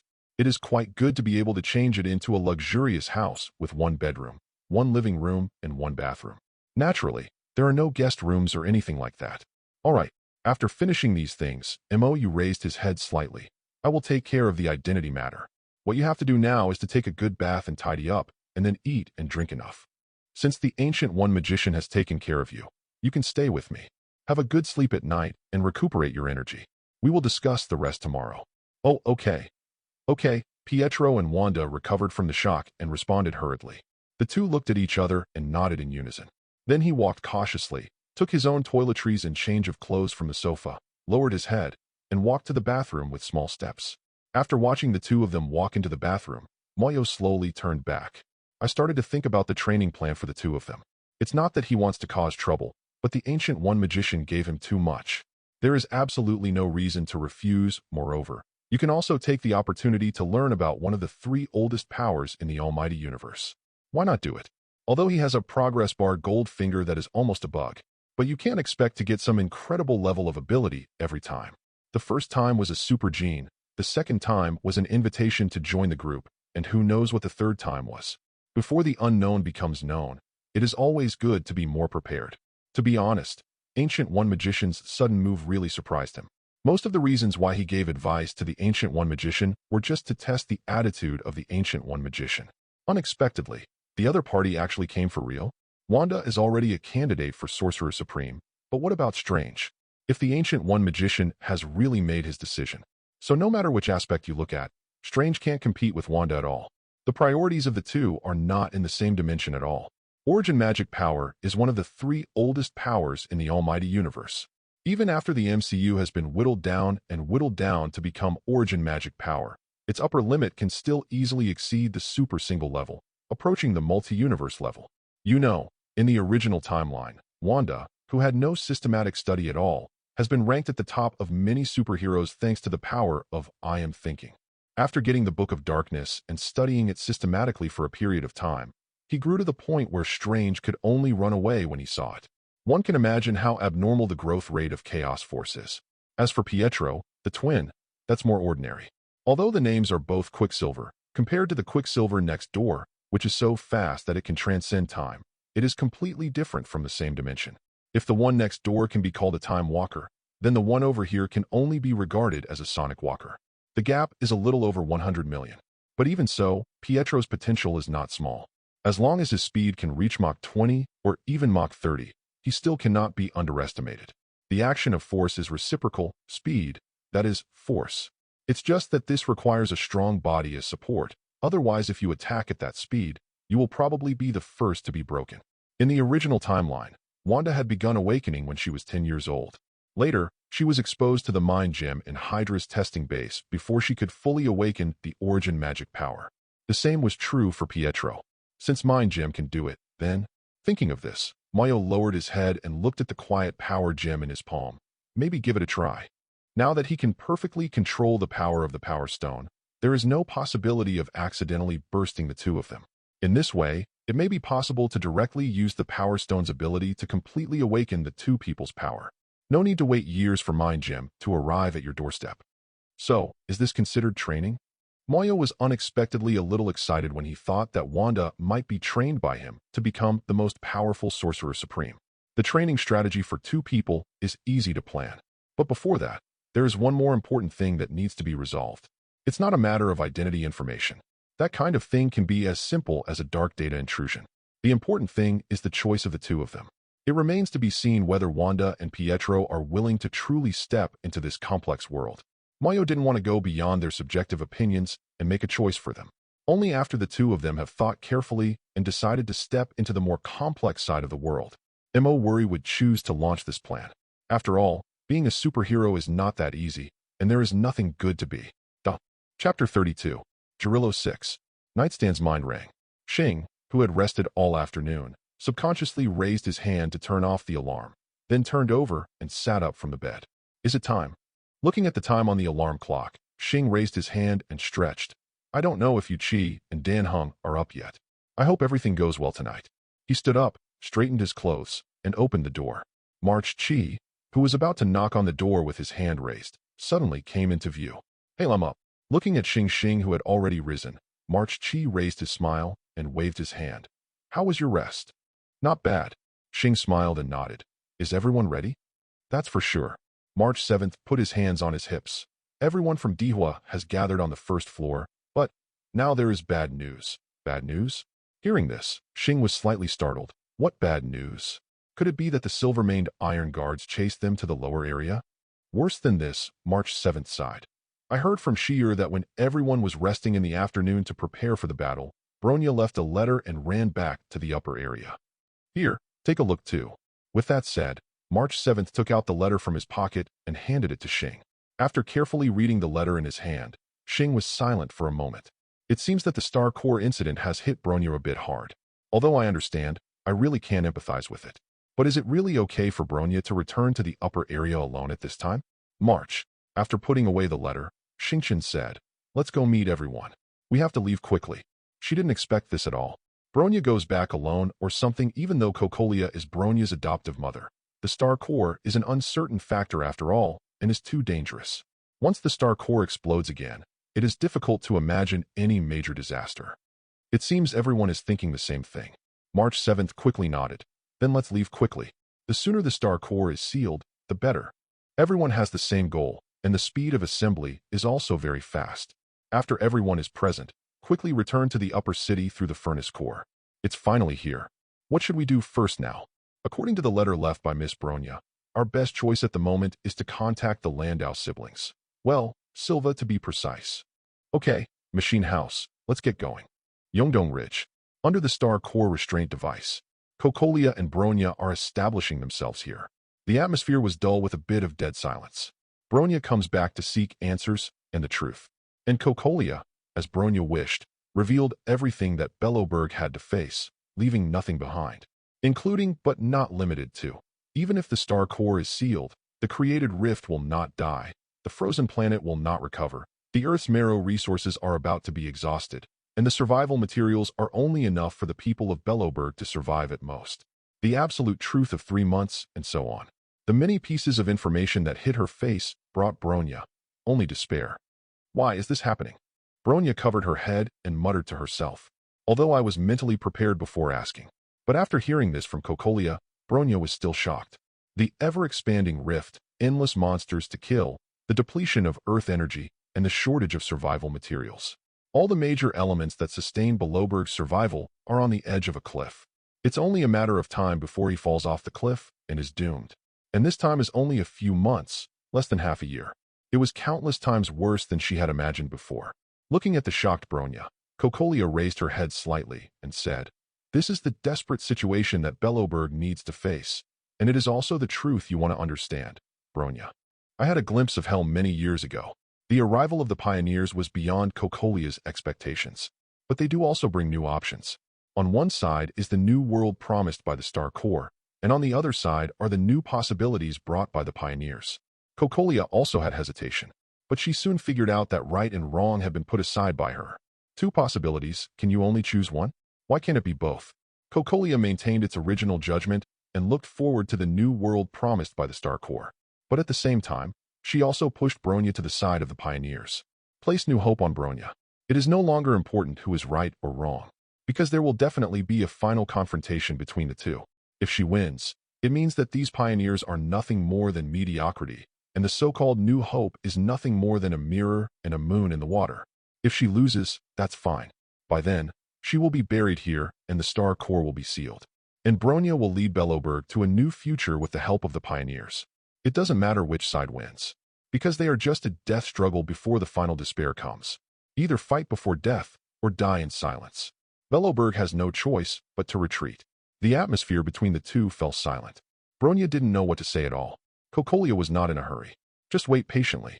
The track to the future is ready. Now, all that's left is for the players to enter. I do not know how long it has been. After regaining consciousness, Bronya slowly raised her head. "Mother, do you really believe in the promise made by Xinghe? It was it that summoned the ice and snow in the frozen world, opened the door to the cracked world, and destroyed our civilization several times." Bronya, Cocolia interrupted Bronya's words and said softly, "From the moment the extraterrestrial invaders arrived, this world has been sentenced to death, but the Star Core, it retains a glimmer of hope for Belloberg." Call. Bronya took a deep breath. "Mother, this so-called ray of hope is nothing more than the Star Core's ruthless mockery of us. I learned from the star that those invaders from the sky are named Antimatter Legiona. The reason why they invaded our world is precisely the path led by the Star Core. Wherever the Star Core goes, the Antimatter army will surely follow. It's all because of the Star Core. It's the culprit that caused all of this to happen. Even so, is Mother still willing to believe in Star Core's promise?" Cocolia remained silent, just turned around and looked up at the Star Core, and then said, "So, is this your choice?" "I understand, Bronya." Chapter 33. Bronya. Belloberg doesn't have much time left, and I don't have much time left either. Standing under the Star Core, Cocolia lowered her head slightly and looked at her right hand that was almost eroded by ice. The emotional warmth in her eyes was slowly fading away. "At the end of this, I want to hear your thoughts." Bronya, who was still silent, did not fully understand the final farewell in Cocolia's words. She was sorting out her thoughts and wanted to give her own answer.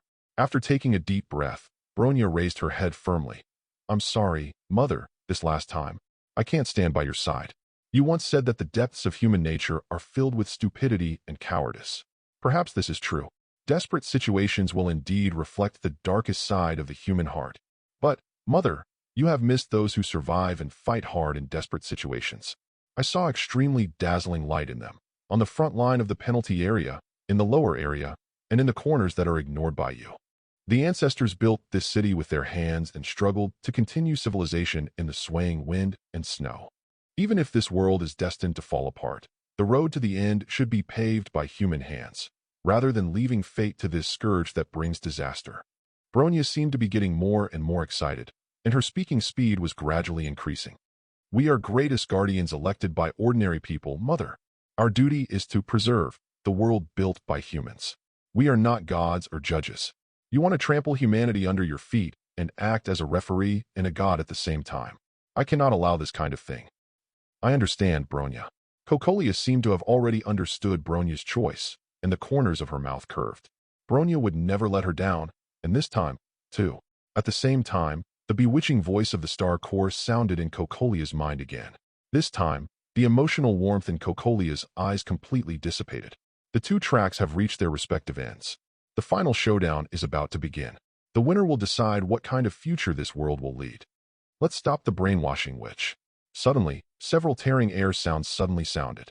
Sheer, who led the charge, quickly rushed to Bronya's side in a quantum shuttle manner, grabbed Bronya's hand with one hand, and led her back a short distance.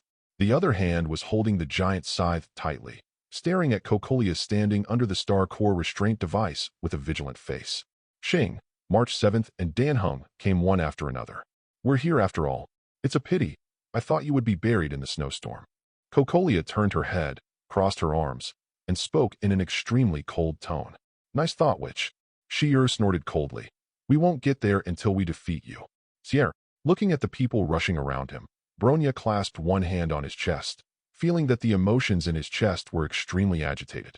I didn't even know what to say for a moment. Don't worry, Bronya, leave the rest to us. Xing smiled slightly at Bronya. We will keep our promise and completely seal the Star Core. Don't worry about other problems. I will find a way to bring you energy supply and survival supplies. Except for the splitting of the world, which is currently not a solution, I can solve most problems by myself. For such a trivial matter, there is no need to bother GZ and Uncle Yang to come forward. There are many big dog owners in the group. As long as you take some local products from this world, you can get back a lot of supplies. I believe Mr. Tony will definitely be happy to do so, etc. Thinking of this, Xing was suddenly stunned. She seemed to have accidentally forgotten something because she was too worried about Bronya's safety. Hiss, live broadcast, Xing found a moment to take a look. The screen was filled with question marks and add. It's over. Because I wanted to have a good rest, I blocked the group messages before taking a break. As a result, I accidentally lost the group members. Look at the various speculations and ideas among the group members. Xing felt slightly guilty. If she explains it properly, it should be no problem, right? Forget it. Let's just drive. Ding, group member Pioneer Star. Open the live broadcast room. Trailblazer Star. Sorry, everyone, because the situation is urgent. I forgot to start the live broadcast. Almost immediately after the beep sounded. For figures instantly appeared not far behind. Xing Rimuru was the first to speak. It's finally open. We agreed to start the live broadcast at 8 o'clock. It's almost 10 o'clock now. We've been waiting for you for 2 hours. We thought you had an accident. Unexpectedly, did you just forget? Xing quietly turned around and blinked, then turned back with a serious face. Dan Heng, who had been paying attention to Xing, squinted his eyes and glanced at the empty area behind him from the corner of his eyes. Illusion? Then pretend nothing happened. The one holding the spear should be Dan Heng, right? He seemed to have glanced at us just now. Ingmei, who has a keen intuition, immediately noticed Dan Heng's tiny movements. He found us. Tony was slightly startled. That shouldn't be the case, right? No. Emo, you said softly. I guess he has been paying attention to Xing's movements and discovered Xing's movements just now. It's similar to Paimon's reaction. Ingmei nodded understandingly. Rimuru complained softly. That's because you're being too obvious, right? Ingmei's eyes twitched, not intending to refute. Rimuru was right after all. But can you blame her? Who makes her heart tremble for a while every time what Moyo says? Why did Kong join the Abyss camp? Why was the rock god assassinated during the ceremony to invite immortals? She's done her best, right? Depending on the situation, a fight is about to begin. Rimuru touched his chin and said loudly, "Hey, Xing, I've prepared dozens of recovery medicines for you. The red envelope has been sent. Remember to accept it. Maybe it can help you later. Pioneer Star, thank you. I won't say any more. I need to concentrate on the battle. We will cheer for you." Ingmei put her hands on her hips and smiled. "Come on, God. Are you just watching a show?" Xing can now understand Ying's mood at noon today. It's really easy if things don't happen to you. It was pleasant at noon, but miserable at night. Did the retribution come so quickly? It's hard to resist. Chapter 34. The city Bellowberg's fate is sealed. Cocolia looked at Bronya in front of her calmly, and a smile reappeared on the corner of her mouth. It will unfold a new future in our hands. Compared to her own victory, she hopes that Bronya will be the final winner of this war. From the moment she abandoned Safeguard in despair and chose to trade with Starcore, the future no longer belongs to her. But her child, Bronya, can lead to a completely different and bright future. Even if this is just a delusion. After shifting her gaze from Bronya to Xing and the others, Cocolia's expression became extremely cold. You will serve as the cornerstone of the new world. It is impossible to establish the new without destroying the old. A lance wrapped in cold ice appeared in Cocolia's hand, its blade pointed directly at the train set. As a greatest guardian, I ask you to get up. Creation engine. After Cocolia gave the order, the entire Yongdong Ridge shook violently. Under the cliff in the distance, something huge seemed to be getting up. After a violent roar, a mechanical hand covering most of the mountaintop rose from the bottom of Yongdong Ridge and suddenly swept towards the crowd, as if swatting flies. This is the ancient machine of the city builders. Please be careful.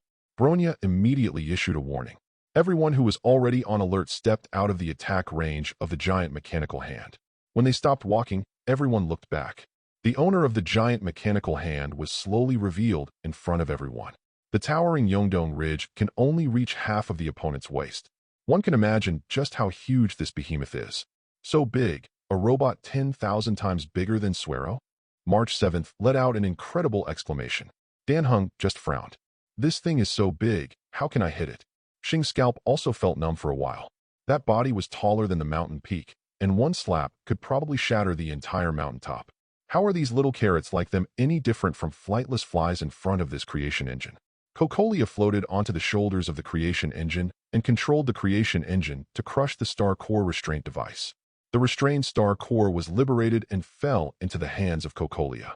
Holding the star core in one hand and the lance in the other, Cocolia ordered again. Engine, crush them. After receiving the latest instructions, the creation engine's eyes flashed red, and a beam of light more than 10 meters thick swept towards everyone. Without hesitation, everyone dodged the attacks from the creation engine as quickly as possible. If you were hit by an attack of that magnitude, it would definitely not end well. However, the attacks they have to face are not just from the creation engine. At the same time that the star core was liberated, the antimatter army that had previously been frozen on the Yongdong Ridge was also unsealed. After discovering the existence of the breath of life, countless antimatter legions swarmed in and launched an attack. Monsters from the cracked world also appeared one after another, joining the battle group immediately under the control of Starcore. As soon as the battle began, the train crew was trapped in a predicament surrounded by a group of monsters. It feels like we can't finish it no matter how hard we fight. Xing, Dan Heng, we have to think of a way quickly. March Qi, who was holding the bow and arrow, felt that his hands were almost stiff. However, the surging monsters and antimatter legions continued in an endless stream. Damn it, this big guy must be stopped. He killed a virtual pawn with his giant scythe, and then used quantum shuttle to dodge the light that was chasing after him from the creation engine. Sheena's face was full of anxiety. Just dealing with these endless void pawns and cracking monsters is already troublesome. What's even more disgusting is that from time to time, this creation engine acts as a wave of villains under the command of Cocolia, launching surprise attacks. If everyone hadn't reacted quickly enough, someone might have been injured. The situation seems to be a complete disadvantage. In this case, self-protection is a big problem, let alone rushing to defeat Cocolia. Catch the thief first, capture the king. Dan Heng raised his head and glanced at Cocolia, who was standing on the shoulders of the creation engine. Only by marching straight in to defeat Cocolia and sealing the star core can we break the current situation. I go. Xing immediately took over the words and rushed straight to the creation engine. Everyone cover me. Good. Everyone nodded unanimously. On the other side, I'm totally stuck in a fierce battle. Rimuru, who was watching, scratched his head. It would be great if we could take action. TSK, I feel a little unhappy when I see my friends in trouble, but can't help. When will this group become smarter? Tony next to him touched his chin. In this case, even if I put on Mark III and join the battle, I'm afraid it won't have much effect, right? It's okay to clear the monsters, but when faced with that kind of behemoth, Mark III seems to be just a small toy. Speaking of which, do you want to try to build a giant battle armor yourself? Well, include it in the plan and think about it carefully when you go back. Don't worry. Mayo shook his head without any worries. Whether it is Xing, March 7th, or Dan Heng, they are not as fragile as everyone thinks. They all have backup hidden powers, and there are 2 elders in the sky who are raiding the formation. We don't need to worry at all, right? Even if the hidden power is not used, the creation engine, Cocolia, and the star core are not enough. And there are Lao Yang and GZ watching in the sky. How many shots do you think GZ's railgun needs to deal with a living target like the creation engine? What's more, Lao Yang is still sure of escaping unharmed from the envoy's men. In addition, although the past of March 7th is temporarily unknown, Dan Heng's existence is enough to face most of the problems. You're really in a hurry. Dan Heng opens the big channel and talks to you directly. Can't these things in front of you be handled with one hand? One of the 5 heroes on the cloud, the Vidyadhara Dragon Lord, the Catastrophe Vanguard is not easy to use even when it comes. Compared with the battle between heroes in Xianzhou Luofu in the future, this can only be regarded as a small scene. So, Uncle Yang and GZ mentioned by Xing are currently observing in the sky? Ingmei raised her head slightly and looked towards the sky. The next moment, a red beam of light fell from the sky, instantly piercing through the creation engine's left arm that had just been raised to launch an attack. Wow, is this a railgun? Rimuru's eyes lit up. I feel very strong and handsome. Is it strong? Mayo glanced at Rimuru. Why do I feel like your black lightning is not as effective as it is? Forehead. Rimuru scratched his head awkwardly. These are 2 different things.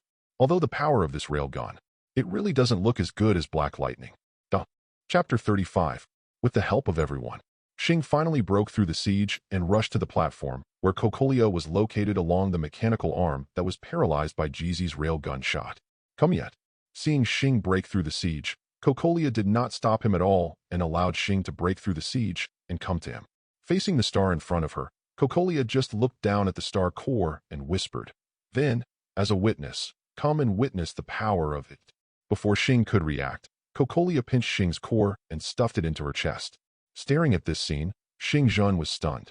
Cocolia's operation of inserting the star core into her body inexplicably reminded her of herself. Wasn't she also stuffed into the chest by Kafka with the star core? The moment the star core entered the body, the violent power belonging to the star core merged with Cocolia. Ice covered Cocolia's lower limbs, and her upper body transformed into a flowing starry sky. The whole body was embellished with a little ice and ice patterns. There was a crown carved from ice on her head, and the snow-white and ice-blue gradients flew in the cold wind, dancing freely in the middle. Although it still looks humanoid on the outside, it is no longer human at all on the inside. Feeling the pressure coming from Cocolia, Star took a deep breath. She didn't know if she could beat him, but she had to. He clenched the stick in his hand, raised his foot, and stepped hard, launching a charge towards Cocolia. Ignorance. The cold words sounded, and the demonized Cocolia raised her hand, and the sharp ice in the sky condensed instantly, overwhelming the sky and rushing towards the stars crazily. Faced with this extremely dense coverage, Xingya could only wave the stick in his hand and try to dodge while breaking some of the ice. But as the number of Bingling's attacks increased, the air conditioning on the platform became stronger and stronger. Just relying on the power of fate is no longer enough to resist this extremely cold atmosphere. Xing's pace gradually became a little sluggish, and the bat that was constantly breaking ice was gradually covered with ice, making it more difficult to swing. Instead of getting closer, the distance between her and Cocolia grew further and further away. Human beings are always weak and stupid, and always underestimate their own capabilities. The stars that were constantly being pushed back in front of him made Cocolia's remaining hopes dashed. The possibilities brought by this group of pioneers from outside the world are completely insufficient to support Belloberg's future. How can such a weak force compete with the Star Core? How can we bring a new future to Belloberg? The hope placed on Bronya was shattered. In the end, can we still only place our hope in the new world promised by Star Core? How ridiculous. Looking at Xing, who was cornered, Cocolia raised her hand again. The lance that had been abandoned before slowly appeared in front of him. Begin with preservation and end with preservation. This blow was the beginning of completely abandoning the protection and throwing himself into destruction. Let me give you despair. It brought hope, but it was shattered so easily. All that was left for her was more despair. With hate for this group of so-called pioneers who bring hope, Cocolia threw this lance, which symbolized the will to protect and the authority of the greatest guardian. Take this as a farewell. The speed of the lance is very fast. Xing was almost unable to react as the frost had already spread to his body. The tip of the spear, wrapped in ice, had pierced through her chest in an instant. Her consciousness dissipated so quickly that Xing didn't even have time to use the recovery medicine Rimuru specially gave her, and her eyes were already in darkness.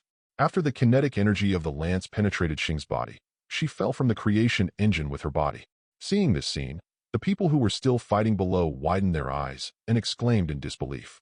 Star, the other end. In order not to disturb Xing's attention, he was among the people watching the battle from a distance. Except for Mou, everyone's eyes widened in unison. But before everyone could react from this incredible scene, the scene in front of him changed suddenly. The ice-covered Yongdong Ridge, the huge amounts of creation engine, and the people fighting all disappeared. Instead, there was an unfamiliar starry sky. What just happened? Neither Rimuru nor Tony and Ing were confused about this situation. Look ahead, Mou said softly. Don't forget that this is a live broadcast room, Xing's live broadcast room.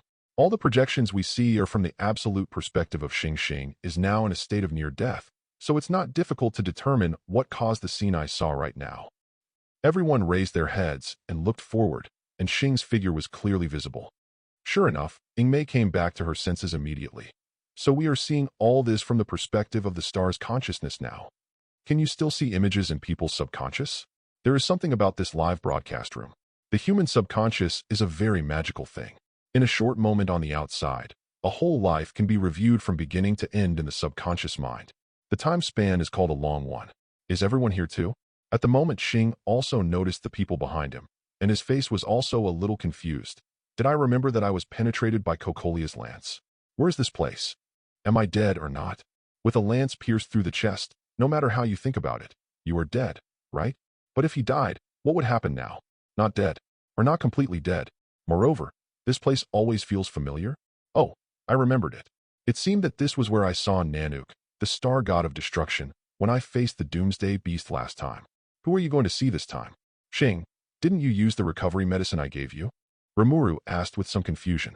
With the effect of the recovery medicine, as long as Xing didn't die suddenly and his body was destroyed, no matter how serious the injury was, he would recover instantly. Could it be that because the world is different, his recovery medicine is useless? This, faced with Rimuru's question, Hoshi scratched his head in embarrassment.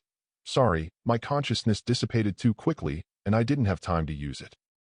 Hearing this, Rimuru could only sigh helplessly. If the injured person loses consciousness in an instant, there is really nothing that can be done. This was a reminder to him that he had to find a way to prevent it. What happens now? Tony looked at everything around him curiously and speculated seriously. According to known routines, in this state, you theoretically should be about to explode or cheat, right? Hearing this, Xing Zhen was stunned. Subconsciously, he turned his head and looked at the center of the starry sky in the distance, which was emitting rich light. Chapter 36. Explosive Seed, Cheating or Something. Xing is naturally relatively familiar. After all, she would also read novels when she was bored. Especially after joining the group, I often indulged in all kinds of strange things. Now that all this is happening to her, she always has a very magical feeling. So, you are the audience on the set now, and I am the protagonist of the movie?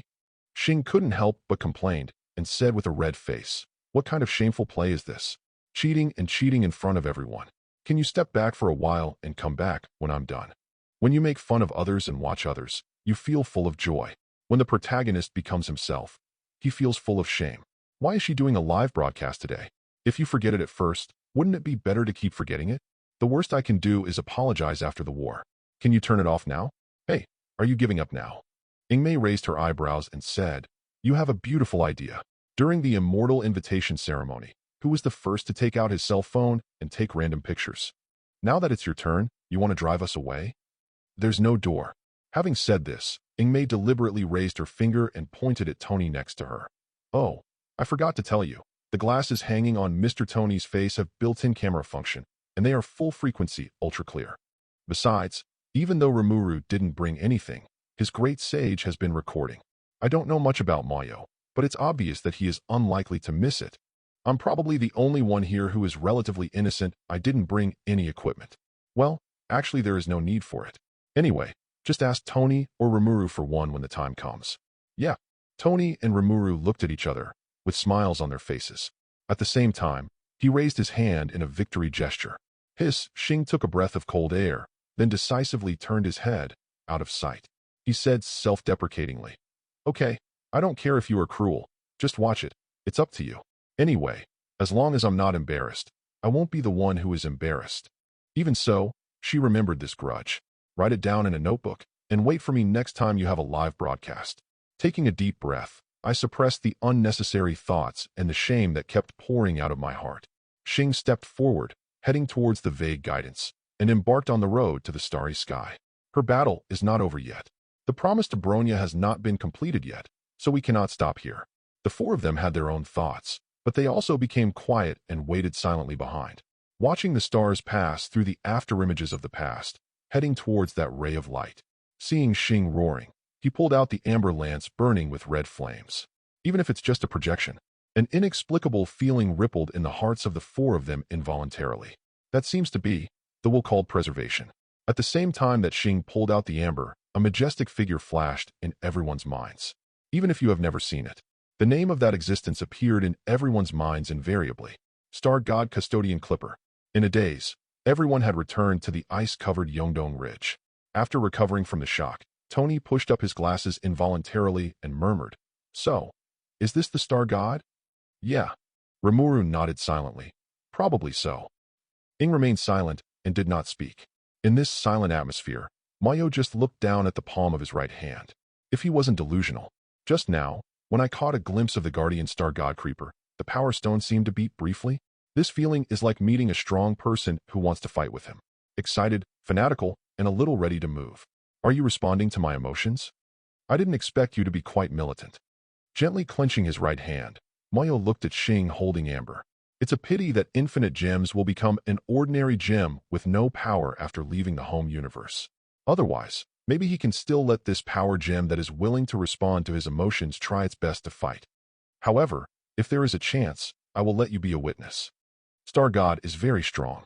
If he didn't have the blessing of the power gem now, he wouldn't even be qualified to fight against him. But that doesn't discourage him. Only when you have goals can you be motivated, right? The other side. Looking at the star that had resurrected from the dead and rekindled the amber, Cocolia was stunned. This is impossible.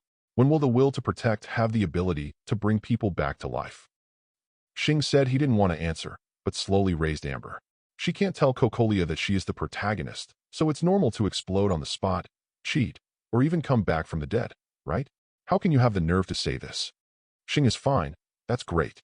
Seeing that Shing was safe and sound, he even gained Amber's approval and gained control of the creation engine. March Chi and Dan Hung could not help but breathe a sigh of relief. Sierra and Bronya were even more overjoyed. The battle continues. The four of them are still responsible for cleaning up the miscellaneous soldiers. The mission of defeating Cocolia was still placed on Shing this time. I'm going to win. Star clenches the amber in her hand. The power to protect her destiny and the power to destroy her destiny are working together. At this moment, she was far more powerful than before. He would never lose to Cocolia so easily as before. It's just a death struggle. Facing the stars showing a new attitude, Cocolia repeated her old tricks, and ice fell from the sky like rain. I won't let you succeed. Looking at the same move that had made her extremely embarrassed before, Shing just raised the amber in his hand, and the blazing firelight instantly enveloped his whole body. Indestructible. Invisible barriers rose up, completely blocking the ice in the sky. Not only did the icy ice in the sky fail to hurt Shing at all, but it also couldn't even force him to take a step back. Ignorance. Seeing that the attack was ineffective, Cocolia raised her hand again without haste. The extremely cold air condensed quickly. Several winter branches suddenly rose from the ground, and the impact of the deep cold suddenly spread. Facing this round of attacks, Shing just raised his head slightly and turned the amber in his hand. Cocolia only felt a darkness above her head. The right palm of the creation engine, which had regained control, clenched its fist at some point and smashed it straight towards Cocolia.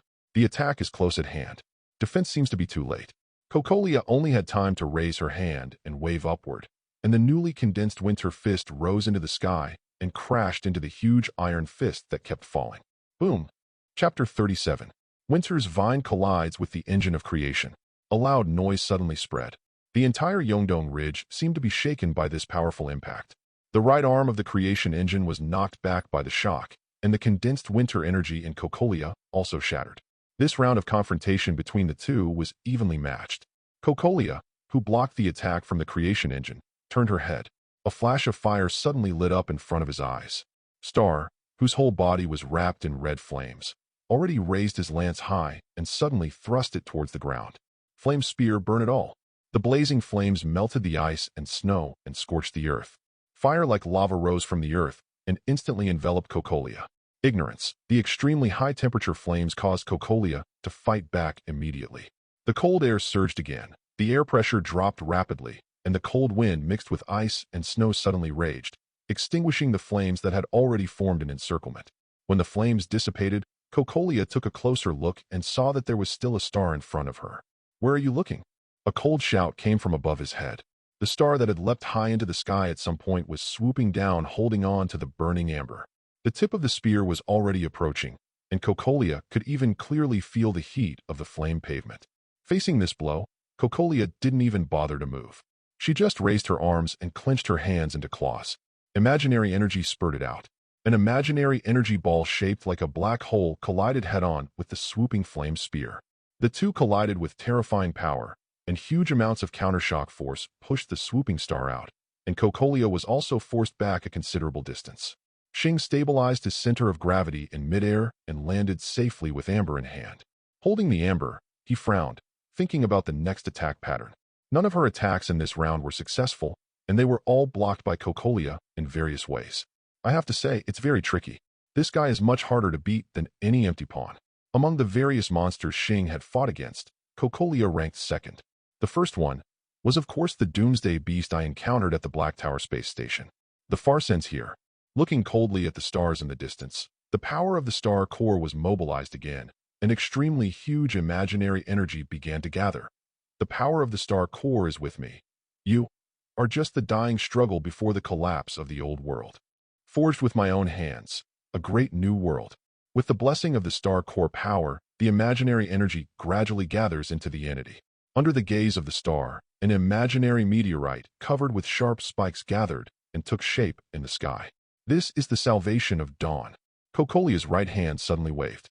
The imaginary meteorite crashed down at great speed with huge kinetic energy. The attack range of this meteorite is extremely large. If you let it fall, not only you but everyone will be affected. Oops, we have to stop her. Seeing this scene, March 71, who was fighting hard, gritted his teeth, pointed the bow and arrow in his hand at Cocolia, and shot an ice arrow in an attempt to interrupt Cocolia's charge. But unfortunately, before the sharp arrow could get close, it was crushed by the imaginary energy fluctuations surrounding Cocolia. Not even an inch of success has been accomplished. Almighty Danhong, please think of a way. Seeing that his attack had no effect, March 7th suddenly became anxious and looked at Dan Heng involuntarily. Looking at the meteorites that had gathered above his head, Dan Heng also frowned slightly. I'm thinking about whether I should not let it go so big and take it a little more seriously. At least, this imaginary meteorite must be defeated. Although I really don't want to use my hidden power, when everyone is in danger, they don't seem to care so much. Just when Dan Heng was about to throw a shot that was enough to defeat the imaginary meteorite, Xing raised the amber lance in his hand and closed his eyes. Feeling the increasingly thick aura on Xing's body, Dan Heng immediately gave up the idea of throwing this shot. The strategy to break the situation is already there. Holding the amber star, he uses his own will as a bridge to infuse the protective will of the greatest guardians of all ages. It takes the power of protecting one's destiny to a whole new level. Safe. With a deep shout, a physical shield visible to the naked eye suddenly took shape, covering all friendly units. Although the shield covering his body seems as thin as paper, but somehow it gave everyone a complete sense of security. This shield feels very strong. March Chi looked at the thin layer of red light covering herself with surprise. I didn't expect Xing to have this trick. Although she can also generate a shield herself, unfortunately, she can only protect a single target. Didn't you expect that Xing's accomplishments in this area were even better than his own? Concentrate on the enemy. The sword of the Sioux soldiers will almost hit you. Looking at the distracted March Chi, Dan Hung, who stabbed the Su pawn through with one shot, gave a helpless reminder. On March 71, he turned his head and saw a virtual soldier approaching without knowing when, and the blade in his hand was already close at hand. The frightened March Chi let out a scream, and then subconsciously kicked him out.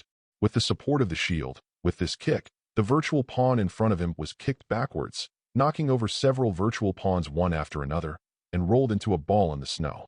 Wow, when did my power become so strong? March Chi was full of surprise, hiding the results of his kick. Is that your power? The virtual soldier was obviously knocked out by the shield on your body, right? Dan Hung expressed that he was very tired and no longer wanted to talk.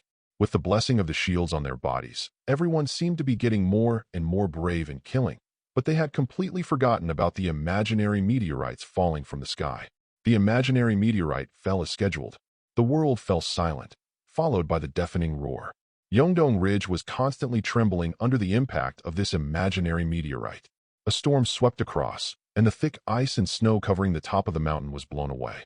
Broken rolling stones constantly fell from the mountains into the valley. This blow was enough to clear the screen, directly changing the pattern on the top of Yeongdong Ridge. Most of the empty pawns turned into powder and dissipated under the impact of this round of attacks. But the people at the center of the explosion remained motionless under the protection of this seemingly thin shield.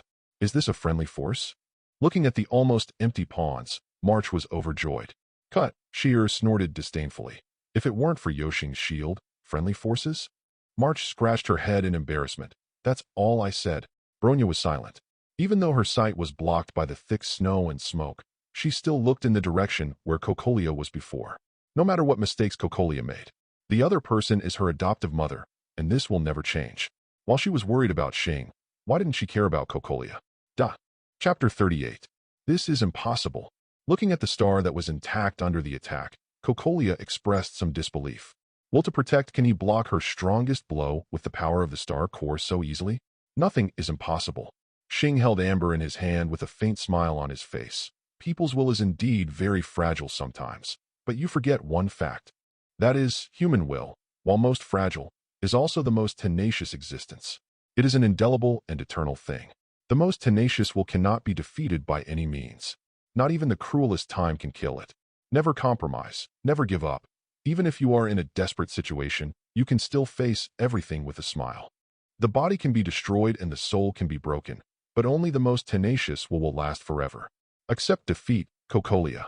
Xing raised his lance, and the power from Ziyu Kunzan was released without reservation. The blazing flames rolled violently, melting the ice and snow, and igniting the earth. Fire spear charge. The rolling flames pushed the star forward, burning everything in its path. Time seemed to stand still at this moment. Under Cocolia's gaze, the star holding Amber turned into a stream of light and penetrated her body. Pillars of flames rose into the sky, and the blazing flames burned away the cold ice wrapping her body, cutting off her connection with the star core. The monster's body returned to a human form and fell to the ground together with the star core that was about to break away. Cocolia, who was extremely embarrassed, supported her body with one hand. Ice, which he hadn't felt since the deal with Star Core, swept back. The freezing cold air made my body shiver. Seeing Cocolia defeated by Xing, Yuqi and Dan Hung breathed a sigh of relief. The next step is to seal the Star Core. Well, but they can't do this. They have to call Uncle Yang down. After all, Uncle Yang was responsible for handling the previous Star Cores. The two immediately raised their hands and clicked on their headsets, communicating with GZ and Uncle Yang respectively. On the other side, Bronya walked towards Cocolia with a complicated expression. Sheer followed behind with some uneasiness. Everything seems to be over. Xing, this guy is quite handsome. Rimuru, who was watching the battle from a distance, breathed a sigh of relief. It was a short battle, but it was full of twists and turns. When I was penetrated by a lance before, I thought I was going to get cold. Fortunately, she is okay, but it should be over now, right? Probably. Ingmei nodded slightly. Cocolia should have no strength to fight anymore. The star core has begun to separate from her body, and it seems that the light has dimmed a little. I said. Tony raised his eyebrows. Do you want to remind Xing to pay attention to the last hit? Let me tell you this. I don't deserve to be this evil person. Rimuru shook his head without hesitation. Question mark. A question mark appeared above Tony's head. He had good intentions. Why did he suddenly turn into a villain? Isn't that what happens in those novels, comics, and movies? The protagonist team defeated the villain, but they were too soft and failed to hit the target, which then led to a series of tragedies, and so on. Relationships. Ingmei shook her head helplessly. This Cocolia is Bronya's adoptive mother after all. It would be fine if the opponent was swallowed by the star core, but if the star makes up for it, she does it in front of Bronya. Knife. Tisk. Ahem. Tony coughed dryly. Well, I didn't notice this before, so it seems I can't say anything. He himself had forgotten this. After all, his focus has always been on Xing. I don't know much about Xing's partners. Thinking of this, Tony also shook his head. Okay, I won't be this evil person. Let Xing make his own decision. Anyway, there is nothing to be afraid of. As soon as Tony finished speaking, Rimuru and Ing looked at him in unison. What are you looking at me for? Facing the two people's gazes, Tony was stunned. I told you that I don't want to be this evil person anymore. That's not what we care about, Rimuru complained. Your last sentence is very dangerous. It belongs to the category of death flag. It's a high-risk line along with lines like, let's go have barbecue tonight, get married after the war is over, don't walk around until I come back, etc. Once said, there will always be consequences. Things happen. That's right. Ingmei nodded quickly. I agree with this.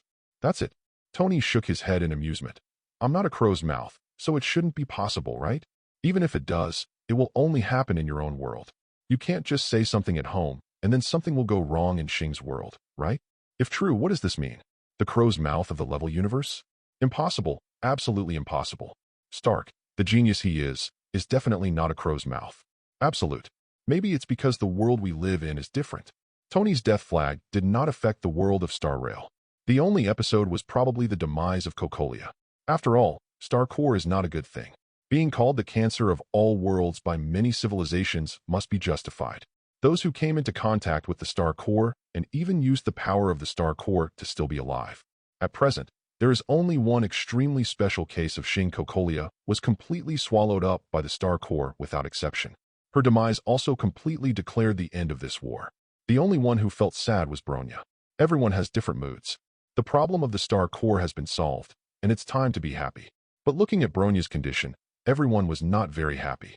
The companions are in sorrow, but they are happy. This doesn't look right no matter how you look at it, right? I wanted to open my mouth to comfort him, but I didn't know how to do it. The atmosphere was somewhat silent for a moment. Looking at this scene from a distance, Mayo turned his head. Everyone, that's it for today. I'm leaving first. I have something waiting for me tomorrow. Okay, see you next time. Rimuru waved. Chat in the group. Ingmei also nodded. What do you want tomorrow? Tony was stunned. Didn't you agree that I would go to your house tomorrow? Are you going out? After listening to Tony's words, Imoyu suddenly frowned and said with a strange expression, well, Tony, you'd better not come to my house tomorrow. Otherwise you might get beaten up and your life might even be in danger. Both Wanda and Pietro hated Tony. Isn't the reason why they voluntarily became Hydra's experimental subjects precisely because they hold a breath of revenge in their hearts? The weapon that destroyed their family and was emblazoned with the Stark Industries logo will never be forgotten by either of them. What? Chapter 39. Is there going to be some magician gathering at your house tomorrow? So I, as an outsider, will be in danger if I go there. Tony touched his chin, his eyes getting brighter and brighter. Isn't this an opportunity to learn more about the world? Can I take advantage of the opportunity to join the club or something? What conditions need to be met to be eligible to join? Or is there some special test? Thinking too much, Imoyu turned around and stared at Tony.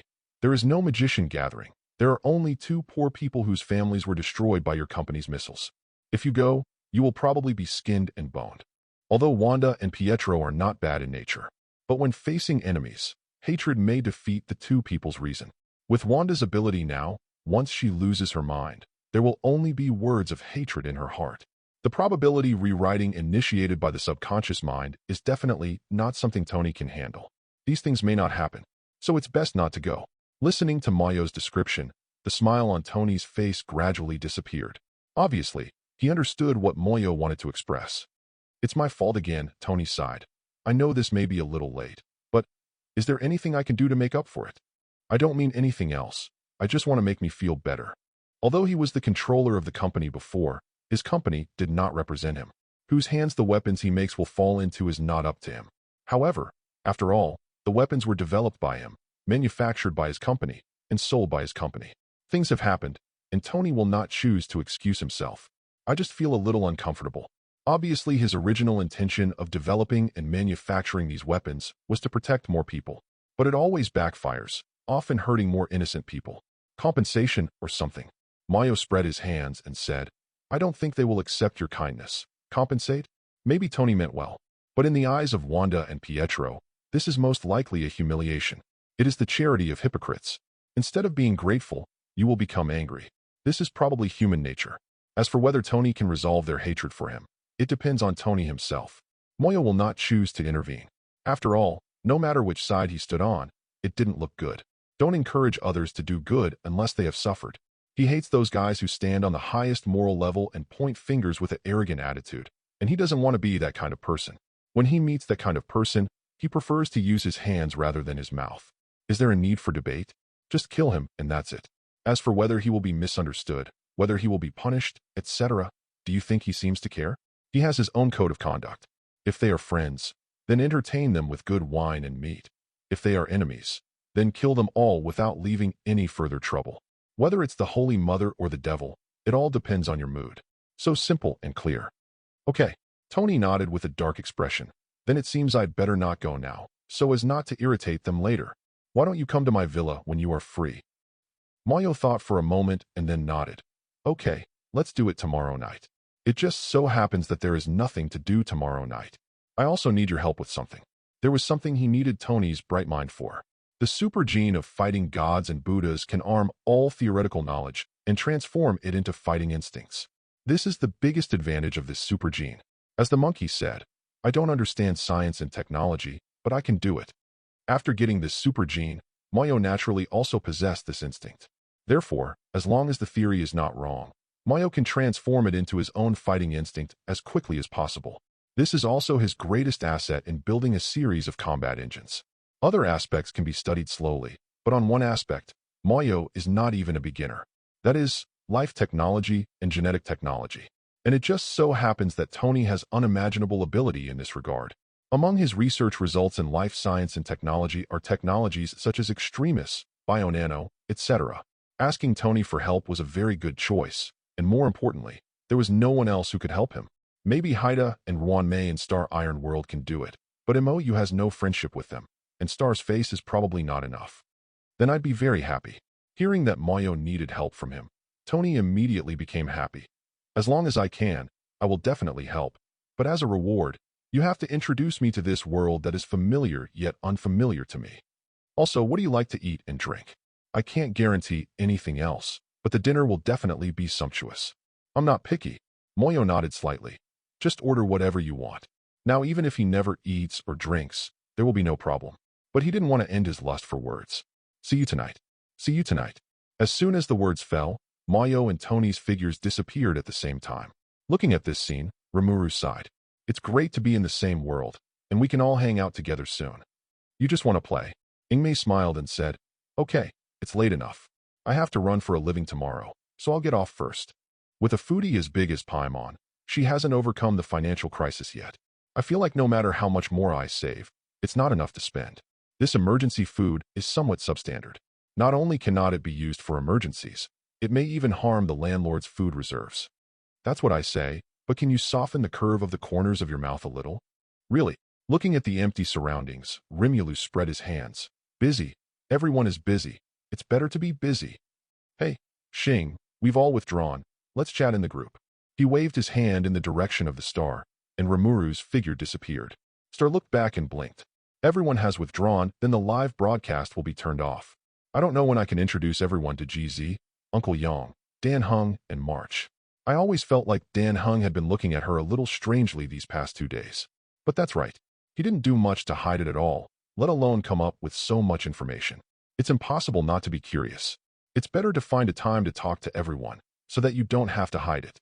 This kind of thing should be easy for everyone to accept, right? Duh. Chapter 40. 5 o'clock in the morning. The top floor of the Empire State Building. The 2 doors opened one after the other. They looked at each other as if they had a tacit understanding, and then nodded silently. The 2 of them looked at the central room in unison, but the door was still closed. Wanda, there doesn't seem to be a kitchen here, and I don't see a refrigerator. Pietro was the first to speak. Mr. Mayo hasn't gotten up yet. How should we prepare breakfast? Wanda was also in trouble for a moment. Pietro, Why don't you run down there? Pietro's mouth twitched. There are probably more than 100 floors here. There should be an elevator, right? Wanda looked at the door uncertainly. None of this is a problem, Wanda. Pietro shook his head decisively. Even if there is no elevator, I can run. After all, that's all I'm good at. But the key is, Wanda, we have no money. A penny stumps a heroic man. They had just been rescued from Hydra's base by the Ancient One magician. They had nothing, so where did the money come from? The two of them felt numb for a moment. Then, how about I knock on the door? Wanda turned her head and looked at Mayo's door. Don't, Pietro said with some hesitation. It's better not to wake up Mr. Mayo. Wanda suddenly fell silent. I originally planned to make a breakfast to express my gratitude. Now it seems that breakfast cannot be made. Why didn't you think of this last night? You guys got up quite early, but since you're all awake, let's come over. Mayo's voice suddenly sounded in the living room, and the two of them turned their heads to look under the floor-to-ceiling windows. I saw a hand stretching out from the lounge chair under the floor-to-ceiling window and waving to them. There was a bit of embarrassment on their faces, and then they walked away. Walking up to her, Wanda said immediately, I'm sorry to disturb your rest. It's not a disturbance. I didn't sleep at all. Mo said nonchalantly. I'm busy developing combat engines, so how can I be in the mood to sleep? And whether he sleeps or not doesn't make much difference to him. When you are no longer busy and want to sleep, just have a good sleep. Before I could find time to watch Yingexing's live broadcast, it was all with a certain degree of purpose. Otherwise, he wouldn't have time to waste on useless things. The two were speechless for a moment, not knowing what to say. Sit down first, and then talk. Mayo raised his hand and snapped his fingers, and two recliners exactly like the one under him appeared next to him. I happen to have something I want to ask your opinions on and hear your truest thoughts. This is related to your next lifestyle and future direction. Hearing this, Wanda and Pietro were stunned. Is the next thing to say about their future? The expressions on their faces became serious. Slowly, he sat down on the recliner. That, Pietro said a little uneasily. Mr. Mayo, may I ask, what questions do you need to ask us? They are now probably considered to be belonging to others, right? If their answers dissatisfy Mr. Mo Yusien, what will be the result? First question. Mayo turned his head slightly. Did the Ancient One magician promise anything when he brought you out of the Hydra base? Promise. The two looked at each other and shook their heads. It seems that there is no promise. Didn't she say anything? This time it was Mayo's turn to be a little strange. If the Ancient One magician didn't say anything, why did these two people just run out of the Hydra test base with the Ancient One magician? From a common-sense perspective, this doesn't make sense. I did say something. Wanda pursed her lips and said softly. It's just that we don't quite understand. They say that we are the key point and can save the world from disasters. Oh, by the way, she also said that if we continue to stay at the base otherwise, Pietro might die. Because she's amazing, so you believe it? Yes. Then I understand. Moyo nodded slightly, finally understanding how the Ancient One magician brought these two people out. Compared to revenge against Stark, Wanda and Pietro undoubtedly place more importance on their loved ones. Revenge is optional, but nothing can happen to each other. Because each other's existence is the only concern that the two of them still have in this world. I didn't expect that the Ancient One magician would use any means to deceive people. This is what should have happened in the original world line. There is a question mark as to whether it will happen in this world line now. However, it does not rule out the possibility that in this world line, Pietro will die in various researches of HYDRA. After all, Mayo will never let Mind Gem fall into the hands of others. Strictly speaking, this possibility is very high, and it was all caused by him. The Ancient One magician may have had a glimpse of the consequences of this future, so, blame me? Mou touched his chin with a strange look on his face. Besides these, did Ancient One magician mention anything else? No more. Wanda and Pietro shook their heads in unison. That's it. Did the Ancient One magician not mention the Sorcerer Supreme candidate at all? I guess I was worried that saying it too soon scared Wanda away, right? It would be strange for ordinary people not to be frightened when they hear that they are facing an ancient evil god or a dimensional Mephisto. All right. Mou waved his hand gently, and a thick book appeared in his hand, and then said, What kind of life do you plan to live in the future? A dull, ordinary life, or one full of mystery, unknowns, and dangers? Although you all have the qualifications to enter the mysterious side of the world, you can still choose not to step into it. You don't have to answer this question too quickly. Give me the answer after you think about it carefully. After all, once you make a choice, you may have to face two completely different futures, although there is no way to have both. But obviously, that requires extremely powerful power. Have the power to say no to everything. It must be don't do anything if you don't want to do it, rather than do whatever you want to do. The reason is simple, because the latter still cannot say no to everything. Moyo thinks that it is far from enough to achieve it. With his current ability, he may not even be able to do the latter, let alone the earlier one. Newcomers who have just entered the mysterious side are forced to move forward by a series of events, aren't they? There is no room for independent choice. If the two of them plan to enter the mysterious side, this will probably be the case for a long time to come. And in the process, a lot may be lost. This is why Moyo asked the two to think deeply before making a choice. Two completely different futures.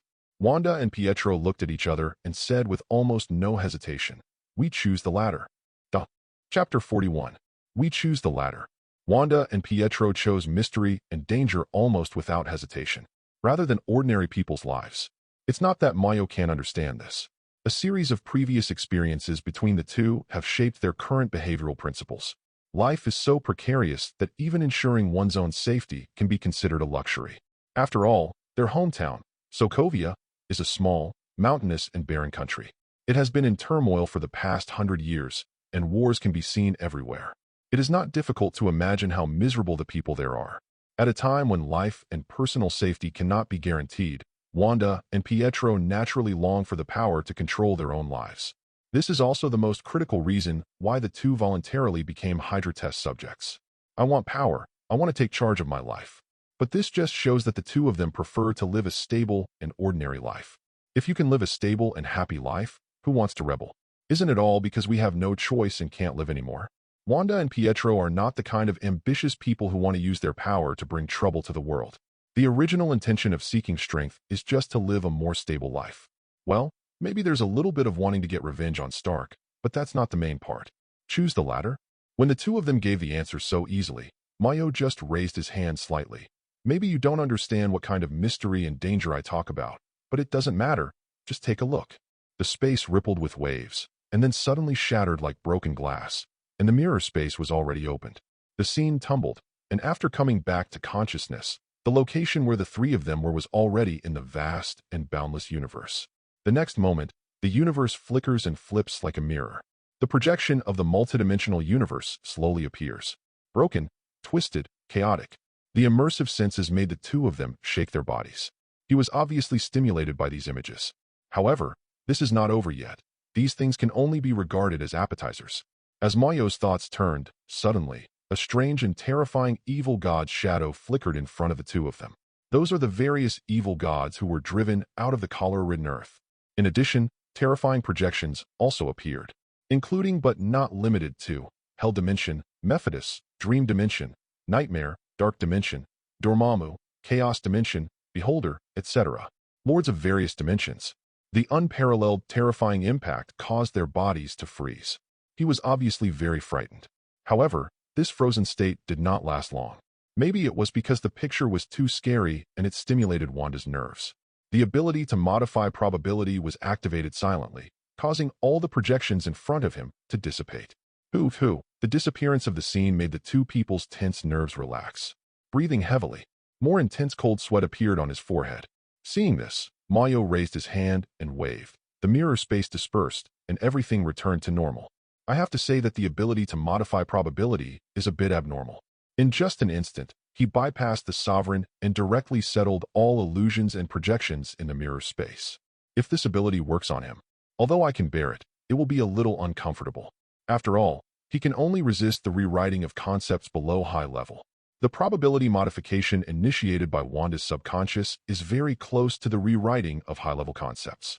Seeing the two people's embarrassed looks, Moyo waved his hand again, and 2 bottles of mineral water fell directly into their arms. This small movement also made the two of them tremble. I almost threw the water out of my arms. Now do you know the level of danger I'm talking about? Moyo said softly. Drink some water and calm down before talking. Thank you. The two turned their heads away in embarrassment, quickly unscrewed the water bottle, and took several sips. Although the materials used are a bit strong, Moyo thinks it might be better this way. Ancient One Magician's method of boiling a frog in warm water always feels like something will happen. Isn't this how Strange was pushed to the position of Sorcerer Supreme by the Ancient One Magician step by step? You know, he went to Kamar Taj just to heal his hands. The results of it? For this almost imposed responsibility, he couldn't even take care of his beloved woman. Even ended up attending Kristen's wedding to someone else. I have to say, it looks a little pitiful. Mayo is different from Ancient One magician. We will not use words such as destiny to guide, induce, or force others to follow their own wishes towards a predetermined future. He will clarify the pros and cons at the beginning and then make the choice himself. You choose your own future. Once you make a choice, you will be solely responsible for whether it is good or bad. It's that simple. It has to be said that the so-called absolute point in time and sacred timeline are indeed a kind of cancer. The existence of these things makes the so-called future fixed. Is a future that is completely fixed still called the future? It's just a completely involuntary drama. His arrival and the appearance of Huchuan undoubtedly broke these. But the Ancient One magician style of doing things hasn't changed much. Wait until the mood calms down a bit. Wanda and Pietro couldn't help but re-examine the questions Mayo had given before. If stepping into the mysterious side means facing those terrifying things in the future, do they still have the courage to choose to step in? Compared with facing that kind of terrifying thing, the precarious life before seems to be acceptable. But when I thought about it again, I felt something was wrong. Even if they don't step into the mystery side, don't we have to face these things and don't exist? I'm afraid it was just blocked secretly by the magicians, and they were completely unaware. This also means that the danger is always there. It's just a matter of whether they know it or not. After thinking about this, Wanda immediately turned her head. Pietro, I know what you want to say, but not this time. Pietro shrugged. You have to know that I was born 12 minutes earlier than you. Technically speaking, I am the older brother. Therefore, I should be the one protecting you. You can't argue with me this time. I'm the elder sister, you're the younger brother, and I'm better than you. Wanda frowned. You're just an ordinary person now, but I'm not. Strictly speaking, I've already got half a foot in it, so you can't compete with me. No. Pietro shook his head without hesitation. You are trying to change the concept, and I don't agree with it. Pietro. Wanda's eyes widened. Are you itchy? Pietro said without fear. No matter what you say this time, if it doesn't work, it won't work. Brother must protect his sister. Duh. Chapter 42. Watch the debate. It even went so far as to use force to coerce the other into submission. Mou, who was next to him, secretly rolled his eyes. The fight between these two people is quite new. But unfortunately, it is basically impossible to enter the mysterious side without involving the people around you. Because there are always unscrupulous devils and evil gods who will start with your most important people to seize your weaknesses and defeat you. I have to say that Wanda and Pietro's ideas are a bit naive. Ahem, the quarrel between the two seemed to have no intention of ending. Mayo coughed neither lightly nor seriously. As if pressing the mute button, the quarrel between the two people stopped instantly. Wanda turned around awkwardly and sat upright, looking like an obedient primary school student listening attentively. Pietro looked helpless, but he also corrected his attitude. Nice idea. Mou looked up at the two of them and said softly, but it's a pity that this is not realistic. Either we advance together or we retreat together. Advancing and retreating will only cause greater trouble, no matter which party it is. How come only you can think of such a good thing? Being criticized, Wanda lowered her head and twirled her fingers, feeling quite uneasy. Although Pietro felt that he had developed a thick skin, he still scratched his head in embarrassment at this moment. Yes, how could only the two of them think of such a good thing? Someone must have thought of it and implemented it before. Are you facing the ending? Probably, as Mr. Mayo said. It's not very beautiful. The only way that seemed to have the best of both worlds was blocked at this moment. The problem went full circle and returned to the same situation as before. Gentlemen, Pietro took a deep breath and said in a deep voice, if we choose to live an ordinary life, won't these troubles come to us? Not necessarily, Mayo calmly shook his head. As long as the Sorcerer Supreme doesn't pull the crotch, it's very simple if we just want to protect the Earth. But in the face of some disasters that affect the entire universe, even multiple universes, or even multi-universe levels, something should happen. After all, magicians are not almighty gods. They are just ordinary people who have powers beyond ordinary people and are willing to shoulder the responsibility of protecting the world. There are mountains outside the mountains, there are people outside the people, and there is a sky outside the sky. The Sorcerer Supreme's power also has limits, and it is impossible to stop all disasters. When something exceeds the limit of one's ability, even the Sorcerer Supreme can only lament his own powerlessness and try his best to seek for the possible vitality. There are four main reasons why the Ancient One can deter the multi-universe.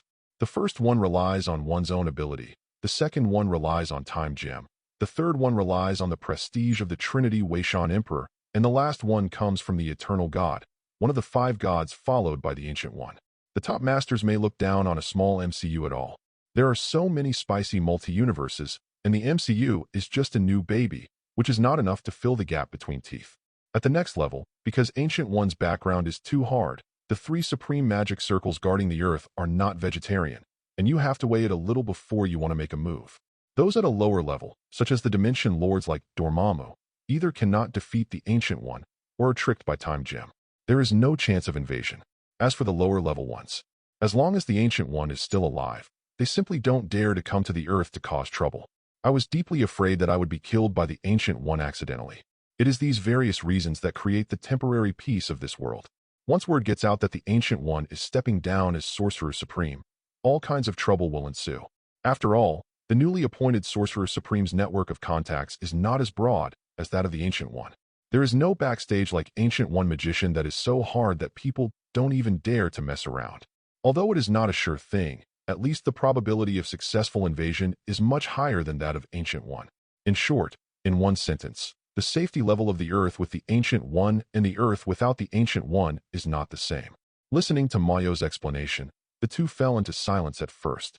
Then Wanda suddenly raised her head. So, in the end, whether it is the mysterious world or the material world, there is no real safety. You can say that. Mayo smiled and nodded. After all, isn't the so-called Marvel Omniverse exactly this kind of mess? No trouble? No disaster? World peace? Have you drunk too much fake wine?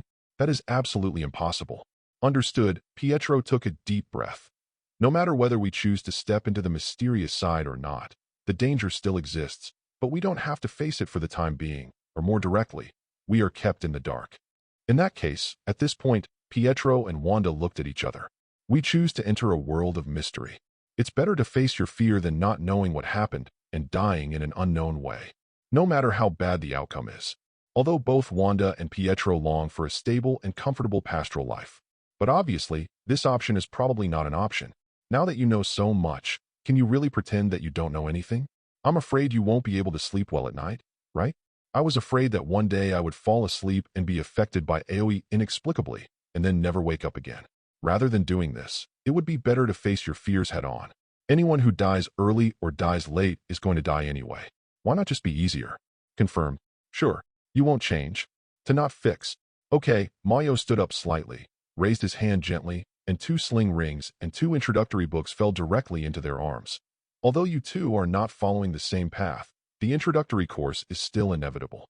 After you have finished reading the book in your hand and are able to fully understand its contents and be able to open the portal with the assistance of the sling ring, we will move on to the next course. Oh, by the way, Pietro, you are different from Wanda. You will have one more course. Pietro, who was looking at the sling ring and the book in his hand, was slightly stunned. He raised his head cautiously and asked, "Well, what additional course will I take?" Simple. If it were you, it could be done easily. Easy? Pietro's eyes twitched, and an ominous premonition suddenly surged in his heart.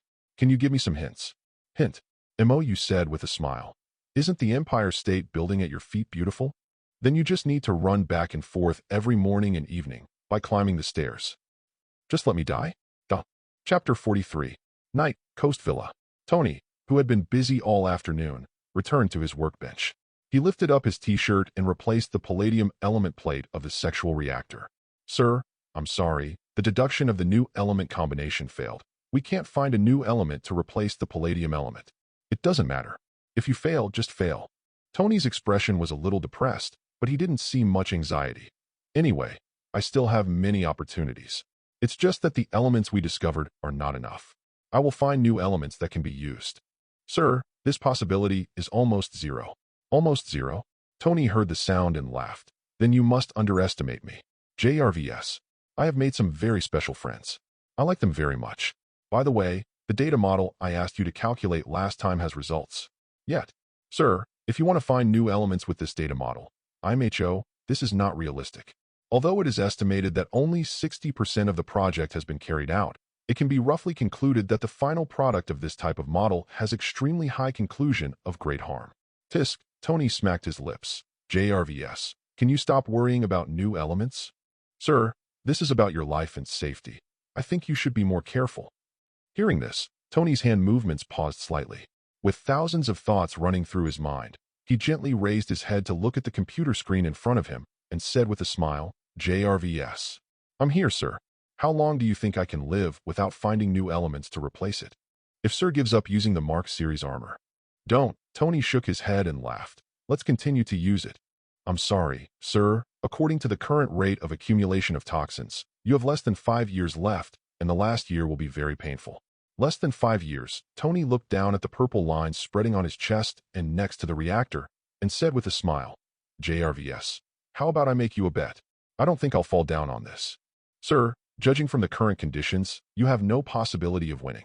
However, I want to lose. Oh, the curve of Tony's mouth became wider and wider. You can't bear to let me be your boss, right? I just don't want to change jobs. That's easy. Tony clapped his hands and said with a smile, just keep working for me. Thank you for your trust, sir. By the way, JRVS, what time is it? 9:45, sir. That should be coming soon. Tony stood up from his seat. I have to take a shower. JRVS, don't embarrass me later. Sir? You'll know right away. As soon as he finished speaking, Tony hurried to the bathroom upstairs and took a very hasty shower. Pepper is not here now, and he seems to be having a hard time adapting. But he still tried his best to tidy up his appearance. Isn't this not bad? Tony smiled at himself in the mirror. Unfortunately, my hair was not completely dry, and there were thick dark circles on my face. Alas, seeing that he couldn't take care of it anymore, Tony sighed helplessly, gave up, and turned around to go downstairs. Pepper was not suitable to be present for what was going to be discussed tonight. Otherwise, he would have asked Pepper to dress him up more delicately. The time arrived at 10 o'clock. Tony, who was looking at his watch, looked up and saw a light flashing not far away in front of his eyes. You walked out of the portal on time. You say it's 10 o'clock, it's really 10 o'clock. You don't plan to be early for a second, but let me wait for a while. Seeing MOU arrive, Tony teased softly. It would be nice to come. MOU smiled and shook his head. We are bringing 2 newcomers in today, so there are a lot of things to do. Wait, are you going to introduce new people? Tony stopped smiling immediately, and the corners of his eyes twitched. Could the 2 newcomers you mentioned be the ones you mentioned before? That's right. MOU shrugged, with a playful look in his eyes. They are the 2 brothers and sisters I mentioned before. Oh my gosh, Tony immediately raised his hands to cover his head. When the 2 of them succeed in their studies, I won't lose my head inexplicably, right? This is simply the worst news I've ever heard. It's terrible. He had seen MOU's special and elusive magic. It's not easy to deal with someone quietly. It just so happened that these 2 people had a grudge against him. If you don't work hard, the possibility is not impossible. Mayo touched his chin and gave an inaccurate answer. Hiss, Tony suddenly gasped.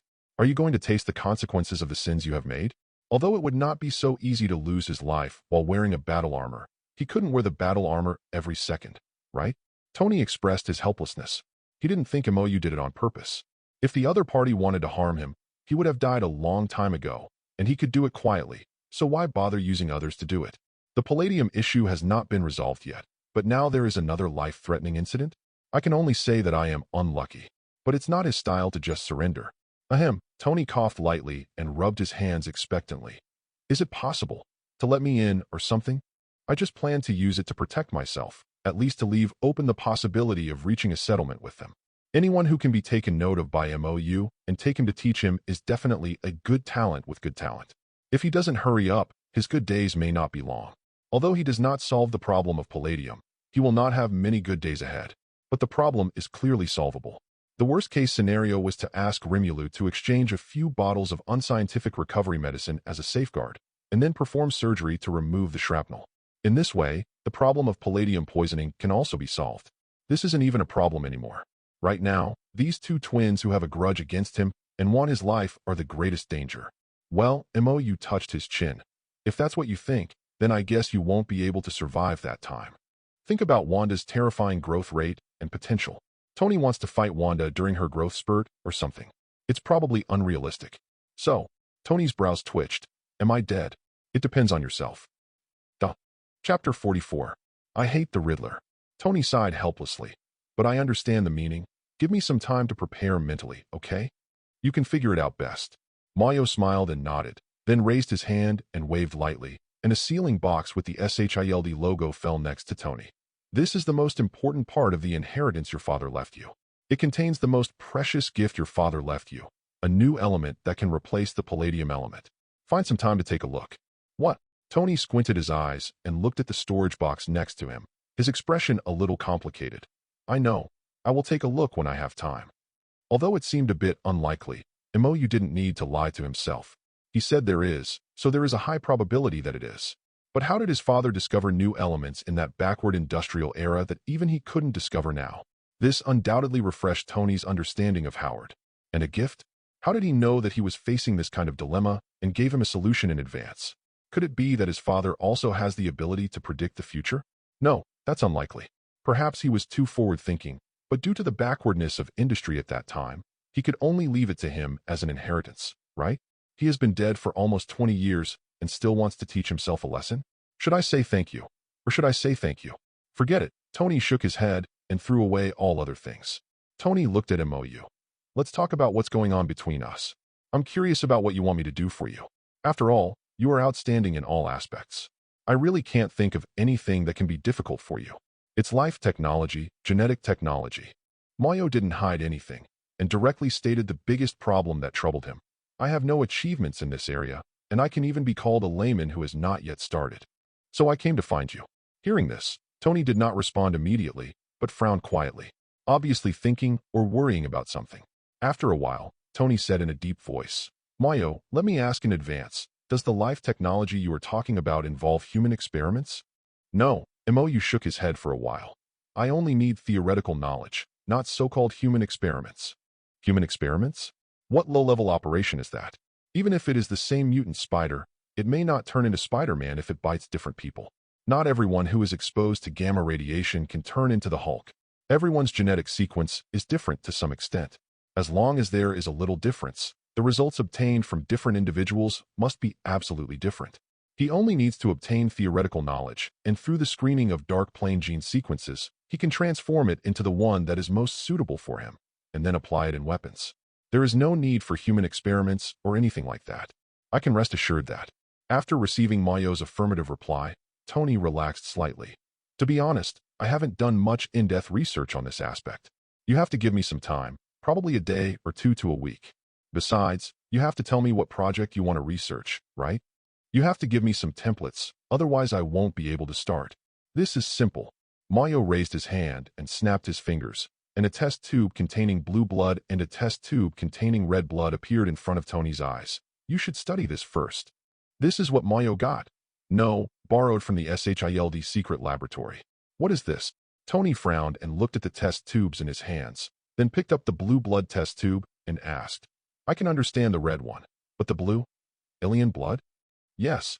Mayo nodded calmly. The owner of the blue blood is called Skrull. It is the blood of a special race in the galaxy. Its ability is imitation, more accurately, copying.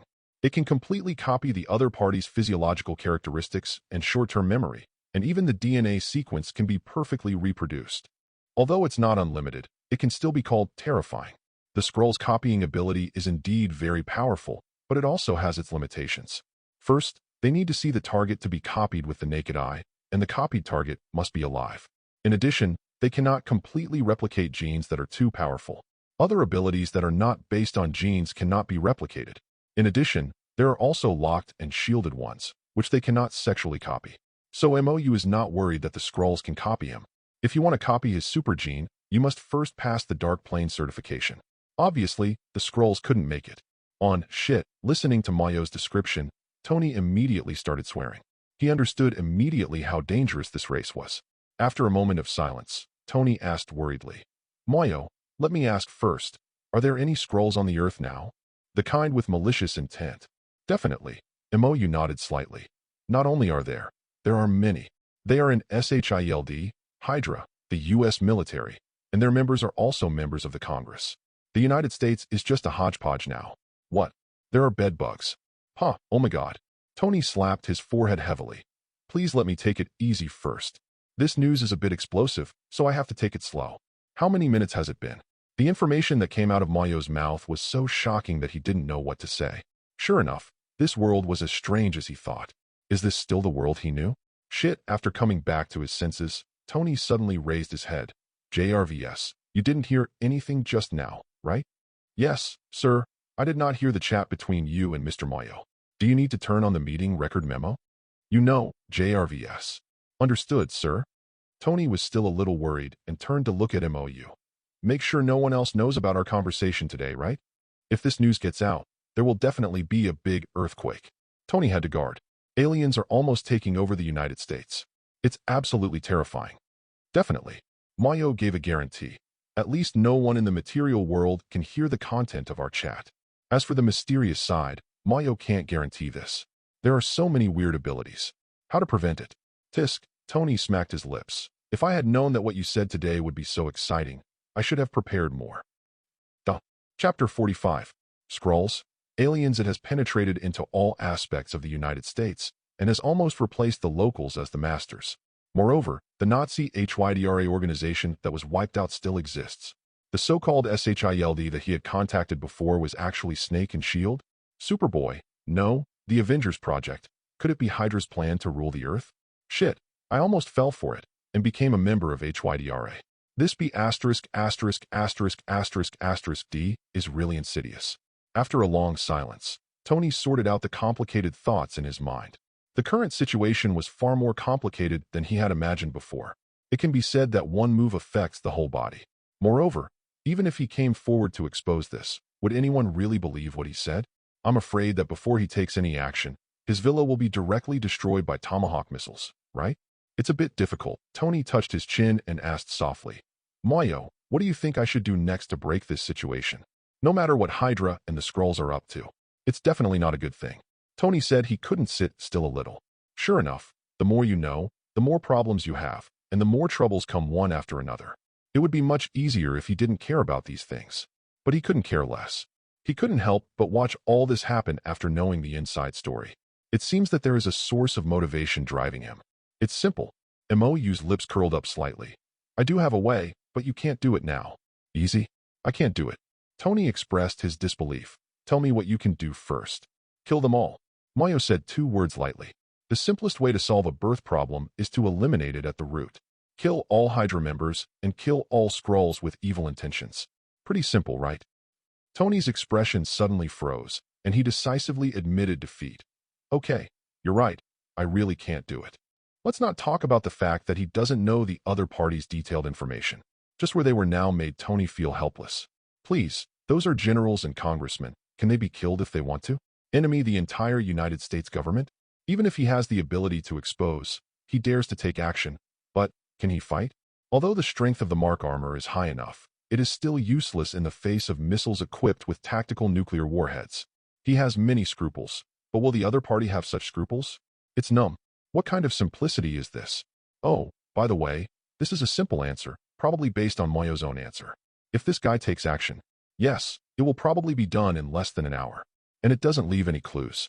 Thinking of this, Tony looked at MOU angrily. If you want to say that I'm weak, just say so. There's no need to beat around the bush like that. I know I'm weak, right? Is it my fault? Mayo spread his hands, his face full of innocence. If he couldn't beat him, I really wanted to punch him in the face. Tony was furious. He simply vented his anger on the Australian blue lobster in front of him, and his mouth was full of oil. Taking out a napkin and wiping his mouth, temporarily putting aside these troublesome questions, Tony looked at another tube of red blood. This one, Tony said curiously. Since the Skrull's blood is so special, this shouldn't be easy, right? It's really not easy. Mayo picked up the lobster in his hand and said softly. The name of its owner is Carol Danvers, with the title Captain Marvel. She is an old acquaintance of the black braised egg you met before and is the source of the Avengers plan. Well, in terms of ability, it can walk on the surface of the sun and conduct superlight flights. I always feel that Carol is quite similar to him in every aspect. If it were Danvers in the comics, he would be able to reach the level of super single. But in the MCU, Carol in the form of the explosive binary star has just barely passed the threshold of level Godfather and has been weakened a bit. Oh, Tony's eyes lit up. In what way did she do it? Similar to super soldier serum or something? It's infinite gems. Mayo raised his hand and slid his index finger gently, and 5 lifelike gems appeared in the form of projection. At the beginning of the birth of the universe, there were 6 special singularities. With the birth of the universe, the 6 singularities turned into 6 infinite stones. Each infinite stone has a specific attribute: time, space, reality, mind, soul, and... Having said this, Mayo slowly spread his right hand, and the purple power gem shone with light. Power. The upper limit of each gem is level single universe. When 6 gems are gathered together, they can reach a level beyond the single universe. Well, this is a division of strength levels based on my personal impression. It's not particularly accurate. It can only roughly cover a range. All you need to know is that the power of 6 rough stones can easily destroy and reshape a single universe. The universe we live in can only be regarded as a large toy in front of these 6 rough stones. Carol Danvers' power is obtained from part of the energy of the space gem. Oh, by the way, the gift your father prepared for you is actually the isotope of the original power stone, the new element closest to infinite energy, the scientific, perpetual motion machine. Looking at the scene in front of him, Tony took a long time to come to his senses. Then he lowered his head and looked at the test tubes on the table, and then looked at the sealing box on the ground. I feel like I might die suddenly. Tony raised his hand and rubbed his face vigorously, sighing. I can't sleep. I won't be able to sleep for the next month. My heart is stirring. How could he possibly sleep when there were so many things he was interested in front of him? Is this the rhythm that will lead to his sudden death? But Tony said he was excited. It's a challenge only when it's difficult, right? I feel a little warm-blooded after a long absence. Calm down. Mayo shook his head slightly. Don't get too excited. Your top priority now is to save your life and replace the palladium element in the reactor. You can take your time with other things. Indeed, Tony glanced down at his chest. Although it's just a matter of moving your fingers to you, it did save my life. I owe you another favor. Plus these things. I owe you more than I can count. No. Am I working for you again now? That's right. MOU was startled. Then a smile appeared on his lips. Just say so. Shit. Chapter 46. Late at night. Studio under the villa area. Tony, who was knocking on the wall with a hammer, shook his aching hand. Hey, let me tell you. Is it really okay for you to just sit there and scroll through the screen? Would you like to get up and move around? No. Looking at the scene in front of him, Mayo shook his head without hesitation. It's time to exercise your physical fitness. After all, you suffered a lot before. Plus, I had a little windfall. What? Tony was stunned and asked curiously. What did you find again? JRVS. What did you show him just now? Sir, an online video in which the protagonist is a green beast. Green beast. Tony raised his eyebrows, dropped the hammer in his hand, and walked over quickly. The location in the picture is roughly inside a college. A green monster rushed left and right, beating the encircling military to a pulp. Looking at the infrasonic cannon that was directly crushed by the big man, Tony couldn't help but complain. TSK, they are still using my products. They are obviously old items that have been phased out, but those guys from the military still use them to embarrass themselves. I seem to have an impression of this guy. JRVS. Who is this? This is Dr. Bruce Banner, sir. The one that got gamma rays? Tony nodded slightly, finally remembering it, and then turned to look at MOU. Are you interested in him? It's a bit.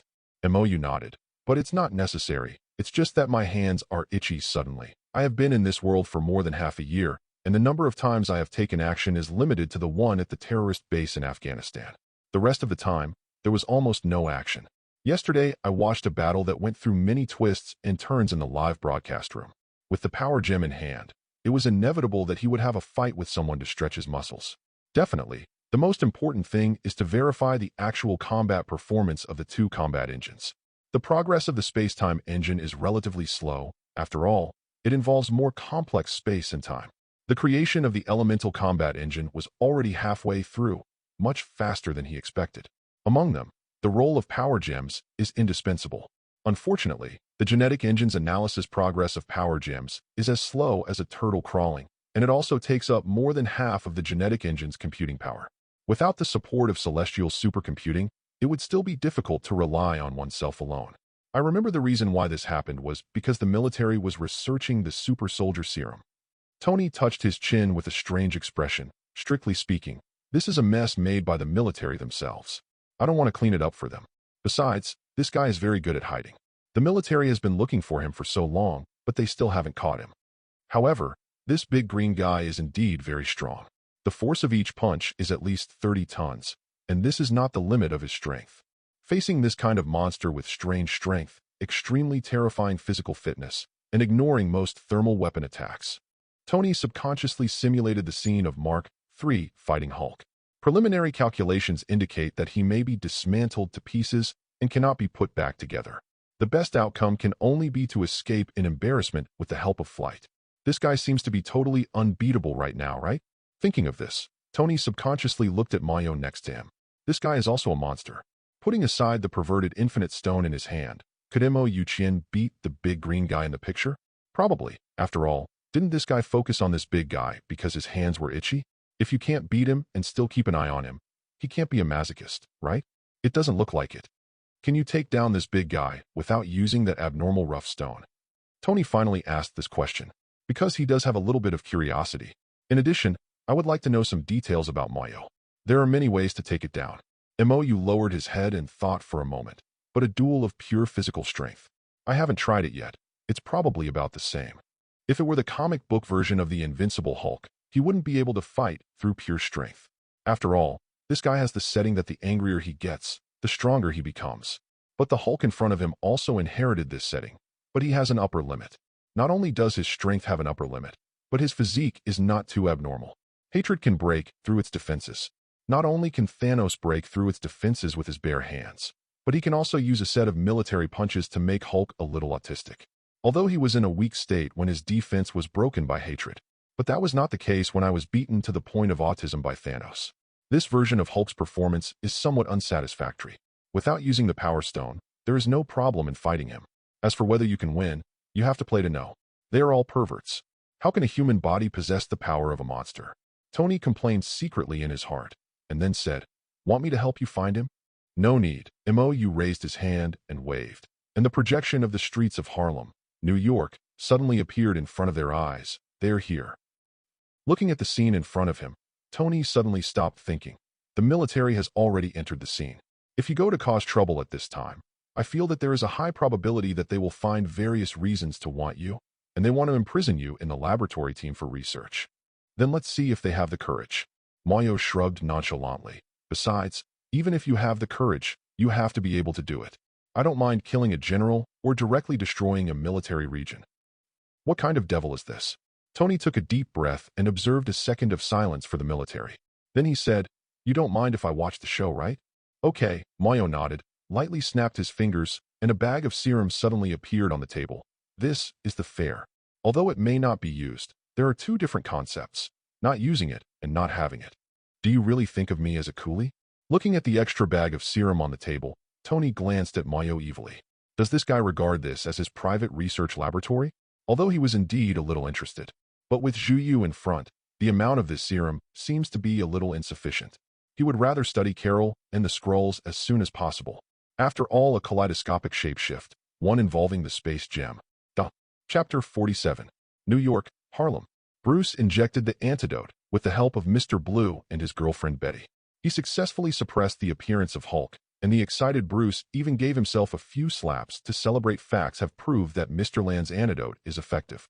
Now that he's overcome with emotion, he no longer turns into a big green guy. But unfortunately, this situation did not last long. Hulk became weak and fell into a deep sleep due to the injection of the antidote. The unsuspecting Bruce was easily put down by the military with a tranquilizer bomb. At the same time, Blonsky, who was injected with the defective version of the super soldier serum and whose obsession with becoming stronger was extremely heightened, paid attention to the Banner serum. Under duress with a gun, Mr. Lawn, who was originally unwilling to listen to Banner and destroy the serum, seemed to have found an opportunity. With great cooperation, Blonsky was injected with Banner's serum. After being injected with the serum, Banner's serum reacted with the super soldier serum, further destroying Blonsky's sanity. The brave and skilled soldier turned into hatred at this moment. Blonsky, who transformed into an abomination, only had the thought of defeating Hulk in his mind, and began its journey of destruction, intending to attract the attention of the military until Hulk was lured to fight him. Evil thoughts will inevitably sow evil consequences. If you rashly come into contact with a power that you cannot control, you will eventually become a slave to the power. Blonsky is a perfect example. After the abomination tried to show up, the weaponry and troops originally used to deal with Hulk were used against the abomination. But obviously, it didn't work. If Hulk's destructive power is limited by half Banner, then Abomination has no scruples. In just the first round of fighting, all the troops brought by General Ross were declared dead. The entire street turned into a sea of fire at this moment. Ross knew that the army could not defeat a monster of Hulk's level, so he agreed to Banner's request and put Banner on the battlefield. And at the same time, on the roof of the building at the end of the street, the secret door opened. Mayo and fully armed Tony walked out slowly. Damn, it's only been less than 50 seconds. Looking at the messy streets, the raging hatred, and the pedestrians still running away on the road, Tony's expression changed slightly. In just a short period of time wearing the Mark armor, the battle has turned into a one-sided massacre? Is Ross a shit-eater? I'm going to try first. If I can't beat you, you can take over. As soon as he finished speaking, Tony swooped down in the Mark armor. With the current force value of Mark's armor, it is completely impossible to defeat Abomination. But that doesn't stop him from wanting to give it a try. Seeing Abomination lifting a car and intending to throw it at passers-by, Tony raised his hand and fired. Although there was nothing wrong with hating him, he still stopped what he was doing and turned to look at Tony, who was suspended in midair. Hey, ugly thing, your father Tony is here. Tony raised his hand and made an international friendly gesture towards hatred. Come and hit me, you idiot. Iron Man, if you are looking for death, I will help you. With a look of hatred on his face, he hit Tony with the car in his hand. Although I haven't seen Hulk yet, it would be a good choice to kill a superhero first as an appetizer. Consider it a warm-up. Tony used the Mark armor to dodge the attack, then raised his hand and fired another shot, still not forgetting his bad mouth. What are you fighting, ugly guy? This accuracy really makes me feel sad for your father. Roar, being provoked by Tony one after another. The hatred that had little reason left was suddenly overwhelmed by anger. After letting out a violent roar, he raised his feet and stared at the ground before leaping up. He clenched his fists and planned to give Tony a supreme slam dunk. Kind of stupid. Tony quickly rose into the air, causing the hateful dunk to miss. What do you think you want to do to compete with me in aerial maneuvers? Could it be that the cerebellum has atrophied, or has it all turned into muscles? Relying on the air superiority of the Mark armor. While Tony was attracting hate's attention, he was also constantly stimulating him to prevent the other party from directly leaving the battle to harm the poor civilians who had not had time to evacuate. But perhaps having learned his lesson, Abomination didn't mind attacking Tony with leaping lunges. Instead, he lowered his body and picked up all the objects around him that could be used as weapons, transformed into a trebuchet, and launched a long-range attack. Looking at the cars, motorcycles, manhole covers, fire hydrants, Tony could only dodge constantly. At the same time, the building next to it suddenly suffered a disaster, with holes of different file sizes smashed out by hatred. Tony said there was nothing he could do. He can destroy small objects with one cannon. Although large objects can be destroyed with missiles, there is not much inventory in Mark's armor. Once used up, it will be gone. He didn't want to be hit.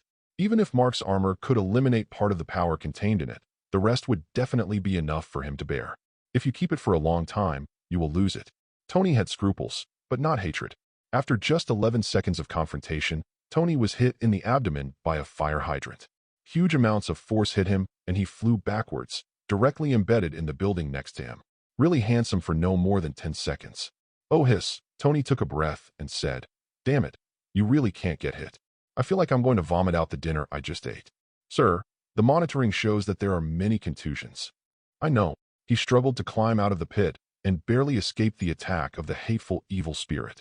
Tony took off in the Mark armor at high speed, stumbled and landed next to MOU, clutching his abdomen and leaning against the wall, and immediately took off his mask. Although the Mark armor has its own filtering device, it is not included in the helmet. If you really spit it out, your face will be muddy when the time comes. Oh, this is absolutely unacceptable. I'm convinced, Tony said with a slumped face. I'll pass the baton to you.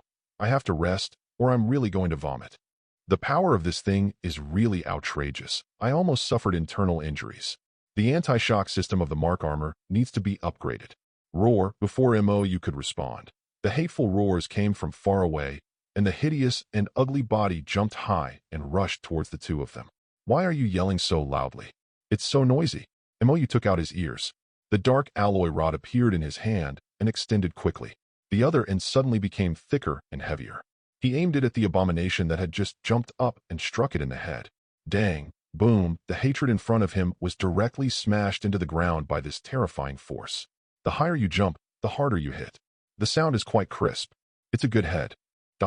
Chapter 48. This should be a wake-up call, right? Watching this scene, Tony also laughed out loud.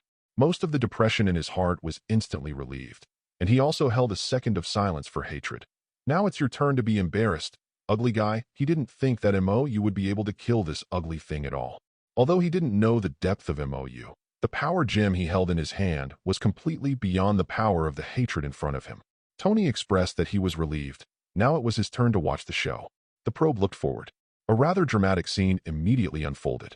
Tony subconsciously lifted his visor to record the scene.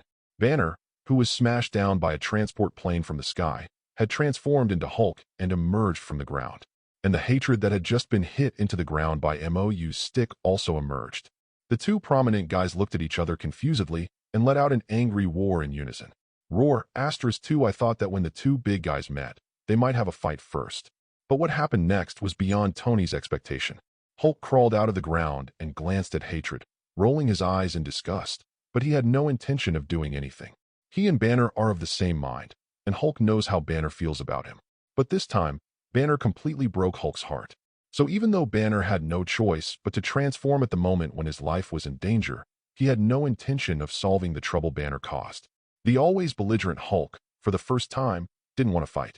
Hatred, who had always wanted to fight Hulk before, just glared at Hulk after standing up and then raised his head. He stared fiercely at the roof of the building. Seems quite vindictive. Why don't these two big guys fight? Seeing Hulk and Abomination making no move, Tony felt a little strange. In this situation, shouldn't we have a hard fight first? Roar, when he saw Tony's head, he suddenly became filled with hatred. The scar healed and he forgot about the pain. With a roar, he kicked off his feet and jumped up again. Then he was faced with another blow from MOU. Dang, click, the clash of gold and iron sounded, followed by the sound of cracking bones, and Abomination was unsurprisingly knocked down by a stick again.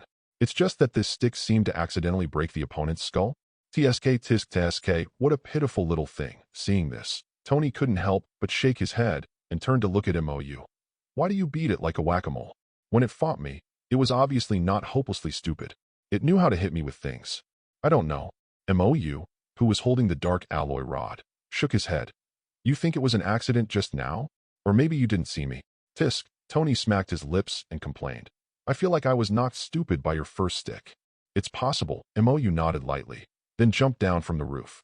He stepped back on the Abomination that was struggling to crawl out of the ground. Then he looked up at Hulk, who had an unusually calm expression. To be honest, it is indeed unusual for Hulk to be in such a calm state. A bit strange. Humph. Sensing Mayo's gaze, Hulk snorted softly, his eyes wandering around Mayo's body, and the powerful muscles in his body began to gradually tighten. Obviously, Hulk didn't understand whether MOU was an enemy or a friend. However, the opponent's aura made Hulk subconsciously alert. His expression gradually changed from calm to vicious. Don't worry, Hulk, we can be friends. Mayo had a smile on his lips and nodded lightly. Friend. Hulk was obviously taken aback and scratched his head in confusion. Apart from that woman, this was the first time someone showed kindness to him. Definitely, Hulk knew that the reason why the woman was kind to her was just because of Banner. If he wasn't Banner, he would probably run as far as he could see him. Yes, friend. Mayo slowly stretched out his left hand that was clenched into a fist. Compared to other beings with complicated hearts, Hulk is undoubtedly much simpler. Just like a child with an innocent heart. If you are nice to him, he will like you. Hulk opened his eyes and looked at it. The expression on his face gradually calmed down, and then he slowly stretched out his right hand. He looked cautious, wanting to touch, but worried. Time passed by minute by second, one big and one small, and the two completely disproportionate fists finally collided lightly. Hulk watched this scene in a daze. Somewhat novel. This feeling seems unprecedented. Here's a gift. Seeing Hulk's dazed look, Mayo raised his hand, and a recovery potion appeared in his hand. Gift. Hulk blinked and carefully picked up the recovery medicine in Mayo's palm with 2 fingers. The expression on his face seemed a little happy. Hulk, I like it. It's for drinking. MOU smiled and said, You're still a little weak now, so you'll be fine after using it. You can drink it and apply it externally. It's a pity. Hulk felt it was a pity to drink it, but he didn't seem to have anywhere to put it on his body. And even if he kept it, Banner, who didn't know it, might not keep it. Then drink it, right? Topical application is too wasteful. Without thinking, Hulk stuffed the entire bottle into his mouth, chewed it twice, and then swallowed it. Mayo didn't even have time to stop it. Hulk clenched his fists with a surprised expression. Hulk, strong, the slight feeling of weakness that I had before has completely disappeared. Mayo lowered his head and looked at the hole in the ground where there had been no movement for a long time. After looking at the cracks on the ground not far away, he smiled and said, Hulk, let's play ball. Okay, Hulk, who had no idea what a sport was, wouldn't even refuse. Because my friends want to play, Hulk wants to play too. Wait a minute. I'll find a stronger ball. The corner of Mayo's mouth curled up slightly, and in the blink of an eye, his figure was already on the street. The dark alloy rod in his hand instantly pierced the ground and extended rapidly. The seemingly extremely hard dark alloy rod suddenly turned into a rope after it came into contact with the target, tying up the ankles of Abomination, who was trying to escape through the underground pipe. Reaching out and tugging, the dark alloy rod retracted, ignoring the hateful struggle, and forcibly pulled it out of the ground. Hulk, catch the ball. Mou raised his hand and threw his hatred into the air.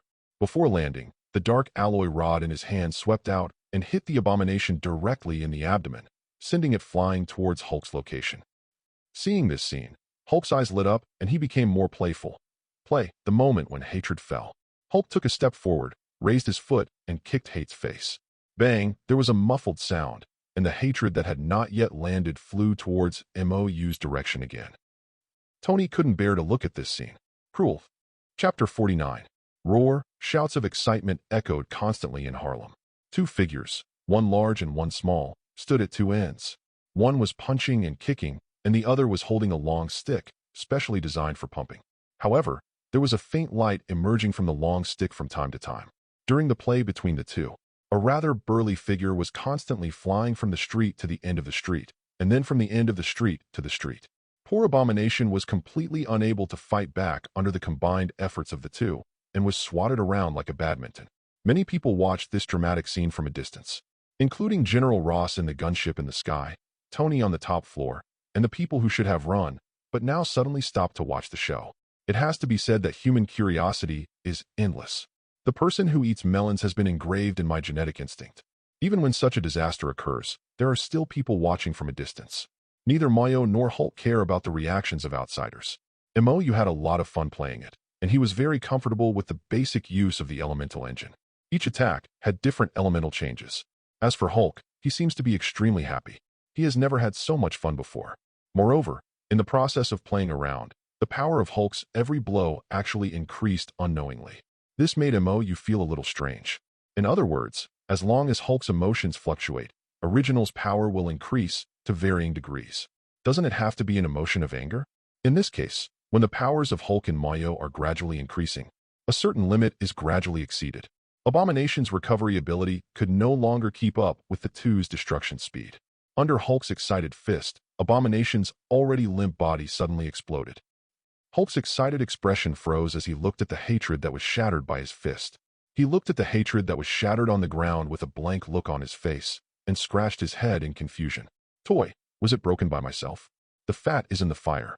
Oh God, seeing this scene, Tony upstairs twitched his lips slightly and complained. Hey, big guy, you got into trouble, you know that. Roar. After hearing Tony's complaints, Hulk suddenly raised his head and glared at Tony with a vicious look. It seems that if you dare to say another word, I will beat you. Okay, my bad. Tony was a little timid and took a step back decisively.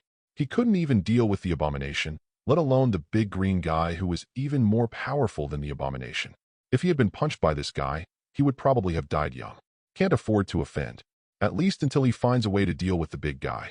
For example, building a large mecha? Seeing Tony being shouted back by him, Hulk curled his lips in disdain and snorted, showing his contemptuous attitude.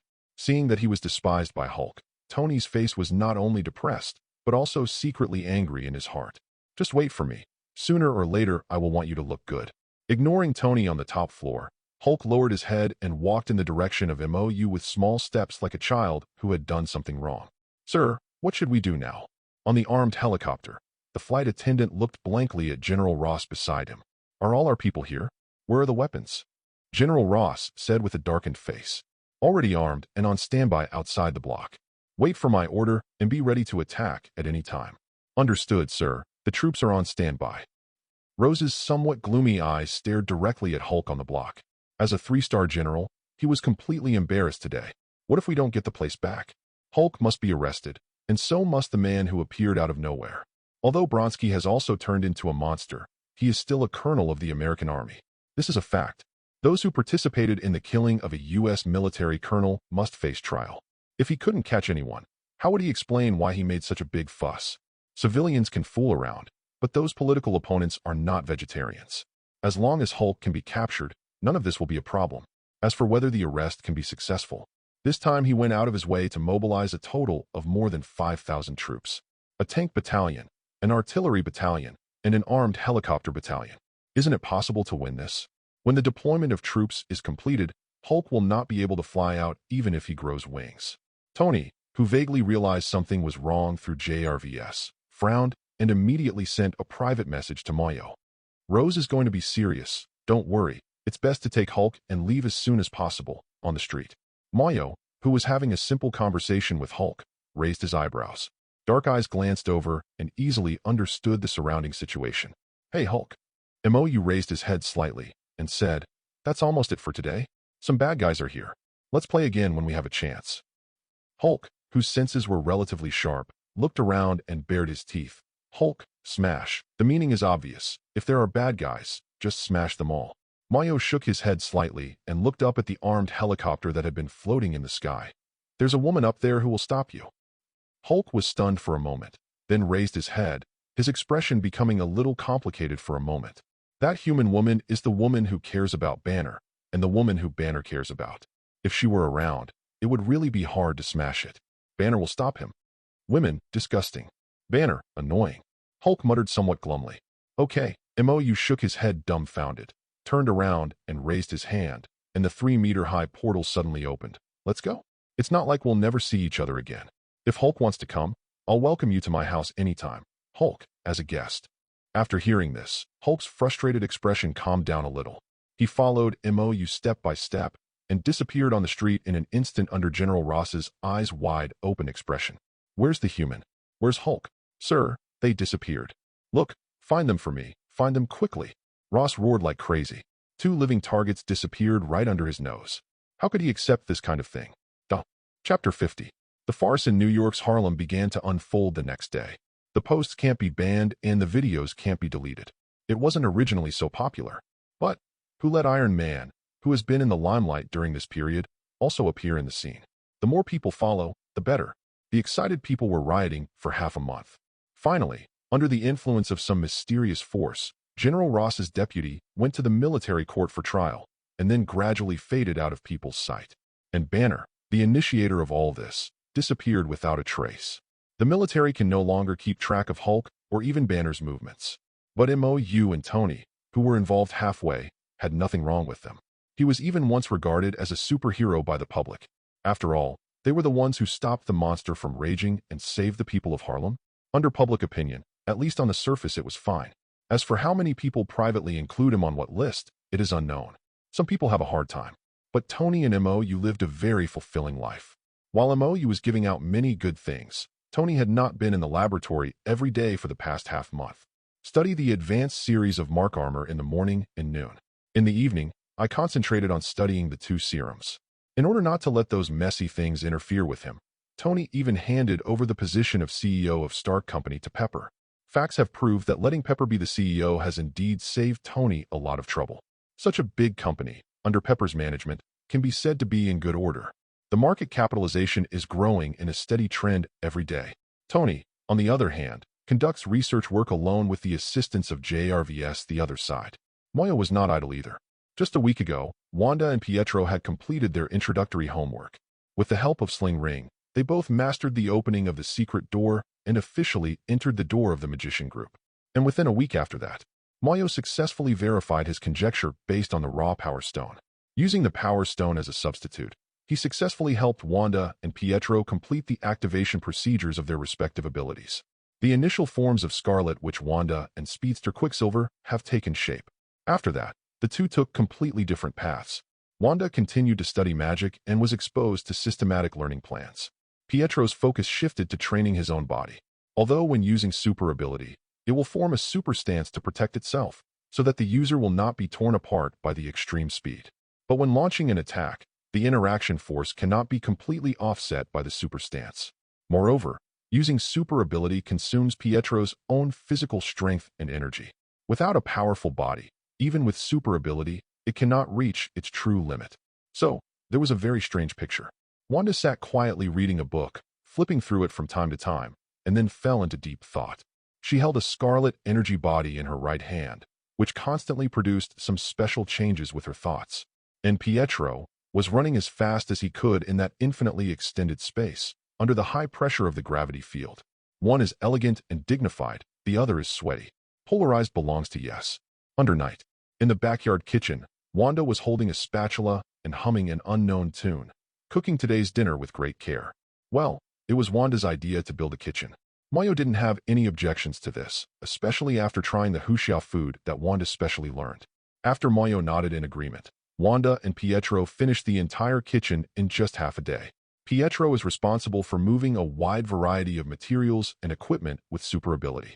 Wanda, on the other hand, is responsible for building the kitchen, well, directly using magic. I have to say that Wanda is indeed outstanding in her magical attainments. After systematic learning, the opponent's ability is well demonstrated, especially in this aspect of life use. Today, Wanda can be said to have extremely high attainments. Use magic to wash clothes, use magic to clean furniture, use magic to clean, and even use magic to eliminate kitchen waste, etc. All I can say is that Wanda understands life. As for using origin magic power to do this, is it overkill? This has to be divided into people. On the other side, Mayo was lying on the recliner as usual. He has not been idle in the past half-month. After testing with Abomination as a guinea pig, the elemental engine has not only been completed, but has also been loaded and put into use, and has been integrated into one of its own abilities. The development progress of the space-time engine has also reached the halfway point. The remaining half will have to wait until the Ancient One Magician fulfills his promise and lends him the Time Gem later this year. Although the Power Stone can also be used, it is not as specialized as the Time Stone. Start with the Power Stone and build the foundation with Cagliostro.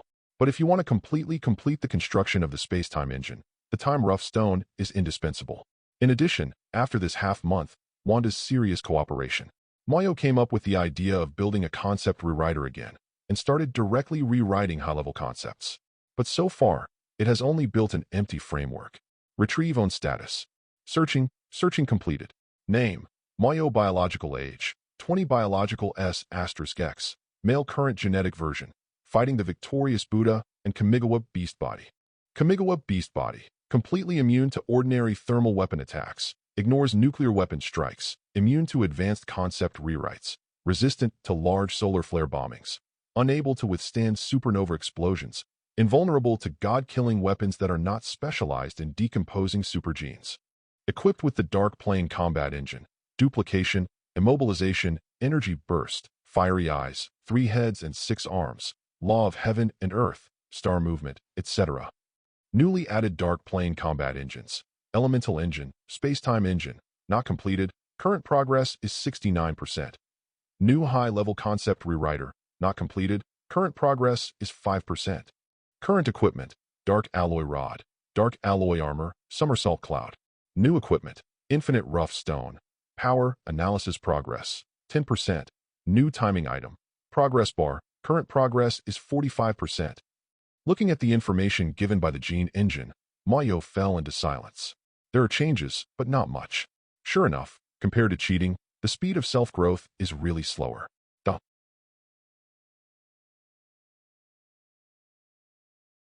If you're enjoying the story so far and want to hear the next parts, don't forget to like the video. It really helps the channel grow. And if you'd like me to continue the series, drop a comment below letting me know. Your feedback and support keep these audiobooks going strong. Thanks for listening, and I'll see you in the next one.